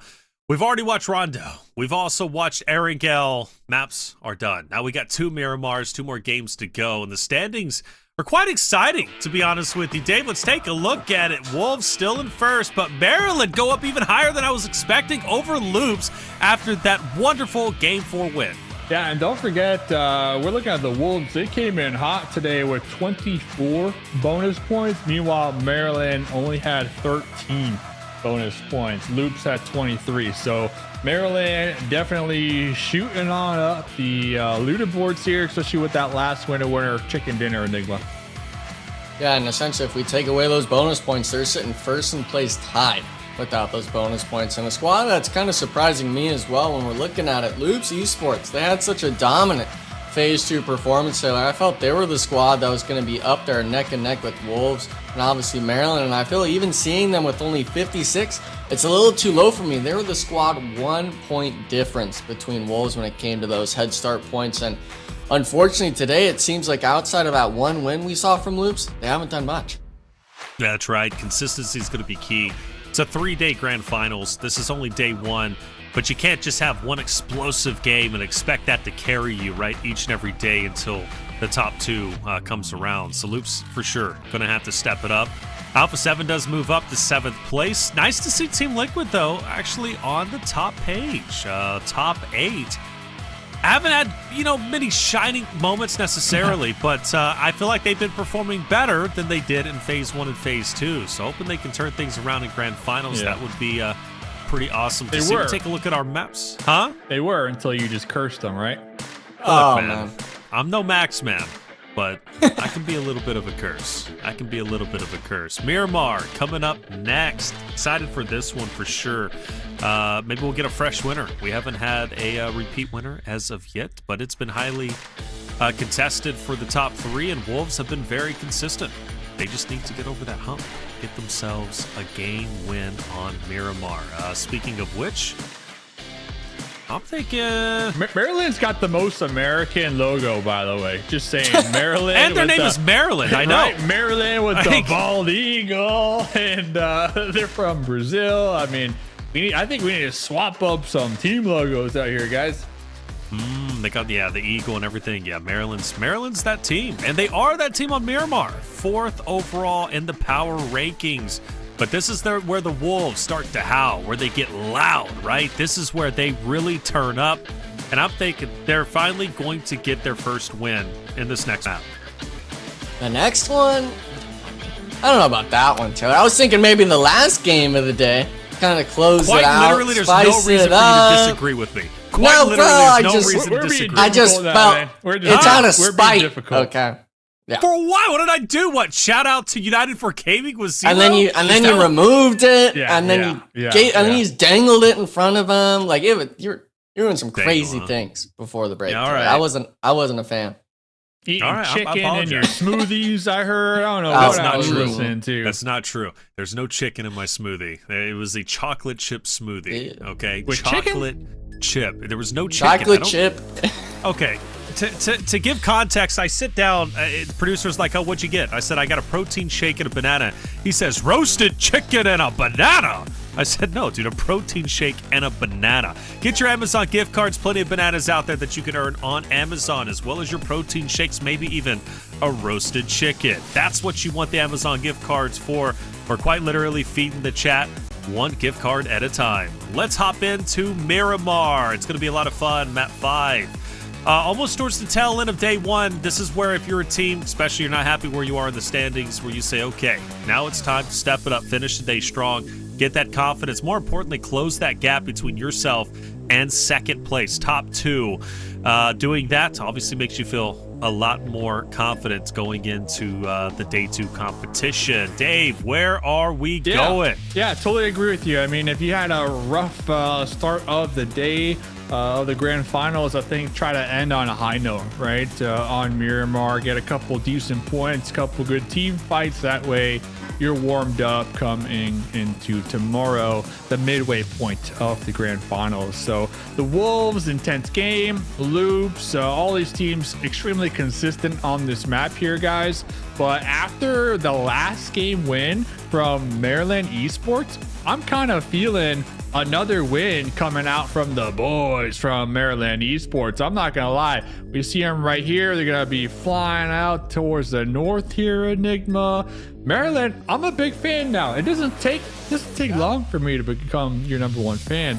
But that last Winterwear chicken dinner, it did me in, guys. It did me in. See, I don't know if I can give it to you either, Dave, because you were an Alpha 7 hype train. Okay. Then you switched up to the Loops, and then we went to Maryland. It can't be just me sticking with my guns. Thanks for okay? calling. Both I was you gonna let guys, it ride. Oh Don't yeah. call me out. No. You can't. We gotta keep it straight day one. Well, you didn't let me take the mustache you got. Okay, you didn't let your AI guy come over and be Enigma. We can give you everything Dave's got and more. Oh, so this is about you having a mustache? That's what we're Yeah. agreeing Oh on? yeah. Oh yeah. No mustache. Man, I didn't know That you really took wanted a it that turn, bad. bro. Yeah. You're just mad you don't have the mustache? What the heck? Yeah. Oh yeah. Okay. Jealousy I mean, comes in different volumes. Okay.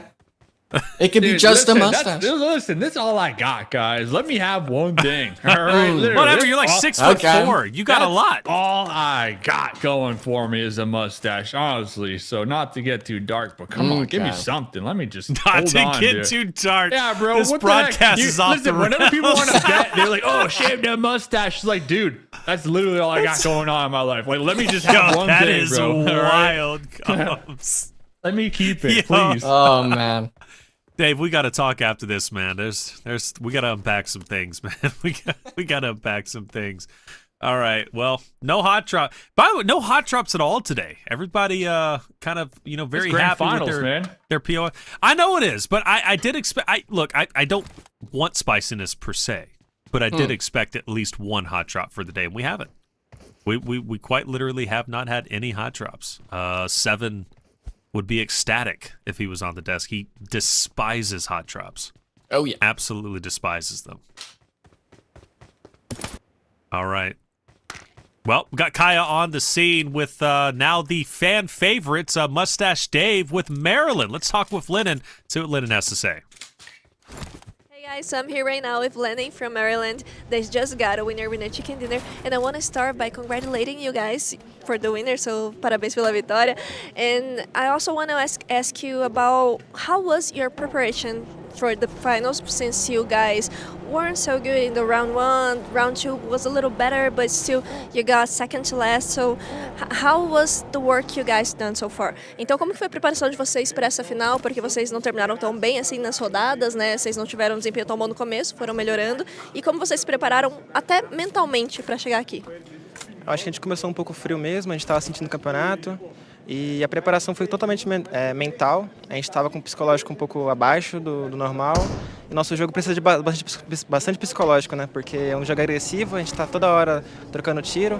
Então acho que a gente foi adaptando com o campeonato, na segunda ronda já foi melhor e na final a gente está conseguindo acertar muito mais. E é isso, a gente está melhorando. Até o último dia vamos estar classificados, se Deus quiser. Oh, so basically we're adjusting a lot. We needed to warm up and we need to focus on our psychological work, obviously, because we have an aggressive style of play, of gameplay, and then we need to be psychologically ready for that. And then we were adapting, we were fixing our mistakes, and now we feel so much better, so much more confident, and that is obviously working for us. And eu também quero aproveitar para perguntar como é que está sendo para você essa primeira experiência na PMSL, né? So I asked him about this first experience with in the PMSL Americas, since not only him but also Giboy, they're playing for the first time here. Tá sendo muito boa, era até mais do que eu esperava. Individualmente não comecei tão bem, mas fui melhorando diante do campeonato e se dá vontade de querer vir toda vez e se Deus quiser vamos continuar, né? Muito bom estar aqui, muito feliz e é isso. So obviously it's been extremely good for him. Individually, he said he was making a few mistakes in the beginning, it wasn't so easy, but he's obviously enjoying every single moment, every single second of it, and it's so good. He just wants to come like in the next PMSLs. He hopes he gets the best results as possible, and then probably come next year. I know? Sim, com certeza, né? So thank you, congrats again, and good luck in the next matches. Love it, man. Love it. Looking ahead, I mean, super excited to even be here, getting a lot of experience, and the competition is fierce, as we heard right there. But really just excited to be competing at a LAN and focusing on the future. And their eye is on the prize here, Enigma. So you gotta love it, man. You gotta love when you talk to players and they're just pumped up. You know, they're enjoying the game, they're living life, and everything seems to be going their way. I mean, all the practice, all the hours, all the VOD review, everything that it took them to get to the stage, they're not letting the opportunity slip past them. So shout out to Maryland Esports right there. Yeah, and it's all about keeping that positive mental. It doesn't matter if you're in first or last. There's always a learning moment for it, especially when you're leading yourself into grand finals. And who knows, that might have been his first time at any international LAN event. Obviously, this is just the Western regions, but it speaks volumes, like you said, of being able to just show up, get that experience, and say, I want to come back here, because that's the goal. Come back every Americas. We want to see you compete. Try to make it to World League. And then when you start reaching those stages, I mean, the hunger for it, Taylor, it never goes away. No, not at all. I love this format. I love that the players can have an opportunity to compete on LAN in a gauntlet, really. I mean, we're talking a multi-day competition, total of 10 days of competition. Very special for a league like this to happen each and every season. Shout out to PUBG Mobile. We're doing things right out here.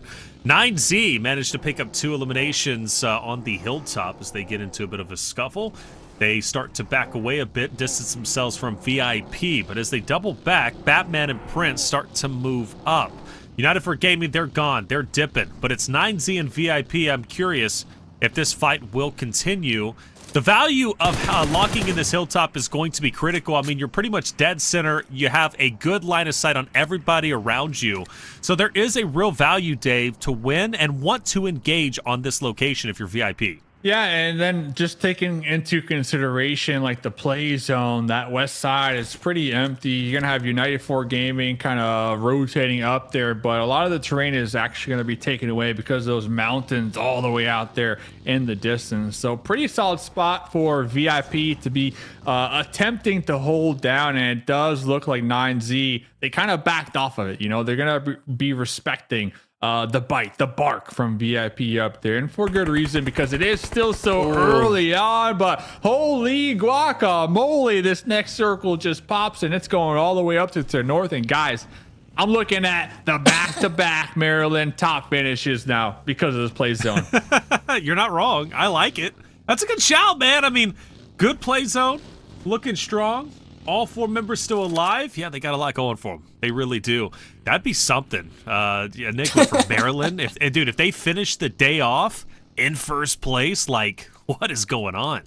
I mean, that would just be a huge point lead. But with how consistent Wolves have been, I'm interested in seeing how consistent they'll be able to be on these last 2 Miramars. But seeing just how strong that team's performed, I can't picture Maryland being able to pass up the Wolves without it being that sort of 15-20 elimination marker. And fortunately enough for me, the team that I'm wanting to see get the elimination still to continue in first is going to be the Wolves, baby. 1 onto 1 of the Alpha 7 players. They were actually holding a huge spread on that western side when we looked at that map screen earlier.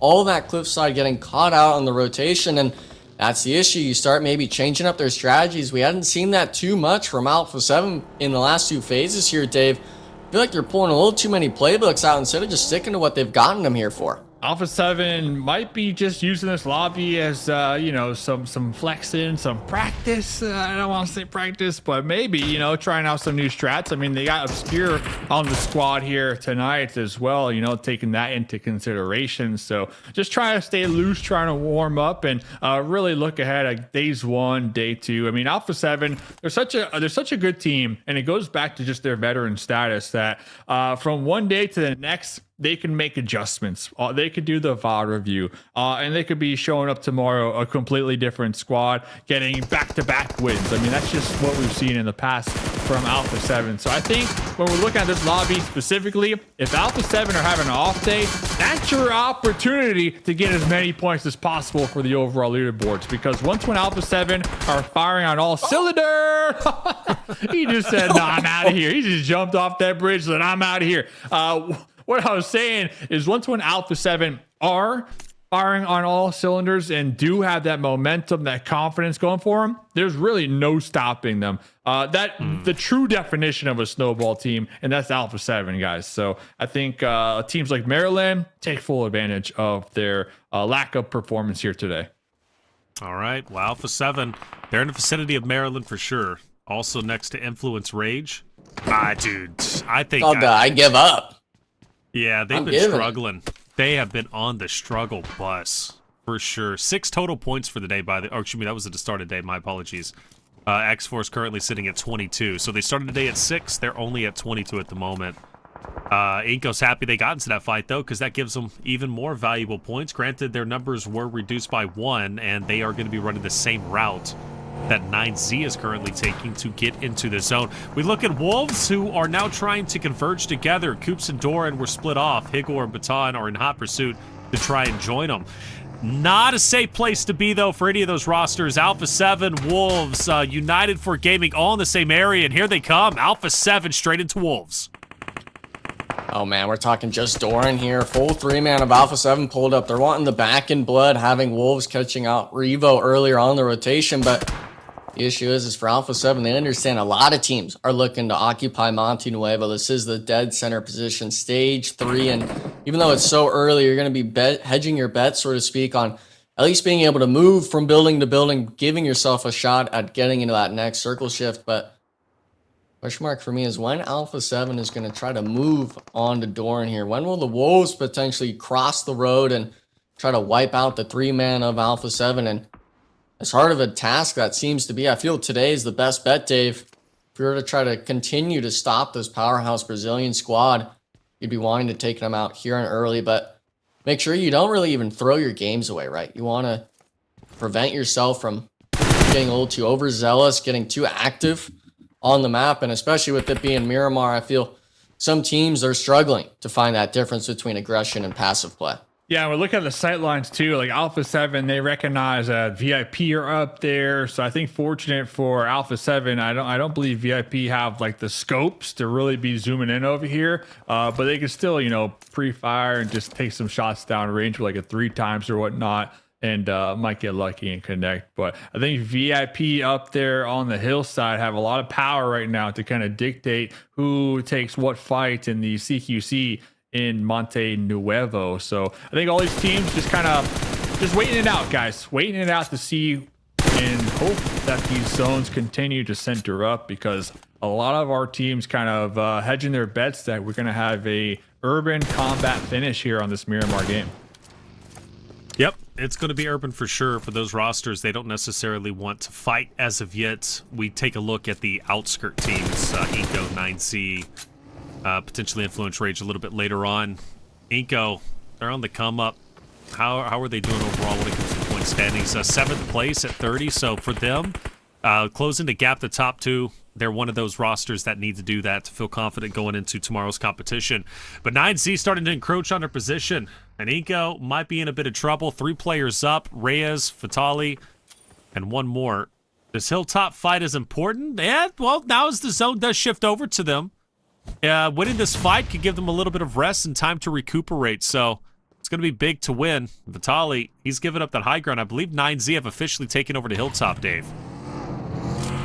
Trying to avoid these grenades. Yeah, 9Z able to push out 7-8 just in time. So it's like iNCO, they're going to be down a member 2 on their rotate. These 2 teams are rotating the same pathway, and finally one of them going to be pushing off. So iNCO going to be right in the middle, trying to avoid the sandwich between 9Z and INF. Meanwhile, looking at Alpha 7, they're still going to be making some noise out here. Next zone goes up here, guys. I'm still looking at Maryland, trying to see what they decide to do here, because now Monte Nuevo is going to be pretty much the main focus over here. Enigma Loops also kind of a wild card to me. Are they going to try to sweep up the edge here, get some eliminations, play aggressive, or just send it and try to like find a little spot to hunker down too? So a lot of question marks right now for me on those teams on the east side here, guys.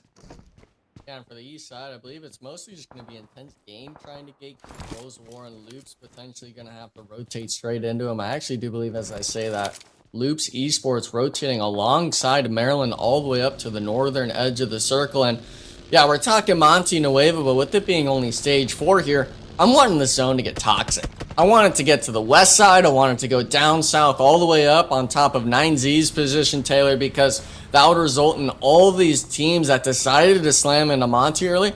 They gotta fight each other. And if you're up on the elevation, well, those are free elimination steals for you to get. So for these teams, I'm wanting to see the leaderboard change even more. And unfortunately, 2 teams up on the top of the leaderboard, they're battling it out right now. That would be crazy, by the way, if it does shift to 9Z and blesses them on the hilltop. They would have free reign on everybody below them, and to fight against iNCO was even more justified just a little bit earlier. We look at Maryland, opposite of Loops, 2 rosters that are embroiled in this fight, not only on the map, but also on the leaderboard, so very close to each other. We're talking 3rd and 2nd, and Rafina has an opportunity to take down one, misses the shots. Maryland takes advantage and pushes it. That was Lynn. Lynn gets to drop him. Rafina quickly answered back by Vitten, who is on the outskirts. Beautiful line of sight through the windows. Sanab forced to, he's on fire, pushing out. Oh! Sanab hit the shots, misses too many. Zelda will take advantage, and Sanab will be put into the dirt. You gotta appreciate where Vitten is at. He has truly dismantled Maryland's ability to fight these engagements inside the house. And on top of that, you add Wolves, who come in for the third party. Tough break for Maryland. They're now gone. But the fight hasn't concluded, has it? There is still an opportunity for Wolves to now focus on the last remaining members of Loops Enigma. Yeah, and I'm so surprised that Wolves was able to leave their compound for free and get eliminations down onto both those squads, because as soon as they see those first eliminations come through, thirst one against the other, Wolves are saying, we need to take these teams out now. And unfortunately, they did lose Doran earlier on in the match, but nonetheless, you being able to take out those Star Seller squads, the shift doesn't go west, it goes back to Monty, but it still holds the opportunity for teams like Wolves, Alpha 7 to get those eliminations under their belt. And a team that desperately is needing points, Team Jaguar, they're getting full sent Dave from the Intense Gaming boys. S12K's coming in, but the shots aren't landing. We're all just standing in smokes right now. We got to start landing an intense game. They're doing it all. Jaguar just got done taking a fight, winning the fight, and then Intense Game taking advantage of that calculation that Jaguar were going to be healing. I think the Wolves doing the same thing up there in the north too, so it does look like they're doing some scouting. But IG, they're going to be claiming that spot, that terrain, to call their own for the time being. So crazy fight over there for that little tiny warehouse, and it does look like IG will be the victors of that. So wow, 11 teams to remain. A lot of action here on this Miramar map. Jaguars eliminated, but they walked away with 6 eliminations, the most so far here.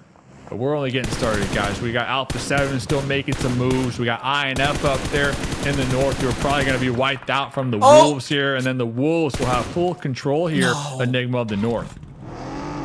We gotta take a second for what Igor just did. We're seeing a knocked player on the ground, and we're too stressed to get the thirst. It actually went to Alpha 7 there at the end, so a missed point opportunity. But yeah, back to what you said, these teams right now with the sort of circle shift, I'm honestly interested in seeing what teams like VIP and 9Z are going to do. They've got to work down the mountain still, and while all that's said and done, the teams that were sitting pretty in the center, they were getting shot at by those thorns in the side. Now the thorns, well, they got to start moving inward, right? And with it being stage 5, the blue zone will start doing significant damage, where you won't be able to get those resets on the edge of the circle shift. But we're still talking a minute left, Taylor. I feel a lot of these teams are going to start idling out here. Yeah. Things are going to get pretty wild. I mean, you could tell how closely congested the center zone is. The next stage, it's just going to explode with tons of rosters starting to fall off.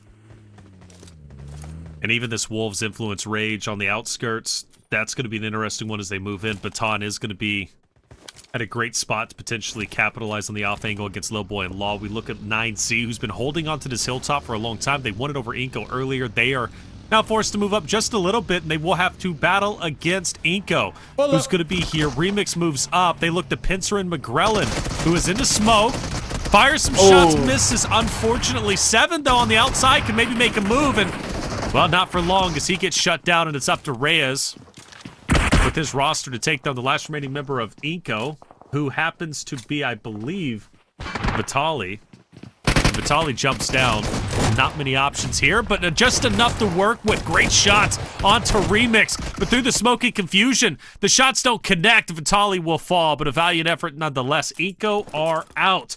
4 eliminations is where they end, and 9Z has now dismantled 2 teams on that hilltop, Dave. Yeah, nice little crash, and you know what? They're going to get this loot, and I feel like Enigma, they're going to go right for VIP. I mean, that is the next play here, because then you'll have this high ground overlooking all of Monte Nuevo. So if I'm 9Z, that is the play right there, and I'm looking forward to it. Meanwhile, IG, that compound that they fought for, well, no longer in play, but they'll be able to easily rotate into the circle from their position. And we saw the Wolves up there in the north just holding it down for the time being, but we do still have a couple INF players still alive, so I'll have to make sure the Wolves don't get backstabbed there, but I'm pretty sure they're aware. They are definitely aware of those players kind of lingering out there in the distance. But here we go. 9Z now looking to make that push. Yeah, they got one. Actually, the pull-up, one of the VIP players trying to rat underneath Milos, not even able to get a knock for his squad. Full goat in front, being able to get Batman down on the ground. And this is the opening that 9Z was waiting for. I thought it was going to be whoever was on top of the hillside, that being Milos, to get shots on the player up top of these sort of silos, but it's actually going to be the other VIP player just getting caught out with the shots not connecting. Now I wonder if you're VIP, do you ever just send it into the circle, or do you try to fight for this? You have the high ground, but with how 9Z has been playing, Taylor, I feel like you just got to give this position and play for that late game. You can't fight this at all. Well, we'll see. I mean, VIP, what do they have to really lose? They're so far down the standings. I think it's time to start establishing dominance. You know, VIP needs to understand that they can slay out. And even though it's 9Z who have taken down iNCO, who have taken down other rosters in the past, you know, there's no reason to avoid this fight. I think you take it for 9Z. They're not going to slow down either. Wolves onto Influence Rage. That fight had been culminating for quite some time, and Wolves will finally take their roster down. That's going to put them up to 5 eliminations. They now have control of the northern side. Back on board, though, with 9Z versus VIP. Animal is going to be down. Remix takes some off shots, but he repositions himself onto Zobman, who needs to be ready for this. Molotov's going to miss. This nade could be critical in saving Remix's life. Throws it perfectly. Zaman takes damage, and Remix hits the shots needed to drop him. VIP starting to crumble, starting to fall apart. One member left. That's going to be Prince.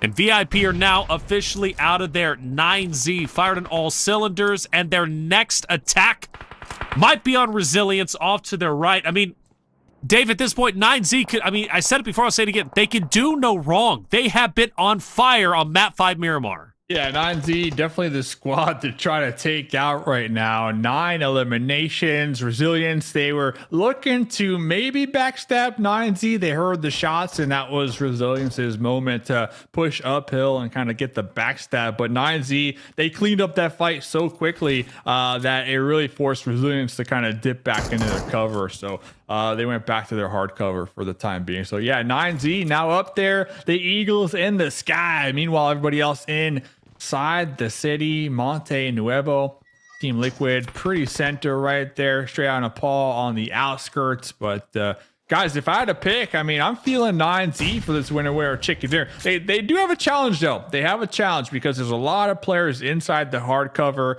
who are in a defensive position. But when it comes to just momentum this game, 9Z, they got it.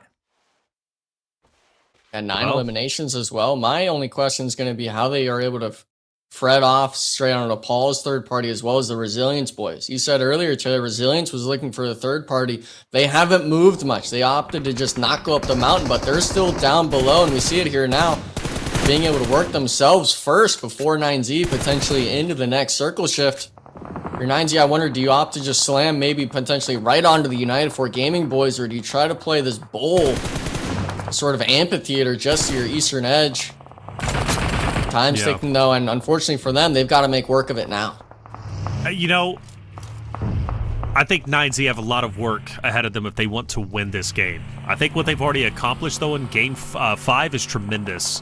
If they can, you know, somehow skirt by Resilience, which it looks like they will, going to the western side up to the north, I mean, 9Z could have one of the biggest games of our season yet, of the fall season, at this rate anyways. There's still plenty of opportunities for them to take more engagements. They've been aggressive. They do split from Resilience, so they will, in fact, be going over to the western portion. But it's going to be tough for them to win this only because Alpha 7 are in such a great spot. You got United 4 Gaming still dead center. 9Z, though, on the move. They park the bus inside the building. So this is a great spot for them to be in, but they're going to have to work hard for this win, Dave. I don't know if it's guaranteed just yet. Hey, as long as we can get Kolgo back up, we're good, man. We are. He's crawling. Don't get thirsty. He's in the smokes. He's behind the vehicle. They're trying to get the vehicle explosion. We hear the shots ringing on. Oh, there goes Reyes as well on the mission to pick up Kolgo. Kolgo was thirsted, so reflections. My goodness, did you jinx them, man? They were looking so good. You did. You were the one who shouted about and said they were winning. They were winning until you pointed out their difficult push. But regardless, they lost Kolgo, okay? But their position, I'll still take it, Enigma, for the time being. There's like an open little field between them. So once when they do have to push out, it's going to be somewhat challenging, but it's going to come down to timing. Alpha 7, Team Liquid, they might get into a little skirmish, so if 9Z can kind of time it perfectly, they can kind of leapfrog from one hard point cover to the next. Yeah, leapfrogging, that's going to be the key. I believe they might be able to have a vehicle they could use as well, some smokes on some of the players. I believe Remix having 1 or 2 to his name, but yeah, just acting out the push of going right onto Alpha 7's wall. We could see it on the right side there. Coops, by the way, still alive. You make note of it a lot, Dave. If you want one person alive on that team, you want it to be Coops, with 2 teams that haven't been able to perform much today, but definitely wanting to take this win and can. Gonna be intense game in Team Liquid here, Taylor. Both squads, 3-4 players up for each of them. Want to see if they're able to maybe prevent each other from fighting and possibly try to take out these solos and duos on the map. Yeah, solos, man. Those solos can wreak havoc and really dismantle you right when you don't need it. Especially, like, let's say you're in a top 3 position, top 4. Those solos tend to be a nuisance for sure. It's always a hard, obviously, task finding them, right? You just never know where they're chilling out at. IG pushing up on the Team Liquid. Rafa leading the charge through the stairs. That's an awkward fight. What in the world? What was that? I would love to have seen... Like, what was Kioski looking at? I don't know. Maybe he thought that was his team member or something. I mean, they gave each other high fives right there. That was odd. That was definitely odd. Mythic's on fire. And he'll manage to cool himself off for the time being. Team Liquid down to 2 players.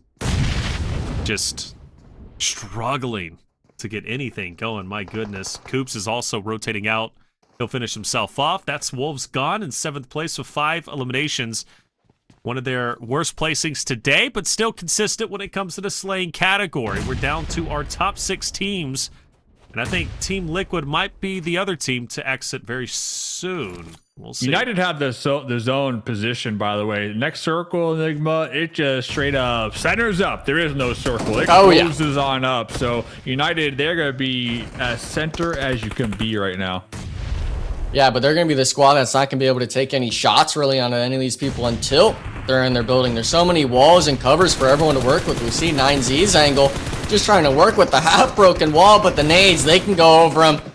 Gazao trying to steal away some eliminations, actually throwing a molly to try to get it, but he's not going to be able to do. He's going to finish off the squad with bullets alone, and for Alpha 7, they have a little bit of room to work with. Intense game, opted to move center more towards the United 4 Gaming boys, but while that was going on, it actually looks like the solo of Wolves is eliminated. So we're talking top 5 situation here, Taylor, and this is where the utility starts to come out. The buildings, can you dodge it? And unfortunately, it looks like United 4 Gaming, both the players go out. We're talking top 4 situation here now. Yeah, as Alpha 7, they're coming alive. They're starting to look better than they ever have with 3 players up, 7 elims, now top 3. The only nuisance that's going to be in front of him is going to be IG, and Silence is getting swarmed on. He's the only one in the building to face off against not only Resilience, but also, I believe, Alpha 7 up ahead. Obscure starts to move up to challenge IG from the rooftop, but the nades are rolling in. But Obscure he's unrelenting. But maybe he should have pumped the brakes just a little bit as IG take the game in wonderful fashion, finish off with 14 eliminations, and get their first win of the day. IG, slow and steady, wins the race, Dave. Almost left them hanging right there. I was getting a little nervous, but we got it. We got it. We got it, big dog. So every single win, too, by the way, guys, tonight, the winner had at least 10 elims, right? If I'm not mistaken, right? I got to go back and do the quick math. 13, 15, 11, 15, yeah, 14. You are correct. So, okay. I mean, every single winner chicken dinner is doubled by the elims alone. So every chicken is so impactful on the overall leaderboards. And IG, they're going to be shooting right up. Alpha 7 still being consistent with the eliminations, walking away with 7.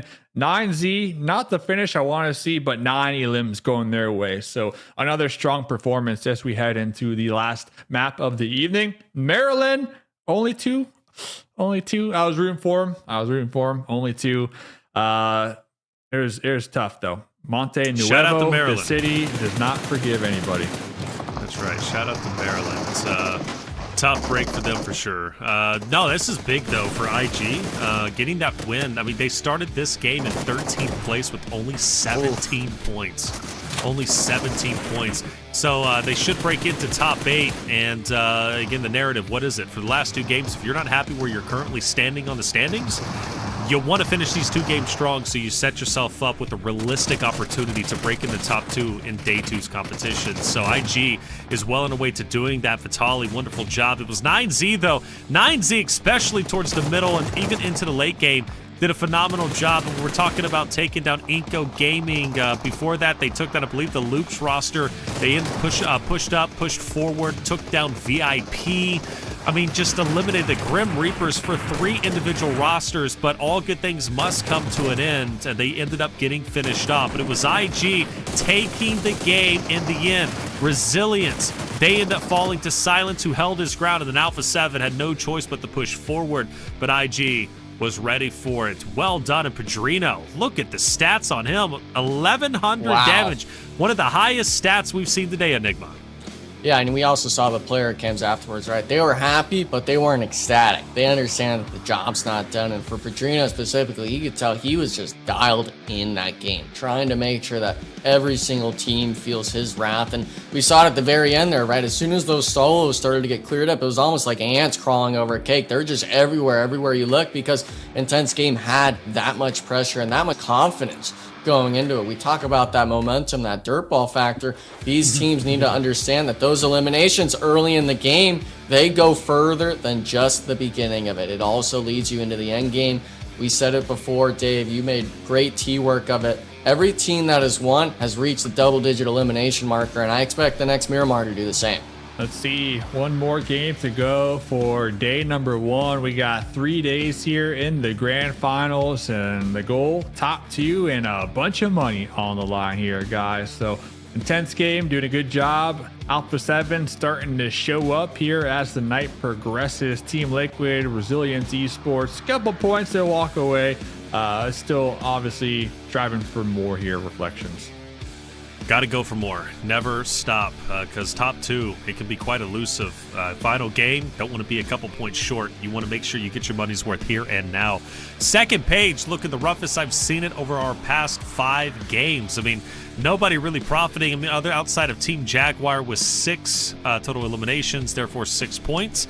They were finished off earlier than they wanted. For a lot of these rosters, would say they've been here, but Maryland is a surprise. Loops is also yet another surprise. Obviously, we take a look at our match recap. It was Intense Game all the way. Alpha 7 for the first time, managing to secure a top 3 finish for the day. Dave, literally the first time they placed top 3. Showing up, man. Showing up. So top 3, next game, first place, Reflections. Mark my words. Next game, first place, man. I hear you. It's possible. Anything is possible. Resilience, though, where'd they come from? Hold up. 3rd place, 0 eliminations, but at least podium there, Enigma. I can't give him commandments for that one. I mean, we're talking only Okay. 300 damage we had. We're 4 man up. I mean, come on. Alpha 7 and Team Liquid both had less time as a squad than Resilience, and unfortunately just not going to be the case, but we don't care about the 300 damage dealers, right? We want to see the MVP, and seeing those player stats, we all kind of felt it was going to be Padrino, baby. 5 elims, 0 of them, surprisingly, being on the grenade counts, all just through the shots alone. And for the 1100 damage, Taylor, speaks volumes that Intense Game might be turning up this last Miramar. Ooh, man, which would be massive. Again, I think they break into top 8 based off of that game alone. I mean, 14 eliminations, a winner chicken dinner, 24 points. That's great. If they can have another game like that in Game 6 to close out the day, great. We're talking potentially top 3 finish. That would be a big come up. And an indication that this is anybody's tournament. You know, we're no longer just talking about Loops dominating or Alpha 7 dominating. The only consistent narrative really is Wolves remaining consistent, right? But outside of that, Maryland, for example, is wonderful. 9Z. All these teams are doing very, very well. It's highly competitive. The Americas region has only been getting better each and every year, and that's a beautiful thing. Through Titan Series and PMSL, but only one more game remains. That's it for day number 1 to set yourself up nicely going into tomorrow's competition. This is where you got to close it out. Dave saying Alpha 7. Enigma, who you saying? Ooh, what I'm going with? We're going with Maryland, baby. I said it before. You guys were 1 game early on it. It's definitely them. Okay, well, I'm going Wolves again. I'm sticking with them. I think they close out the day with a big win. You know what? If it's not Wolves, I'll throw out a second one out there. I'll get weird. Xforce. I'll get Xforce. And I say that because Xforce typically finishes very strong. Dave, another one? You staying with Alpha 7? Alpha 7 definitely should be doing pretty good. And you know what? Let's go Team Jaguar. Team Jaguar coming out clutch here, man. I'm trying. Keeping it real. I tried with them earlier, and even PB said that's a bold pick. I know. They didn't make it happen, but maybe they can do it this time around with Dave's belief. There it is. 5 games down, 1 more to go. We're gonna take a quick break. When we come back, Game 6 Miramar coming your way.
Unknown who will rise or fall. I raise my shield to stay alive, but the hurt still rain down from the sky. Now I got a tattered soul, but still I fight.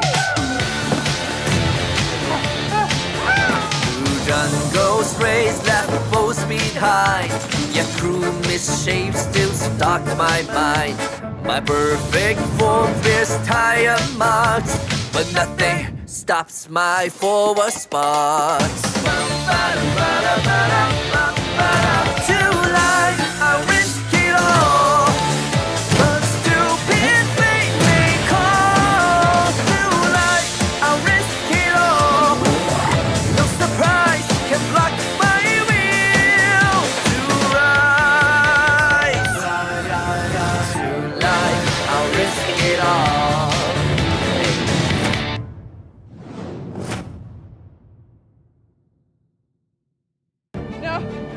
No, wait, why am I throwing haymakers?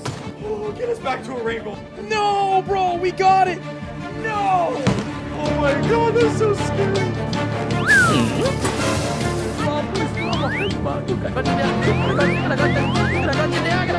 Fena dalga geçiyorum ben. Fena dalga geçiyorum.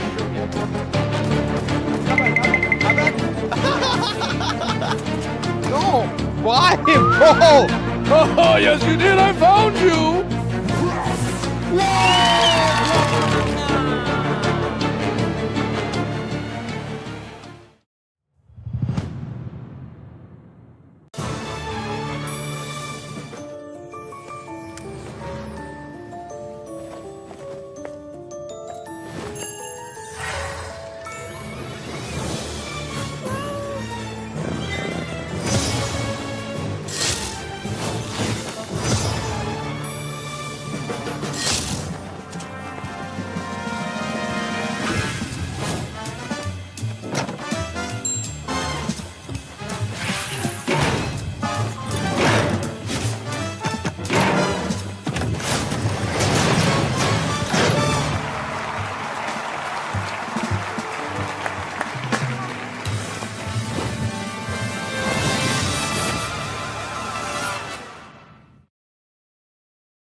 Welcome back, everyone, to day one for the grand finals of PMSL America's fall season. Game 5 finish. One more game to go. This is where the standings lay.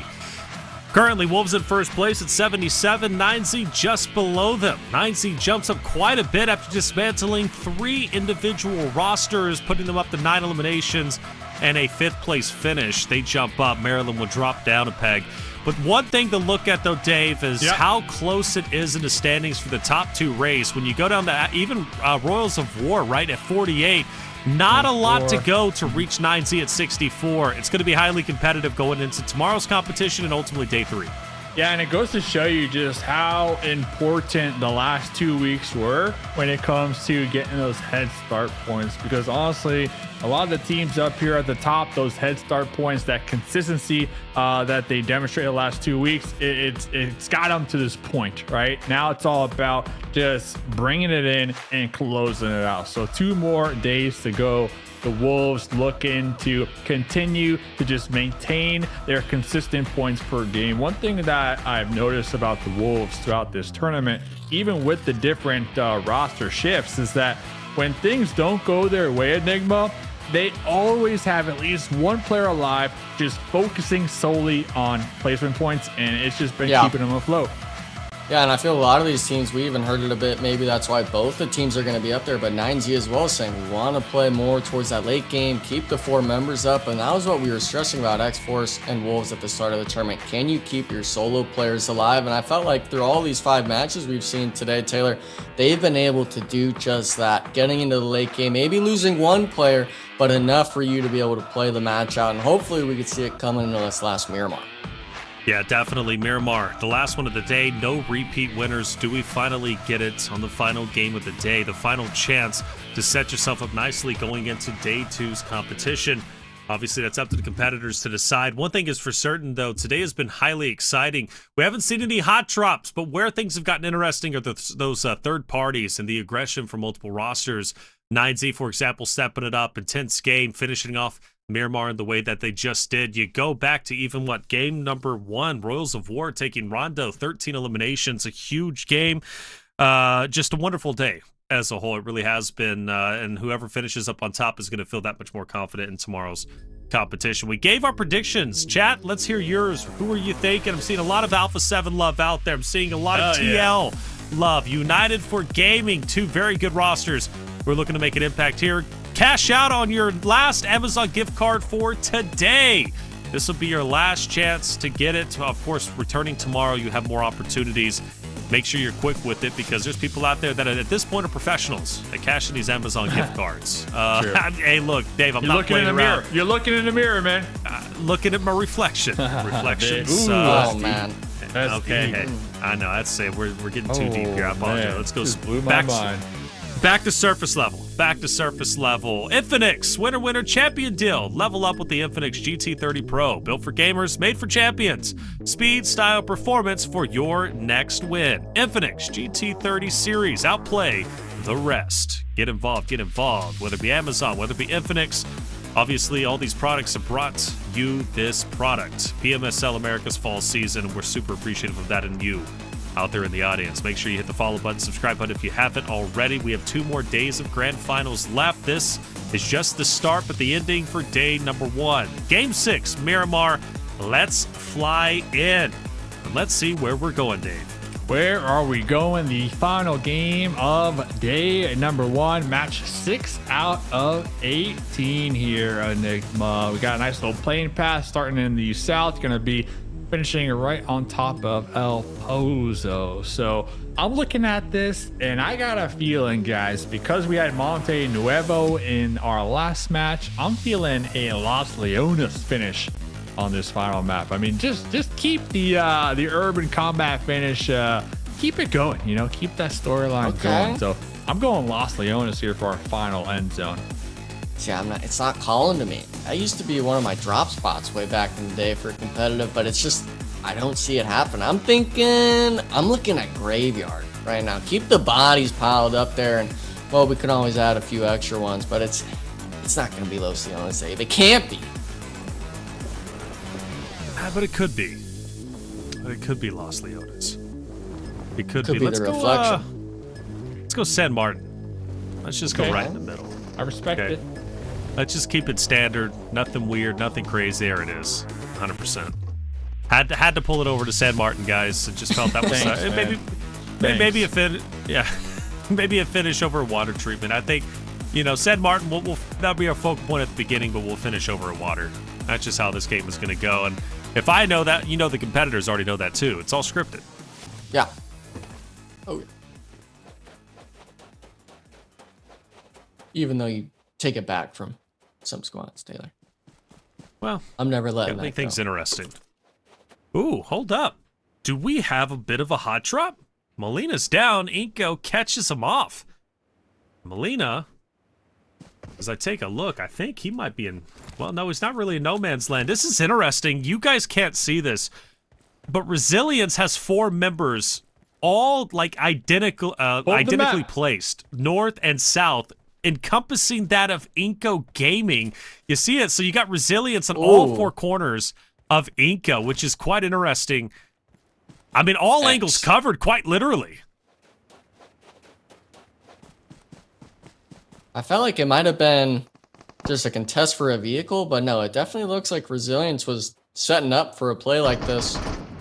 See as well, I'm not sure if they we got can a get hustle, one of the though. observers on the 7. I'm seeing someone with the Winchester. In the wide open. Nah, he's got it. He's got it. Holy cow. I don't know. But someone on iNCO, give me that POV. 7, give me him. He's got the Winchester right now, Dave. He's hitting something. Cardi's running, dude. Cardi is hauling. So they had the 4 corner strat going on Reflections. There was Big Brain You know, we highlighted it, we drew the lines and the squiggles. It was looking beautiful, but I don't know, man. Resilience Esports, it's a tough play, man. It's a tough play. You gotta have the proper loot. You gotta have the scopes, the gear to really take that fight. And iNCO just having better communication and a better arsenal to work with that, right? And the high ground. Oh, hit him with the bow. Take that. Oh, yeah. Oh, dude. Explode bow. He got close. Oh, he's getting even closer. Oh, he's dialed in now. Watch this. He's dialed in now. Got a little bit of damage. Oh, his teammate hit him, I think. Oh, hey! Dude, Whoa, slow down. 7, out of hey. nowhere. Now you're getting too wild here. Now he's got to relocate it. One more shot to connect, and he'll hold off. Oh, he'll hold off. Explosive bow, man. That's always exciting to see. Saw that at PMWC quite a bit. Ended up working out quite well. For Resilience with just 2 players, not a lot of health, really no health at all. They're in trouble. Oh, who is that? It was Jaguar. Oh, yeah, hold up. 7 hits the shot on Demonor, taking him down. 7 is on fire.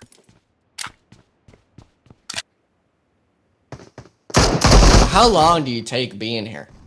You know, like if you're iNCO, you've got 1 vehicle. They actually lost the Tolly there, surprisingly. So, engagement, even though they got... Actually, it was really almost just 1 elimination. I don't think this match in any favor was for the blessings of iNCO Gaming, even though they had so many good knocks and damage dealt. It being just Rolls of War next to them, as well as obviously Jaguar we saw pulling up for a second. Really, we gotta like go into blue zone, I feel, and start looting something that no one's touched, because there's nothing gonna be free in the center here, Dave. Center is a hotbed, man. You got Team Liquid, you got Maryland, you got Xforce. I think Xforce, out of all these teams, I think Xforce truly need to bounce back here this game, guys. Out of all the teams here tonight, I'm hoping they could make something happen, because if you would have asked me in the pre-show where Xforce would be finishing at the end of the day, I would not have said 12th place here, Reflections. No, that's why I said for Xforce, though, like one of the things they do well traditionally is finish the day off strong. And I think that's what they're going to end up doing here. I think they're going to finish off strong with the win. Potentially break into top 8, start tomorrow, start fresh. As Alpha 7 starts to move up, though, onto Xforce, maybe we do have a fight taking place relatively soon. It's Carrillo, who decided to get up here early on. He splits the difference between Fate and Klaus. Luckily, the rest of his roster is going to be there. Alpha 7's been known to kind of pincer in rosters. This is going to be a 4v2. Unbeknownst to them, Aleem, 24K are off at a distance, so Alpha 7 go ahead and hang back a little bit. Push up this hill has got to be done properly. If it's not, run a risk of losing here. By the way, this is Dave's pick, Alpha 7, to win this game. iNCO versus Resilience. This fight is still going on. What in the world? Molina's got a little bit of extra health. iNCO starts to close in. Molina, I think his time left on this map is cut very short. He's going to get, taken down. Resilience is gone. iNCO gets it. Back on board with Alpha 7 versus Xforce. Dave, Alpha 7 are pushing in. Got that mini, we got the 8 times, and we got some juicy elimination points right between us right now, Enigma. So Alpha 7, they've been on the come up as the night progressed. They're looking for that winner chicken dinner. They're going to be north of water treatment. So it looks like Klaus and 24K looking for the alternate angles over here. But honestly, Fate, you're just stuck like Chuck, my dude. Already bleeding on out. So this should be an easy elimination point for Alpha 7. Yep, going to be punching his ticket for the night. Back to the all-you-can-eat buffet for him. But his squad mate's still alive here, Enigma. Yeah, I feel if you're Xforce, you just got to dip out. You're in a straight 4v4 now, 3v4 fight against a squad that wants to take these engagements, try to start their last match of the day with a few eliminations under their belt, but it takes them so long to make these decisions, especially when it's Fate being the one knocked and eliminated, now Klaus being the second person out. And unfortunately for Xforce, they were holding this 2-2 split on this mountain range just to the west where 24K's was, but they didn't rotate fast enough. They just left. Fate hung out to dry in the compound, and unfortunately, when we compare the gameplay styles, we're seeing it here in perfect form. Alpha 7, even with one player getting knocked, just immediately having the answer in the return. And for Xforce, unfortunately, just seeing this sort of play, this level of inconsistency being consistent, Taylor, I can't count him as being a squad that can potentially overthrow the leaderboard anymore. Yeah, I fully agree with that. Fully agree with that. That's tough. 24K will dip, stay alive as long as he possibly can. Zone will shift though, or towards the south. Alpha 7 will have to rotate down towards water treatment. San Martin is going to be dead center, which happens to be where Maryland's at. You know, I will give them credit where credit is due, Dave. Maryland always finds a way to position themselves nicely around stage 2, stage 3. Yeah, that's true. I mean, Maryland, that's one of their strong suits, right? Just kind of reading the zones and being able to play it accordingly. Now it's their team fights that have been needing some work, but I think tonight, especially going back to their Cerverni winner chicken dinner, I was extremely impressed. So talking about a team that has been putting in the due diligence from the league stage, I think Maryland definitely that squad here, and I definitely understand as well why Enigma kind of picked them. I believe like on day number 1, Enigma mentioned, hey, watch out for this team. This is a team that you should keep your eyes on. So I mean, talk about just having the crystal ball over here. My dude knew exactly what's up. But the Wolves still holding down that first place spot. We got 9Z right behind him. Then Maryland in third place. All 3 of those teams currently sitting on no points here so far. 0 eliminations. We're about 10 minutes deep in this match. Still 15 teams alive here, guys. 15? What about 14? What if I want there to be less 15. teams? Definitely 15. Quite literally 15 right now. No, but what if I wanted there to be 14, Taylor? Who's going to stop it? You will eventually have that option, but right now it's 15. Oh, yeah. It'll Who's happen this guy? eventually. Oh, Federal. Who are you shooting at? This guy is seeing 15 teams, man. All at once in his house. Okay. Oh, that is a well, a safety Federal measure of the is. warehouse. Well, you can't destroy that. Yeah, he Only the doors. Huh. I would not want to run into him right now. See, this is what the grand finals does to people, Taylor. They just start seeing things. They start acting out.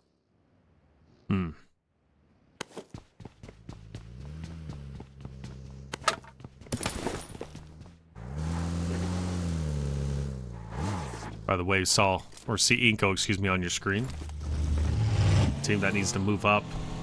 The opposite of straight out of Nepal, United for Gaming, who's going to be relatively close to him. Not going to be an easy rotate by any means. Jeez, everybody's just boom right there, smack in the middle. I'm looking at potential fights, man. I want the action. Maybe over here, maybe straight out of Nepal could tighten up here and actually do something this game. You would hope so. Next circle goes up, so United 4 right there, I think, Enigma. I think that might be the play, honestly. I mean, it seems like the easiest pathway forward. 9Z, I mean, you got this whole field out here, so I think 9Z might have some challenges to deal with. There's a nice little spot right there. Of course, they don't know that it's not occupied, but it is going to be wide open for the time being. So a couple decisions to be made now for some of these squads here, Enigma, that are no longer in the next play zone. Yeah, and one squad that I'm definitely interested in seeing what their decision making is going to be the 7th place squad, iNCO Gaming. They were the squad actually just east of United for Gaming. You made mention of what spot they're going to take, but iNCO Gaming's trailing all the way out, essentially 200 or 300 meters into the blue zone, going fully wide all the way up to the north side. And unfortunately for them, they're going to have straight out of Nepal as well. So 3 teams making that rotation you marked earlier on the map. We'll have to wait and see if they are going to fight or potentially might be able to recognize the position holds that these teams are currently occupying, but we still see it on this northwestern side. I understand why we're looking at it, Taylor, because for the full 4-man to 9Z, even though that position was open earlier, Alpha 7 currently taking it in front of them could be the biggest 4v4 fight of the match. Yeah, dude, I mean, with 9Z and how well they played today, I almost want to favor them against the Alpha 7 roster. Yeah. If they do crash in. So that's going to be a fun one for sure. I mean, 2 dominating rosters. Either way, it's not going to be pretty for either one. I don't see a clean wipe. It's probably most likely going to be a back and forth. The same thing could be said for Wolves against Maryland for the control of San Martin. You know, that's going to be another nasty fight if that one ends up popping off, which doesn't need to at the moment. There's no reason to be in a rush. Take your time, fill it out, and ultimately play it for a little bit later on. But yeah, 9Z Alpha 7, Wolves versus Maryland. Those are my two big fights to watch out for, Dave. See what happens here. Final game of the evening. You can really feel the pressure and the tension, right? All these players not really wanting to let this game slip through their fingers and walk away with the goose egg here, recognizing that player fatigue is definitely a thing too, especially as the nights continue to progress and the games are played here, Enigma. So Enigma, let me ask you, I mean, we might have an equal fight here soon, but like when you were on the battlefield playing these long tournaments, like as a player, how do you keep that energy going at the end of the night?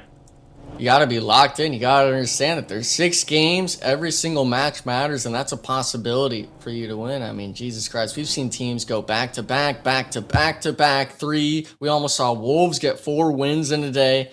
That's the drive that keeps you going. Even if you get that goose egg at the beginning of the day, you still got 5 left. And with this being grand finals, the $150,000 on the line, as well as 2 PMGC slots, that's something that, at least for the most part, should be getting your sort of gears turning, to say the least. Unfortunately, a lot of these teams, though, with what they're having to work with, especially towards this hacienda position, the POI, it's not going to be much for them to deal with. But the difference between the teams here, I feel, Dave, is some squads, like Loops, they're willing to go out of their way and look for an opening, while others, unfortunately, they just fall over like dominoes. Yeah, Xforce being eliminated here early on. Once again, they're going to be punching their ticket in the 12th place spot of day number 1 here. But going back at the conversation with Loops and their rotation, so it looks like the next circle does pop San Martin right there at the tip. If you want to pull up the map real quick, Reflections, Loops going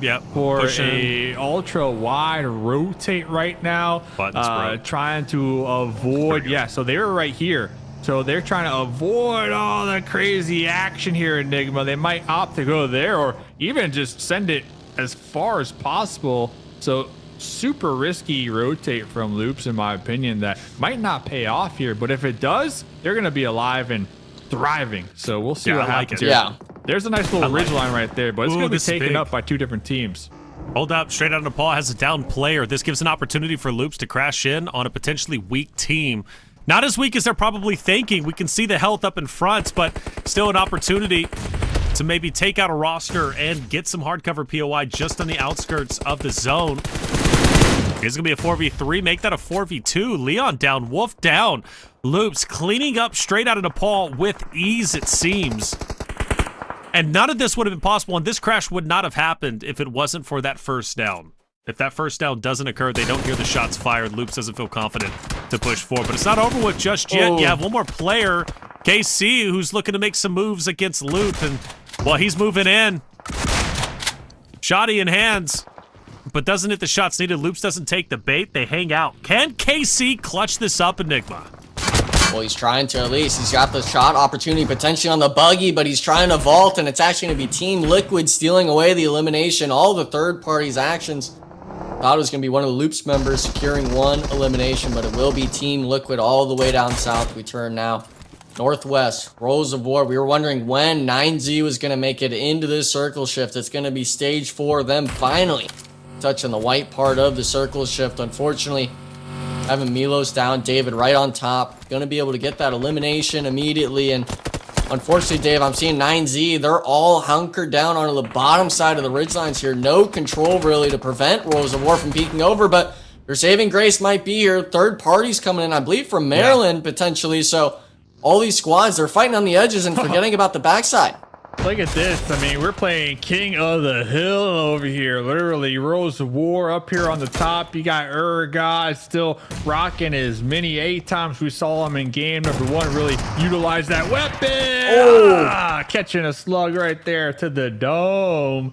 Erangel swapping to the UMP, looking for the pickup here. Alpha 7, meanwhile, they're so spread right now, Reflections, that they're just going to be prioritizing the next play zone. We saw Carrillo trying to push out there just a little bit, looking for like the third party. But now with this new circle, it looks like Alpha 7 will be 100% committing to the late game here. Yeah, not a bad idea. You know, Alpha 7, a team that pulls up the majority of their eliminations, towards the late game. So this could be a big play for them. And with only 3 members up, losing one of them, it's definitely the play I'd be making. Rafita from Loops, focused on Bruno Zen, who manages to just skirt by the Flames and the nades, stay up. But Team Liquid starts to move in. And now Kowalski, the hero earlier, cannot be the hero again. The rest of the Team Liquid roster rolling in deep. iNCO falls. My goodness, that is probably the most coordinated push we have seen from Team Liquid to date. That's what you want. And the Golden Murado as well, of all things, which, by the way, only spawns at Hacienda. So maybe that was what they needed. Yeah, just the golden luck. That's all it took, the golden goose. Golden goose? That's a weird looking goose to me, but. Well, goose come in all shapes and sizes, my friend. I'm kind of scared of what you mean by sizes. Goose got you loose. And Team Liquid feeling real loose right now, man. And that's how they want to play. That is the Team Liquid that we're used to seeing there. Just pulling up, sending it, crashing it. They're full on aggression, just catching their opponents off guard. So unfortunate for Team Liquid, they do lose one of their squad mates. Koski is going to be out in the mix, but they got the trio. So let's see what they can do. Ayala. A little too loose right now. Chief, maximum loosage right now. No, Mythic, not like this, man. Come on. Hey, 5 elims, bro. I'll take that's it. 5 elims. I'll take it. 5 elims. We're happy. We're happy with 5 elims, but it's not over with yet. 9Z. 9Z. Is this the end? IG from the last game to this game, newfound confidence, and they're utilizing it effectively, taking down the 9Z roster. Intense game, 5 elims, 4 members up. Boys, we could be looking at a phenomenal come up from the second page all the way up the top 2. Who knows how far this roster can go? Enigma, we set up this intense game versus, it was 9Z versus Alpha 7. What do you think about IG versus Alpha 7? In my opinion, with the way IG's been playing, that's an even harder fight for A7. Yeah, and we're coming right off the win, right? Intense game, just took you out last game in a 4v3 scenario, and not even giving them a knock from Alpha 7 onto IG. So big moves, big come-ups for that team, especially when you paint the picture of everyone fighting for that first place positions for the PMGC slots. They got to make this game theirs. And for the most part, them taking out 9Z, the second place squad in the lobby early on, to say the least, not in the placement range, definitely opens the door for a lot of these teams. But the struggle bus, we can't ignore here. Maryland, Wolves Esports, both still alive, both 4-man strong. And for the most part, as I see it, strong enough to make it into this next circle shift. So I'm intense game. You still got to deal with the 3-man of Alpha 7. I feel like they're actually going to have to force this fight, whether it's Padrino's off angle or some sort of pull-up play coming from Silence and the boys. They've got to make the move now because with 30 seconds on the clock, Dave, everyone's going to be fighting for that edge circle. Yeah, not a lot of time here. Looking at Batman from VIP. They are loading up in the monster truck. You love to see here. They're going to be right behind the Wolves and also Maryland in the mix. Couple smokes are going to be on the battlefield right now. So VIP trying to block those sight lines as they do look to make their next move here. We are pulling up. Baton right there, the little lean peek action. M4 through the window, gonna be connecting onto one of the VIP members. And nice grenade right there. That's how you put a stop to a push here, Enigma. You just toss them grenades, you take them out in the vehicle send, and you just put them in the dirt, man. Yeah, in the dirt especially. I'm worried about Wolves, though, because we're seeing Maryland now from the east trying to get some pod shots, maybe even a nade into one of the smokes they just threw down. You've got to clear out VIP, or there's only the duo up 3 total if you count the Nox player, but you've got to clear it out now as we turn back to the west. This is the fight we wanted to see. What was Intense Game going to do? They full slam onto the Alpha 7 boys. 2 players knocked leaving just one up for Alpha 7. 1v2 scenario, where is he at? Where is the last Alpha 7 player? And Obscure is actually going to be off away from the squad, so a full reset coming through, Taylor. They might not get all the eliminations, but the battle is won. Intense game coming out still with all 4 players. Yeah, and because Obscure was firing shots when that engagement was going down between IG and Alpha 7, obviously they knew where he was. He couldn't just run out in the open and cross the streets, so he had to stay where he was. This is great for IG. I mean, you took down Alpha 7 outside of Obscure. Looking like, once again, another wonderful game coming out from them. Fully believe in them at this point in time. Now, for Maryland, for the longest time, they were dead center. Now they find themselves on the outskirts versus the Wolves. 4v4 fights. In fact, for Wolves, I believe one player is going to be down, so they've got to recover. Boy, side angle on Coops. I thought surely he was able to spot him, but I guess not just yet. He'll back away, hill up just a little bit. And why not? Let's fire some shots on the Jaguar up ahead because, right? I mean, why not? You know, we're not fighting Wolves or anything. Let's focus on Jaguar 500 yards away. We're good. I mean, lots of ammo. Almost 200 in the reserve here. Meanwhile, on the opposite end, Obscure with the SK-12 just letting it rip through the smokes right now. My dude shooting at every single angle. No! Last one live, back against the wall. Push No! That's what he's saying. He's got the level 3 helmet on. That's a 1v3. Can we get the final nail in the coffin? We'll have to get back to that one because another fight happening over here. The Wolves taking out Maryland here right now, Reflections. They're doing it. Wolves are taking out Maryland. Only a couple more to get through. That's going to be Cinetexa up ahead. Coops is going to swing it wide. Obscure back on board with him for the 1v4. The 1v4 will happen. IG collapse. Obscure takes them down single-handedly. The man filling in this time around, day 1 of Grand Finals, makes the play happen when they needed it most. Alpha 7 must be respected. IG, what a fall.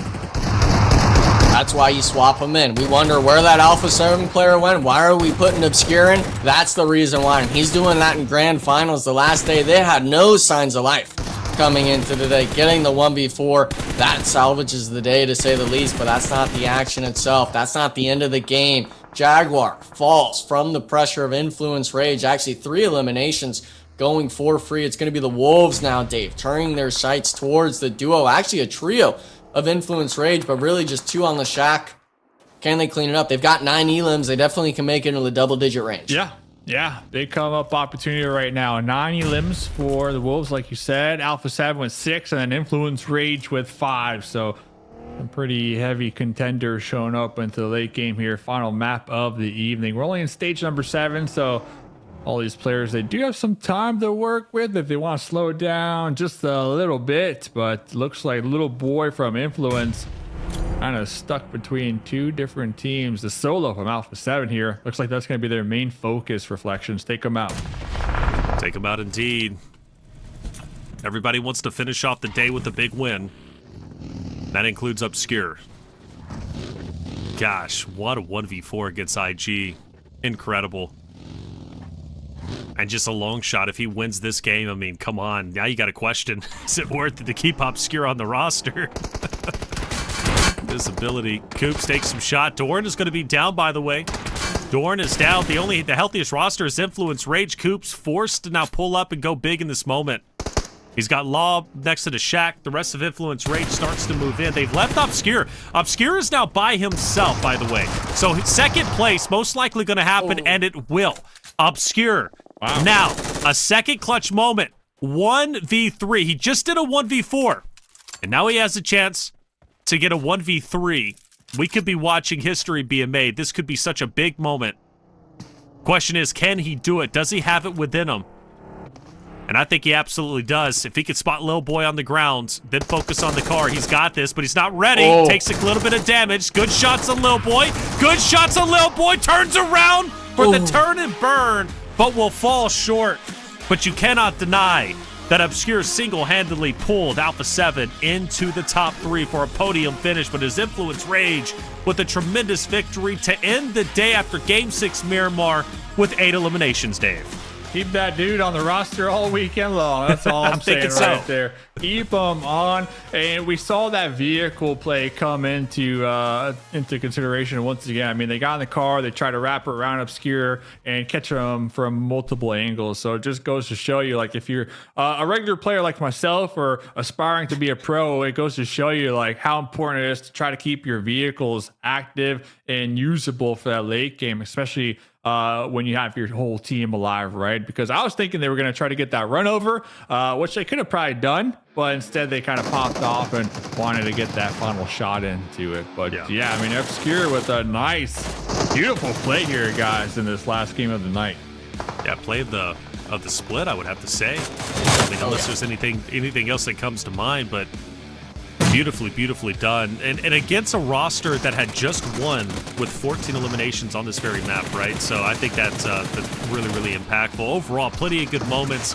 You know, Wolves versus VIP, for example, Maryland versus Wolves. They ended up unfolding with Maryland on top, but it was Obscure who stole the show. This was the 1v3. Takes the fight inside the building. I mean, this man is just firing missiles anywhere he possibly can, and maybe thinking it was going to be an easy 1v1 at the end. Obscure clutches up and takes it. Beautifully done. But it was Influence Rage who slowly but surely started working their way up, dismantling team after team. That includes Wolves. That ultimately includes Alpha 7 in the end, taking the win. Such a good job, good performance. That gives you confidence, Enigma, going into tomorrow's competition, pulling up stats like this, getting a big win like that for Influence Rage, Alpha 7, Wolves. Like, I think all three of those teams. Let's even throw Team Jaguar with 8 elims.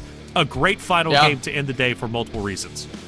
And a lot of the part when it comes to these squads competing, I'm always interested in seeing what they're doing to get these eliminations. Influence Rage, they weren't sitting still. They were making motion in the ocean. They were trying to get active on Alpha 7 while holding the Wolves back. They took the aggression to Jaguar on the shack. They're trying to make plays instead of waiting for other teams to steamroll the rest of the lobby. And unfortunately, we don't see a high elimination count coming out of this last Miramar here tonight, but 8 nonetheless is still points needed desperately for a squad like this as well, and for the match results as well. When it comes to the standings, they still sit at the top when it comes to the overall point total, Taylor, but the rest of the lobby, I'm seeing Alpha 7, Jaguar, Wolves, they still put up big numbers. Yeah, big numbers that they got to be happy with. Wolves been highly consistent all day long. They've had, 3 top 2 finishes. There's a 3rd place finish. The other ones was, I think, 5th and 7th. I mean, you want to talk consistency, the most consistent roster throughout today's competition. Big fan of that, and just a wonderful job all around. As far as Team Jaguar, had plenty of good moments. They did, especially this last game with 12 points. We're happy with that. Maryland, still 6 points, excuse me. Finish off the day. Solid work. Showcase that they can take the fight. It's quite literally anybody out there. We take a look at page 2. Loops, though, let's talk them because Dave, Loops came in.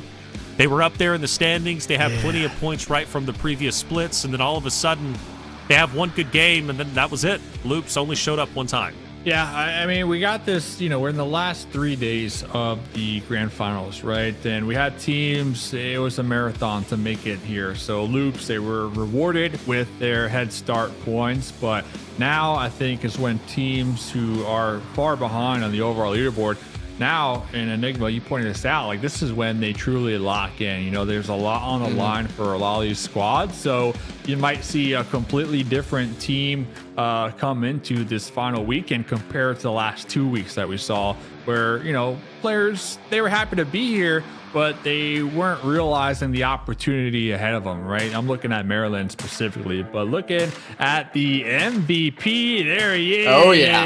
Obscure with the nice showing of 1,000 damage, 5 elims here in the final map of day number 1. Yeah, well done. And it's not just 1,000, it's 1,009. I mean, the 9. Ooh, yeah, 1,009. Obscure. Man. Yeah, I know, dude. He's great. What a clutch. 1v4. Now it's like, do we keep him on the roster or what? There's got to be a secret meeting or something. Oh, yeah. You definitely do. Has to be a secret meeting. Imagine getting a 1v4, nearly clutching up the game, only to be removed from the roster and say, hey, man, you put up a good performance. Wolves, 91 points over 68. I didn't expect it to be that extreme, but North America decisively on top. But Maryland will jump up to second, 9C in third. Again, first place typically, at least when we look at these stats, Dave, like, in previous splits, like first place is normally too far gone for a lot of rosters to reach. But second place, at least, that bubble spot is where we look at. And right now, not many points separated. I mean, Maryland at 68. You go down the list. Let's go to Royals of War in 7th, only at 50, 18-point spread. I mean, if I'm Maryland, I'm thinking to myself, I got more work to do over the next 2 days. Yeah, so the Wolves, remember, they came in with 24 head start points, but they still did a great job. They got 68 total points here today. Meanwhile, Maryland, they had 55 total points here today because they had 13 bonus points, if I'm, making your head spin over here. So I think Wolves, regardless of their head start points, they still showed up big time here today and capture the most points, right, as we see. And they did that, Enigma, without even getting a chicken dinner. Yeah, I thought they were going to take the last one, but unfortunately just taking fights with Maryland, VIP, Influence Rage. You're going to lose players at some point, right? I mean, there's a reason why we say those names so much is because they're always in the elimination feed. But the struggle bus for me, when I'm looking at this, even with the win, we're still on the right side. We're at 48 points. We're not breaking into the top 8. Team Jaguar just behind them as well as Team Liquid, which, by the way, when we're talking about that point spread, Taylor, you're always bringing up this battle for second with that point lead that Wolves has over Maryland. If they can carry that throughout day 2, I feel we very well could already be having this discussion of there's really only one slot left for teams to get. But with it being just day 1 today, right, there's still enough games for that to change. I hope as an NA bias caster that obviously that doesn't change. I want to keep Wolves at number 1. Well, definitely so, right? That's what we want anyways. But Wolves, we'll see. Where they blew it was, at least last split, was the final day, final game. Okay, consistency is key. Get that lead. So if you do decide to blow the last game, you still have a good enough lead to recover quite nicely. VIP, we'll see what they do tomorrow. They managed to accumulate 4 points on the day. A lot more needed to be done in order for them to step it up going into tomorrow's competition. Team Canada, what can they do? Boys, let's close it out for the day. Enigma, back to you. What's your final words as we get out of here? Final words, final day on the desk, so to speak. That's right. I'll be watching, of course, in chat, but NA.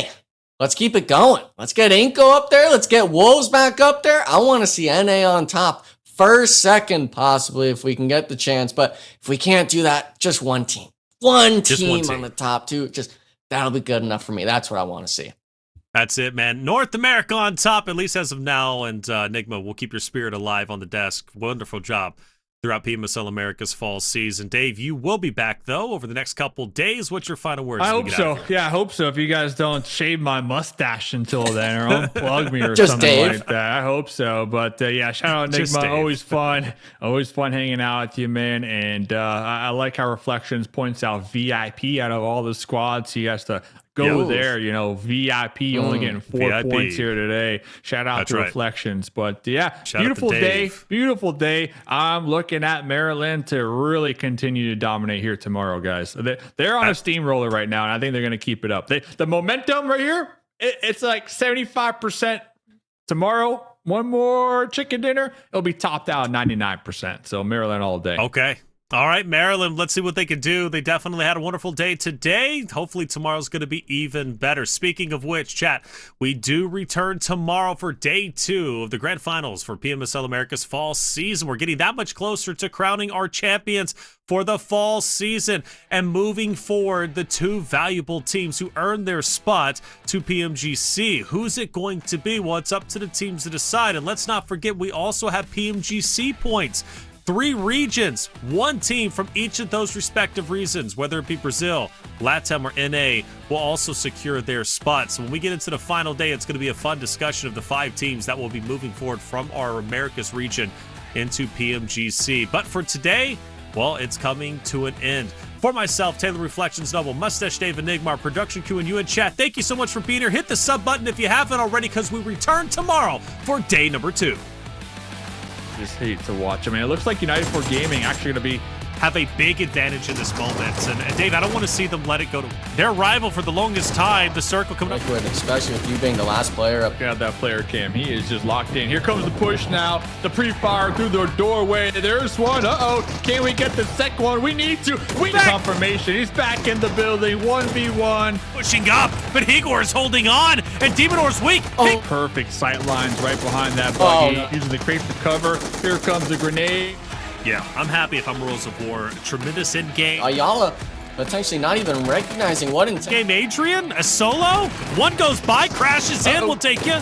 The other one, maybe a 1v. Dang, so Influence not popping those tires. Could be a mistake. But if you're Maryland, you got to start getting knocks yourself. But not Potro's on the right. Potro's alive, but only just. 9Z back with the advantage. Molotov, the spread coming on out. Remix going to be popped. Oh, hold up. Reyes has a chance. Milo games. Very, very well done, boys. The celebration. 7 has free reign to gun them down. Believe it or not, Maryland continues to push this fight. Maryland is going to fight back for a little bit, but and Glee Boys putting up a fight. Career. So 9Z definitely have an opportunity to be to drive forward. Nate, he's still alive. And he will. Loops coming in with that winner chicken VIP. I have no idea what VIP's doing. I'm going to be completely honest. Quadruple their points here. Got the little DB pushing Maryland. Maryland trying to defend Cerverni. Look on, you've got to make the most of it. And for Mythic, does find one. Dusted, right? But because they waited down there so long, they bring into this weekend when it comes to on top indeed, and in a big getting back-to-back wins. I mean, that's just what we've seen in the Snap. Forced to, he's on fire, pushing out. Snap hit the they look to Pincer and McGrellin, who is in the smoke. Vitali jumps down.